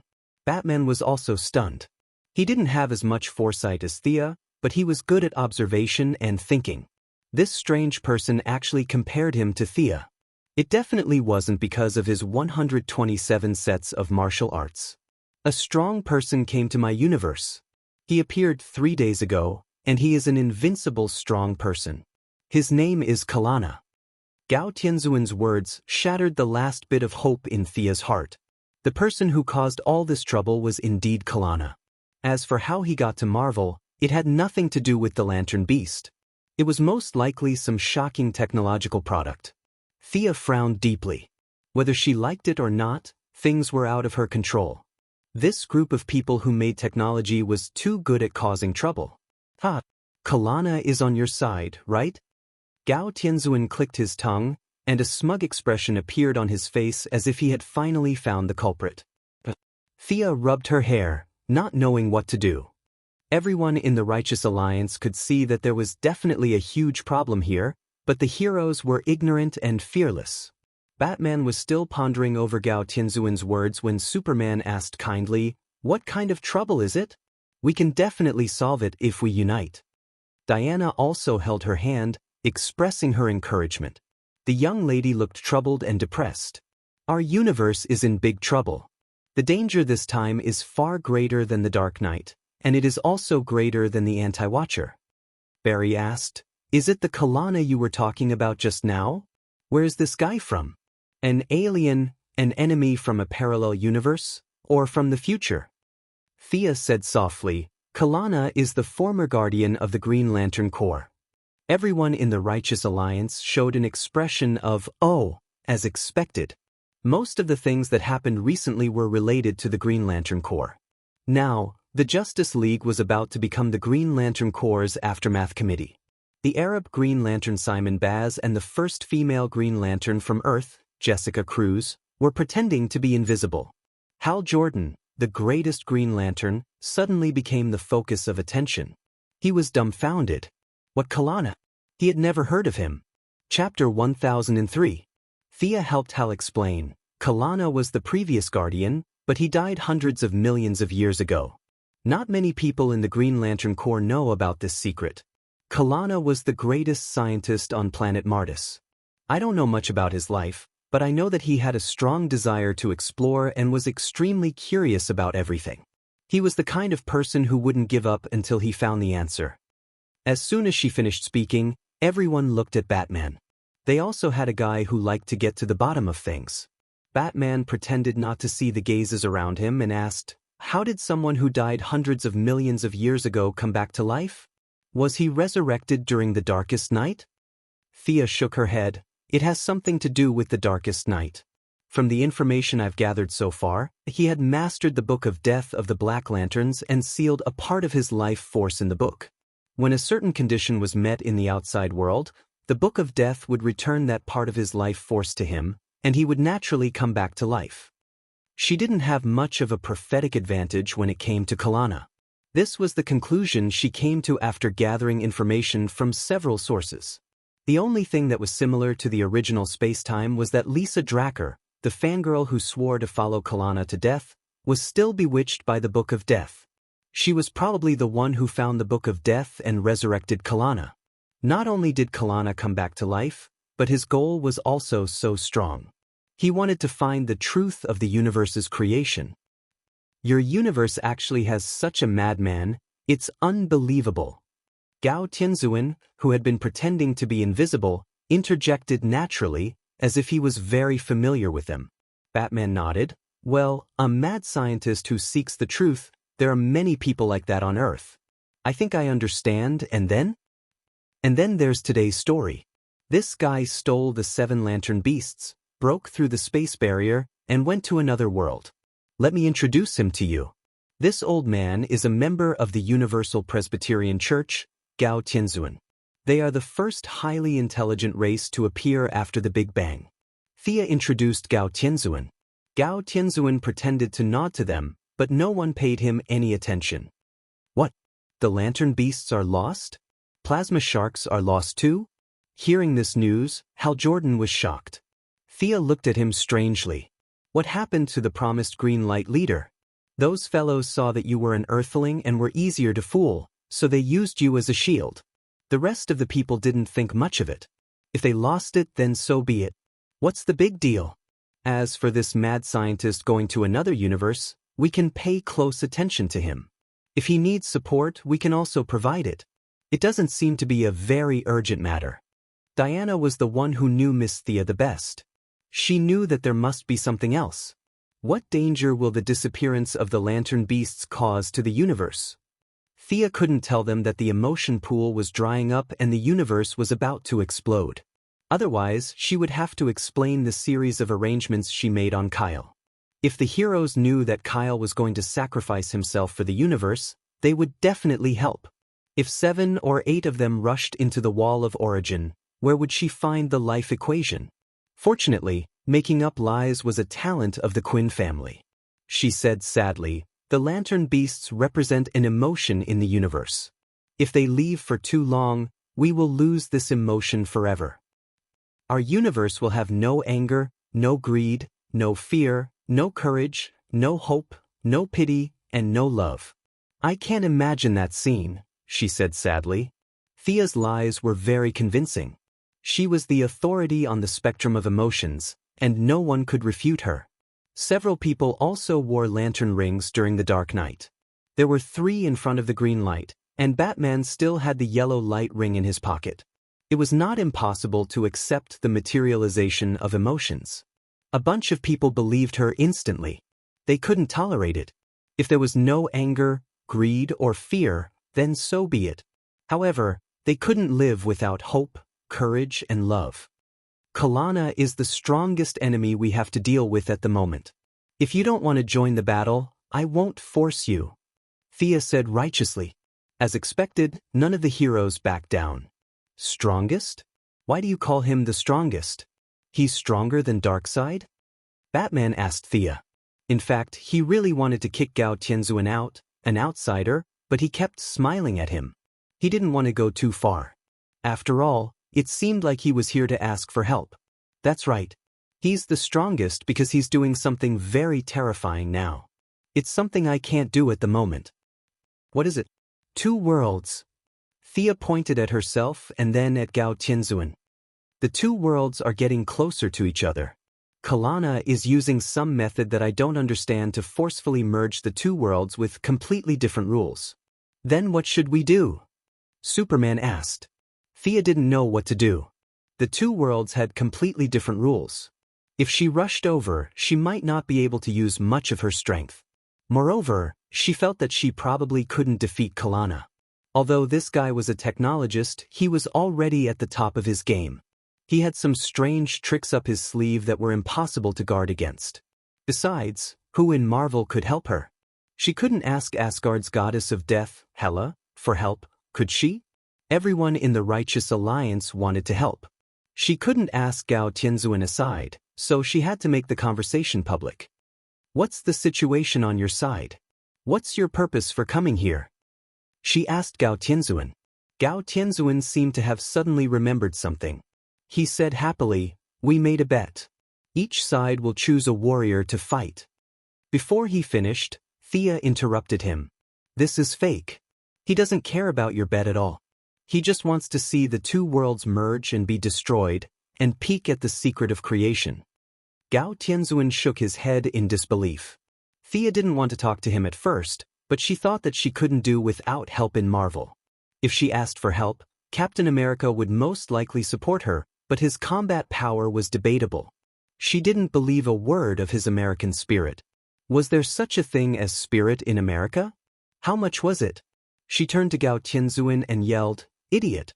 That guy was just being perfunctory. Can't you tell? When the 2 universes merge, everything you have will be changed beyond recognition. You're the only one who still cares about the bet. Tell me, how did you get here? Let's go and take care of him together. In fact, it was safest to team up with the Ghost. Unfortunately, the Ghost boss was limited by this world. He couldn't leave unless the 2 worlds merged completely. But by then it would be too late. Chapter 1004. Gao Tianzuan must have been very smart when he was young. After all, he was an elder of the universe. Now, his IQ was no different from a little blue man. He was more interested in fooling around than in serious matters. Just by looking at how this guy ran over to his side like a fool, without any investigation or preparation, it was obvious. The matter with Kalana was just a game to Gao Tianzuan. As for whether this game would eventually cost him his life, he did not even think about it. Now that Thea had a lot of experience in dealing with long-lived species, the best way was to scare them.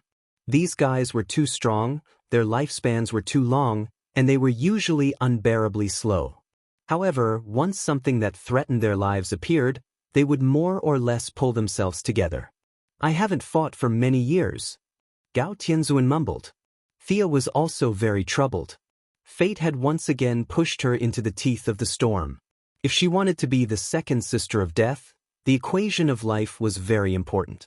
The equation was behind the wall of origin. Even if she did not care about the problem of the universe exploding and did not charge the emotional pool, no one knew if she could still bring the equation out. Back to the original problem, she still needed Kyle Rayner and the Seven Lantern Beasts. Two universes with different rules were pulled out separately to fuse. From her perspective, the possibility of an explosion was as high as 90%. In a chain explosion, it might even blow up 7 or 8 parallel universes. Kalana, the mad scientist, wanted to find the answer to creation in the explosion. Even if he was lucky enough to succeed, this universe would fuse with Marvel's side. When that happened, whether the rules would be rewritten, and whether there would be an equation behind the wall was unknown. Unless she gave up on the equation and stayed in the underworld for the rest of her life, she would have to step forward bravely to eliminate this crisis. Thea's expression was ugly. Gao Tianzuan thought about it and told her the coordinates of his world. Of course, he used their description method. As she listened, she tried to use this method to decipher it. She was lucky. The two worlds did not differ much in terms of teleportation. With her knowledge, she understood everything after thinking about it for a while. I'll go first this time. Wait for my news. At the very least, she wanted to see what level Kalana was at now. There was no need to let Superman and the others test him. If she could beat him, she would capture him. If she couldn't, she would run away. Diana no longer cared about what these people thought. She pulled Thea to the side and asked in a low voice, "Is it dangerous? I'll go with you." She knew her lover's habits too well. Thea was a lazy person. Unless she had no other choice, she would not personally go into battle. It was rare for her to take the lead so actively this time. This could only mean one thing. The enemy was very dangerous. Thea caressed her hair and, to Gao Tianzuan's surprise, she and Diana kissed each other on the spot. Even if I can't win, I can still run. A small portion of the laws of the two worlds have already fused together. No existence can kill me. She said this with confidence. The worst that could happen was that she would be beaten to a state of near death. How could she die first? The two goddesses hugged for a long time before Diana let go of her. The Valkyrie's eyes were firm and she took 2 steps back. Thea carefully corrected the coordinates and then used her own method to open the teleportation channel. Time, space, dimension, and as for the location, she had to calculate. The strength of the enemy was not clear. She did not want to directly fall in front of the enemy. At least, she had to secretly observe. After changing into her Goddess of Death outfit, she slightly adjusted her landing point and set her target on the opposite Earth. Even if her strength was reduced by half, no one on Earth could stop her. Diana looked at her affectionately like a little wife who was going to send her husband to battle. "I'll go take a look. I'll be back soon." She declined everyone's help and stepped through the teleportation portal. The dark teleportation made her a little dizzy because of the different laws of the two worlds. When her feet touched the ground, she quickly felt it. It was good news. She could use about 70% of her strength here. Her 5th dimensional ability had completely disappeared, and her magic power had been damaged. She needed to familiarize herself with the laws of magic here. Divine power was also affected, but because she had left the limit of the source, she could still absorb some power from the other world. After checking herself, she had enough confidence and had the leisure to observe her surroundings. Dark clouds covered the sun, and the heavy weather made people feel depressed. She frowned slightly. She was on a green field, and there was a faint whistling sound of the sea not far away. Although there were some slight differences, she still judged that this was Earth, the Earth of Marvel World. She had no time to continue looking around, because there were 2 people not far away who were eyeing her. On the left was a muscular man. His body looked like it could compete with Superman. He was holding a hammer in his right hand, wearing a black leather vest and a big red cloak behind him. The most important thing was his appearance. He had golden hair, thick eyebrows, and a beard. His eyes contained power, and he had a dignified demeanor. With his appearance and hammer, Thea realized that this guy was Thor. Since this fierce brother was Thor, then the man beside him with dark green windbreaker, black hair, and a pale face was Loki? For a moment, Sia couldn't figure out what the two brothers were doing here. The sky was high and the clouds were heavy. There was no sign of human habitation, and the grass was quite dense. Were they practicing wrestling? Her expression was a little strange. Coupled with the way she appeared and the way she dressed, Thor, who had begun to use his brain, stared at her closely. "You are Hela?" "I am Thor, the son of Odin." Although Thor said it as a question, the certainty in his tone could be heard. Thea was a little stunned. "What should I say?" "Hero, you got the wrong person. When I was teleporting just now, I seemed to have squeezed someone. Your big sister might still be behind me." She subconsciously replied, "Really? You are quite similar to him." After all, this guy was the main force of the double couplet, so there was no need to be hostile. Loki, who was standing beside Thor, noticed the problem. This guy who looked like the goddess of death didn't seem to be as fierce as the legends said. He said, "Maybe we can discuss it." Thea didn't have a good impression of this traitor. She valued her family very much, and Loki was obviously not this kind of person. She frowned slightly and pointed at Loki. "You don't look like Odin." She wouldn't affect the overall situation because of her personal preferences.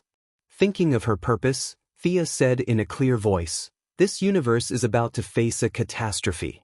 You'd better gather your companions to face it together." Loki sneered. "You think the two of us are not your opponents? Do you need to gather everyone together to satisfy your desire to kill?" Chapter 1005.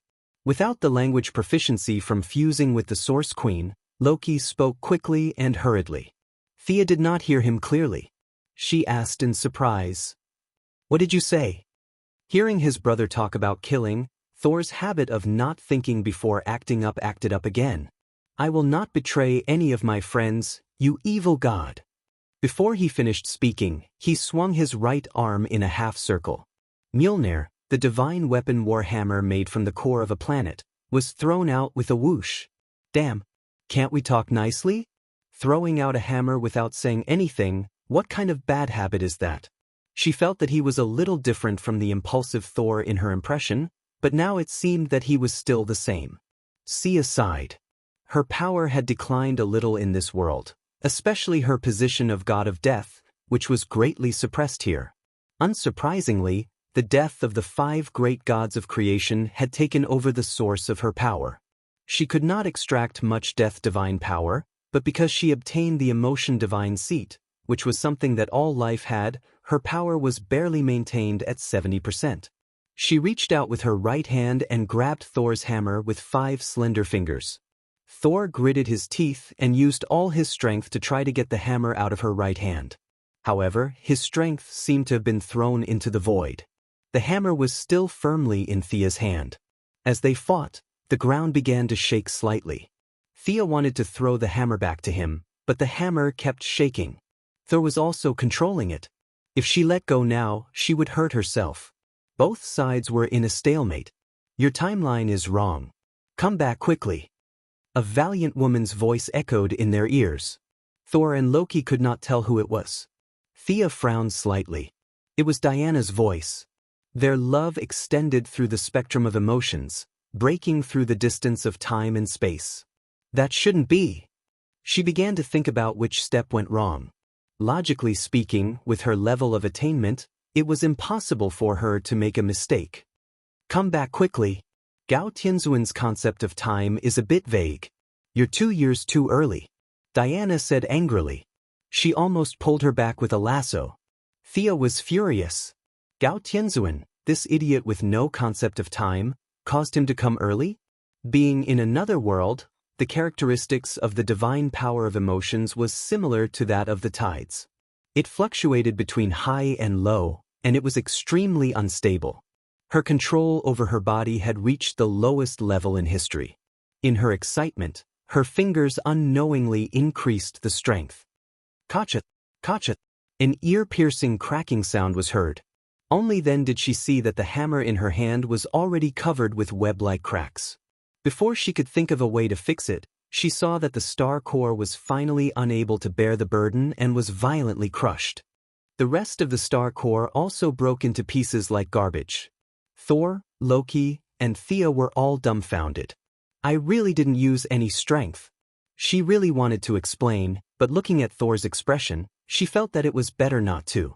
At this time, Loki was already shouting for the Rainbow Bridge to pick them up. Thea waved her hand. Sorry, I'm afraid you've got the wrong person. I'll leave first. I'll come back in a few years. After saying that, she opened a portal and was about to go back. Before she left, she felt that crushing Thor's hammer would be very detrimental to their future cooperation. She turned her head and looked at him from inside out. She had to admit that this Thor was really weak. Without the hammer, he was even more useless. This is a little knowledge about the use of lightning in our world. Consider it as a hammer to accompany you. After saying that, she reached out and pointed, and a large piece of information entered the depths of Thor's soul. This was the way to use lightning that he extracted from old Shazan. It was passed down from Zeus, but it was not suitable for her. Now she copied it as a favor.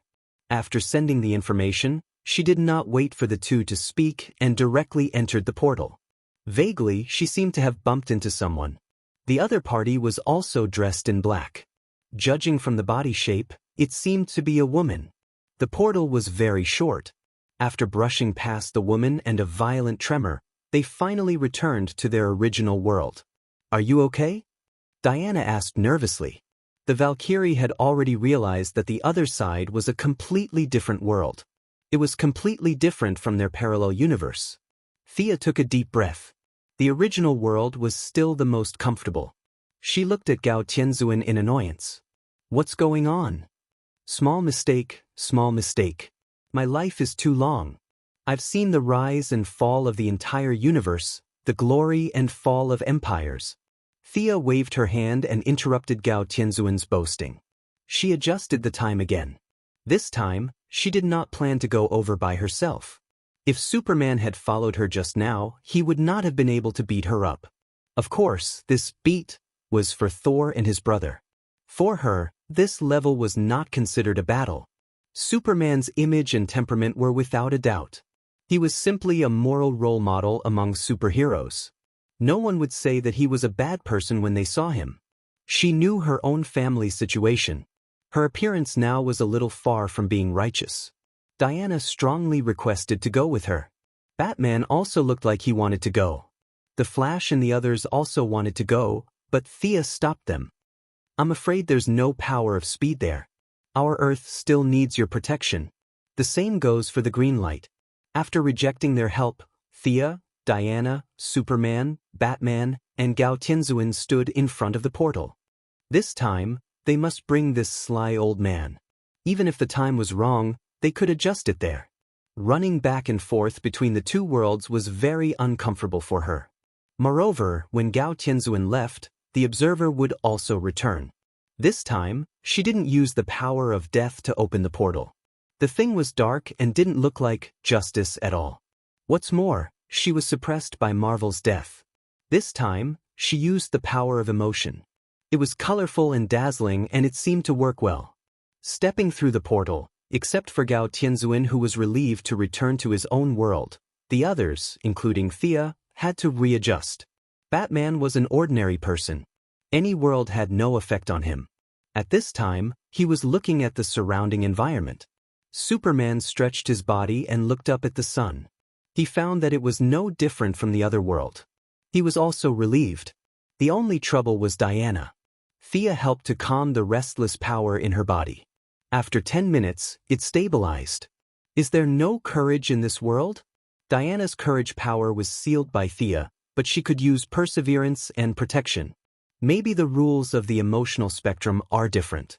Emotions can be used normally, but courage alone is different from our world. Thea could only vaguely explain. Was there any green representative in Marvel? That seemed to be the symbol of anger. It had nothing to do with courage. And the color of anger in their world was red. The source of emotion could be used because the range of emotion was large. Diana's courage didn't match here at all. With half of her strength gone, Diana was a little unhappy. She was suppressed and had to deal with an enemy stronger than ever before. It didn't feel good. "Where is this?" Diana asked Batman. "I don't know." Batman's answer made them speechless. "I didn't know you were so focused." The newspaper in the hand of the pedestrian in the distance is the New York Times. Someone is flying over from the northwest. Are we going to deal with him? Superman looked into the distance. Sia also looked over. It was a red metal shell, and there was an energy source emitting white light on his chest. Coupled with the fact that this was New York, it wasn't hard to guess who it was. It was Iron Man, Tony Stark. Chapter 1006. Thea casually looked at the Iron Man flying in the distance and looked away. She looked up outside the Earth, and with the return of Gao Tianzuan, the observer also returned to this part of the Earth. It's just that Gao Tianzuan's reaction made her feel a little strange. By right, when returning to the original world, there should be some information and energy flow between the main body and the projection, but Thea didn't feel anything, which was completely impossible. Unless Gao Tianzuan was 2 levels higher than her. Thea was now at the multiverse level, and higher than her would be the peak of the multiverse and the omnipotent level, but did Gao Tianzuan have this ability? She didn't believe it. Another possibility was that Gao Tianzuan was a big liar, an American version of Qiu Qianzhang, but seeing that he could cross into her world, it didn't seem like it. Thea felt that the last possibility was very likely, and his main body was dead. Before she could ask, the Iron Man had flown in front of her. Tony Stark was a genius in the Marvel world, the representative of the superheroes, and similar to Thea's deeds there, he also revealed his superhero identity to ordinary people. He relied on various technological equipment and his Iron Man armor in battle, and could use his Iron Man armor to deal with 80% of the enemies. Today, he was doing experiments when he suddenly found several warning signals ringing, and the monitor showed that 5 unknown targets had appeared in New York. Aliens? This was his first thought, but after observation he found that the people who came didn't have any violent aura. After the other party arrived, they looked around and didn't find any hostility in a short time. After thinking for a while, he informed several of his companions, and then without hesitation, he put on his armor and came to them. "Who are you? Why did you come to Earth?" The Iron Man floated more than 2 meters above the ground, and the energy in his palm was ready, but not released. He was fully alert, and at the same time, he looked at these strangers. This time, Thea didn't wear the Goddess of Death's outfit. Instead, she changed into her usual clothes. She wore a red woolen coat, cropped pants that revealed her white ankles, and a pair of pointed high heels. She originally had a satchel with her, but Diana frowned and put it away. He was dressed normally, but compared to the people around him, he looked abnormal. Superman, Batman, and Diana were all wearing battle suits. Gao Tianzuan was wearing a shiny golden robe inlaid with silver. He might look cool on his planet, but on Earth he could only look very different and flashy. The Iron Man's eyes wandered over their faces. Gao Tianzuan looked strange and was obviously not a good person to talk to, so he was eliminated at the first moment. Diana carried a shield and a long sword, looking like she was about to enter the battlefield. Thea, a city beauty, was also very strange to be mixed in with a group of suspected aliens. Although both of them were super beautiful and very fierce, and he usually wouldn't mind chatting them up, at this time, he was still ready to put business first. Batman was even worse, dressed in black and habitually standing in the shadows. The Iron Man muttered for a while, "This guy wouldn't be a bad guy, right?" The Iron Man finally set his eyes on Superman. Intuition told him that this guy with a sunny face should be a good person. Thea didn't know what time period Marvel was in now, and she didn't care much about the life and death of Thanos. She gently pushed their righteous and handsome Superman, "You should speak on behalf of the company. We are from another Earth, and there is a major matter involving both of us that we need to discuss with you." Superman flew into the air and was level with the Iron Man, and said in a gentle tone. The strong man in the red cloak in front of him could fly without any equipment, which made the Iron Man more certain that the other party was an alien. However, after living for so long, he could still judge whether there was hostility or not. In addition, Superman's face was no less righteous than Captain America's, so the Iron Man temporarily put down his guard. What's the matter? He didn't mean to go back to the headquarters at all and was ready to talk on the street. Superman briefly said that he didn't trust the Iron Man to the extent that both sides were conducting preliminary tests. The Iron Man listened and didn't believe it, but his intuition told him that the matter was a bit big and he couldn't decide on his own. Please come back to the headquarters with me to talk in detail. After that, the Iron Man hesitated. Could these guys in front of him all fly? If they couldn't fly, would he need to call a car from the headquarters? They should have seen cars before, right? Looking at Batman's Kevlar and Thea's clothes, judging from human clothing and polymer composite materials, the technology in this world shouldn't be bad. After that, he saw the two beauties fly up casually, and Gao Tianzuan, who seemed to be the old man, also followed with a frown.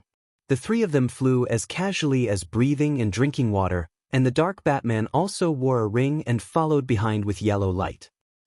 The Iron Man was a little surprised. These guys can fly. He hurriedly called the Avenger to gather in the exclusive channel. Regardless of whether the other party was a righteous hero or not, at least his side couldn't be too weak. The journey was a little far. This world's New York was very big, and it wasn't an exaggeration to say that it was a super metropolis. Almost 80% of the heroes and villains worked hard here. Sometimes, when a plane crashed, 7 or 8 heroes would jump out to rescue it. Thea scanned with her telepathic mind and saw a few very strong reactions. 3 of them were the most eye-catching. One was a pure and peaceful spiritual power. Thea guessed that it was Professor X. The other was in a small world, and the vast and surging energy was different from the DC world, but she could still recognize some of its characteristics. It was magic power, and if she wasn't wrong, it was Doctor Strange who was in the New York sanctum. The last one was their destination, and Thea couldn't think of who it was for a moment. Avoiding the city, the group flew to the suburbs. After flying for half an hour, they came to the outside of a huge building complex. An irregular pentagonal building was the main building, and the members' daily rest and employees' work were all here. The air corridor connected to the military facilities at the back and the training ground. Thea also saw 2 famous Quinjet on the tarmac. Above the main building and the training ground, there was a large letter T. Superman was very curious and asked what this I meant. We call ourselves the Avenger Alliance, which is the acronym for Avengers. Tony answered the question very quickly. We call ourselves the Justice League. Superman said proudly. The term Avengers referred to taking revenge on behalf of someone. This kind of action was a bit like exchanging violence for violence. Conceptually, their name was much more positive. Walking into the main building, they saw many ordinary people doing work. Thea also saw the third person that caught her interest.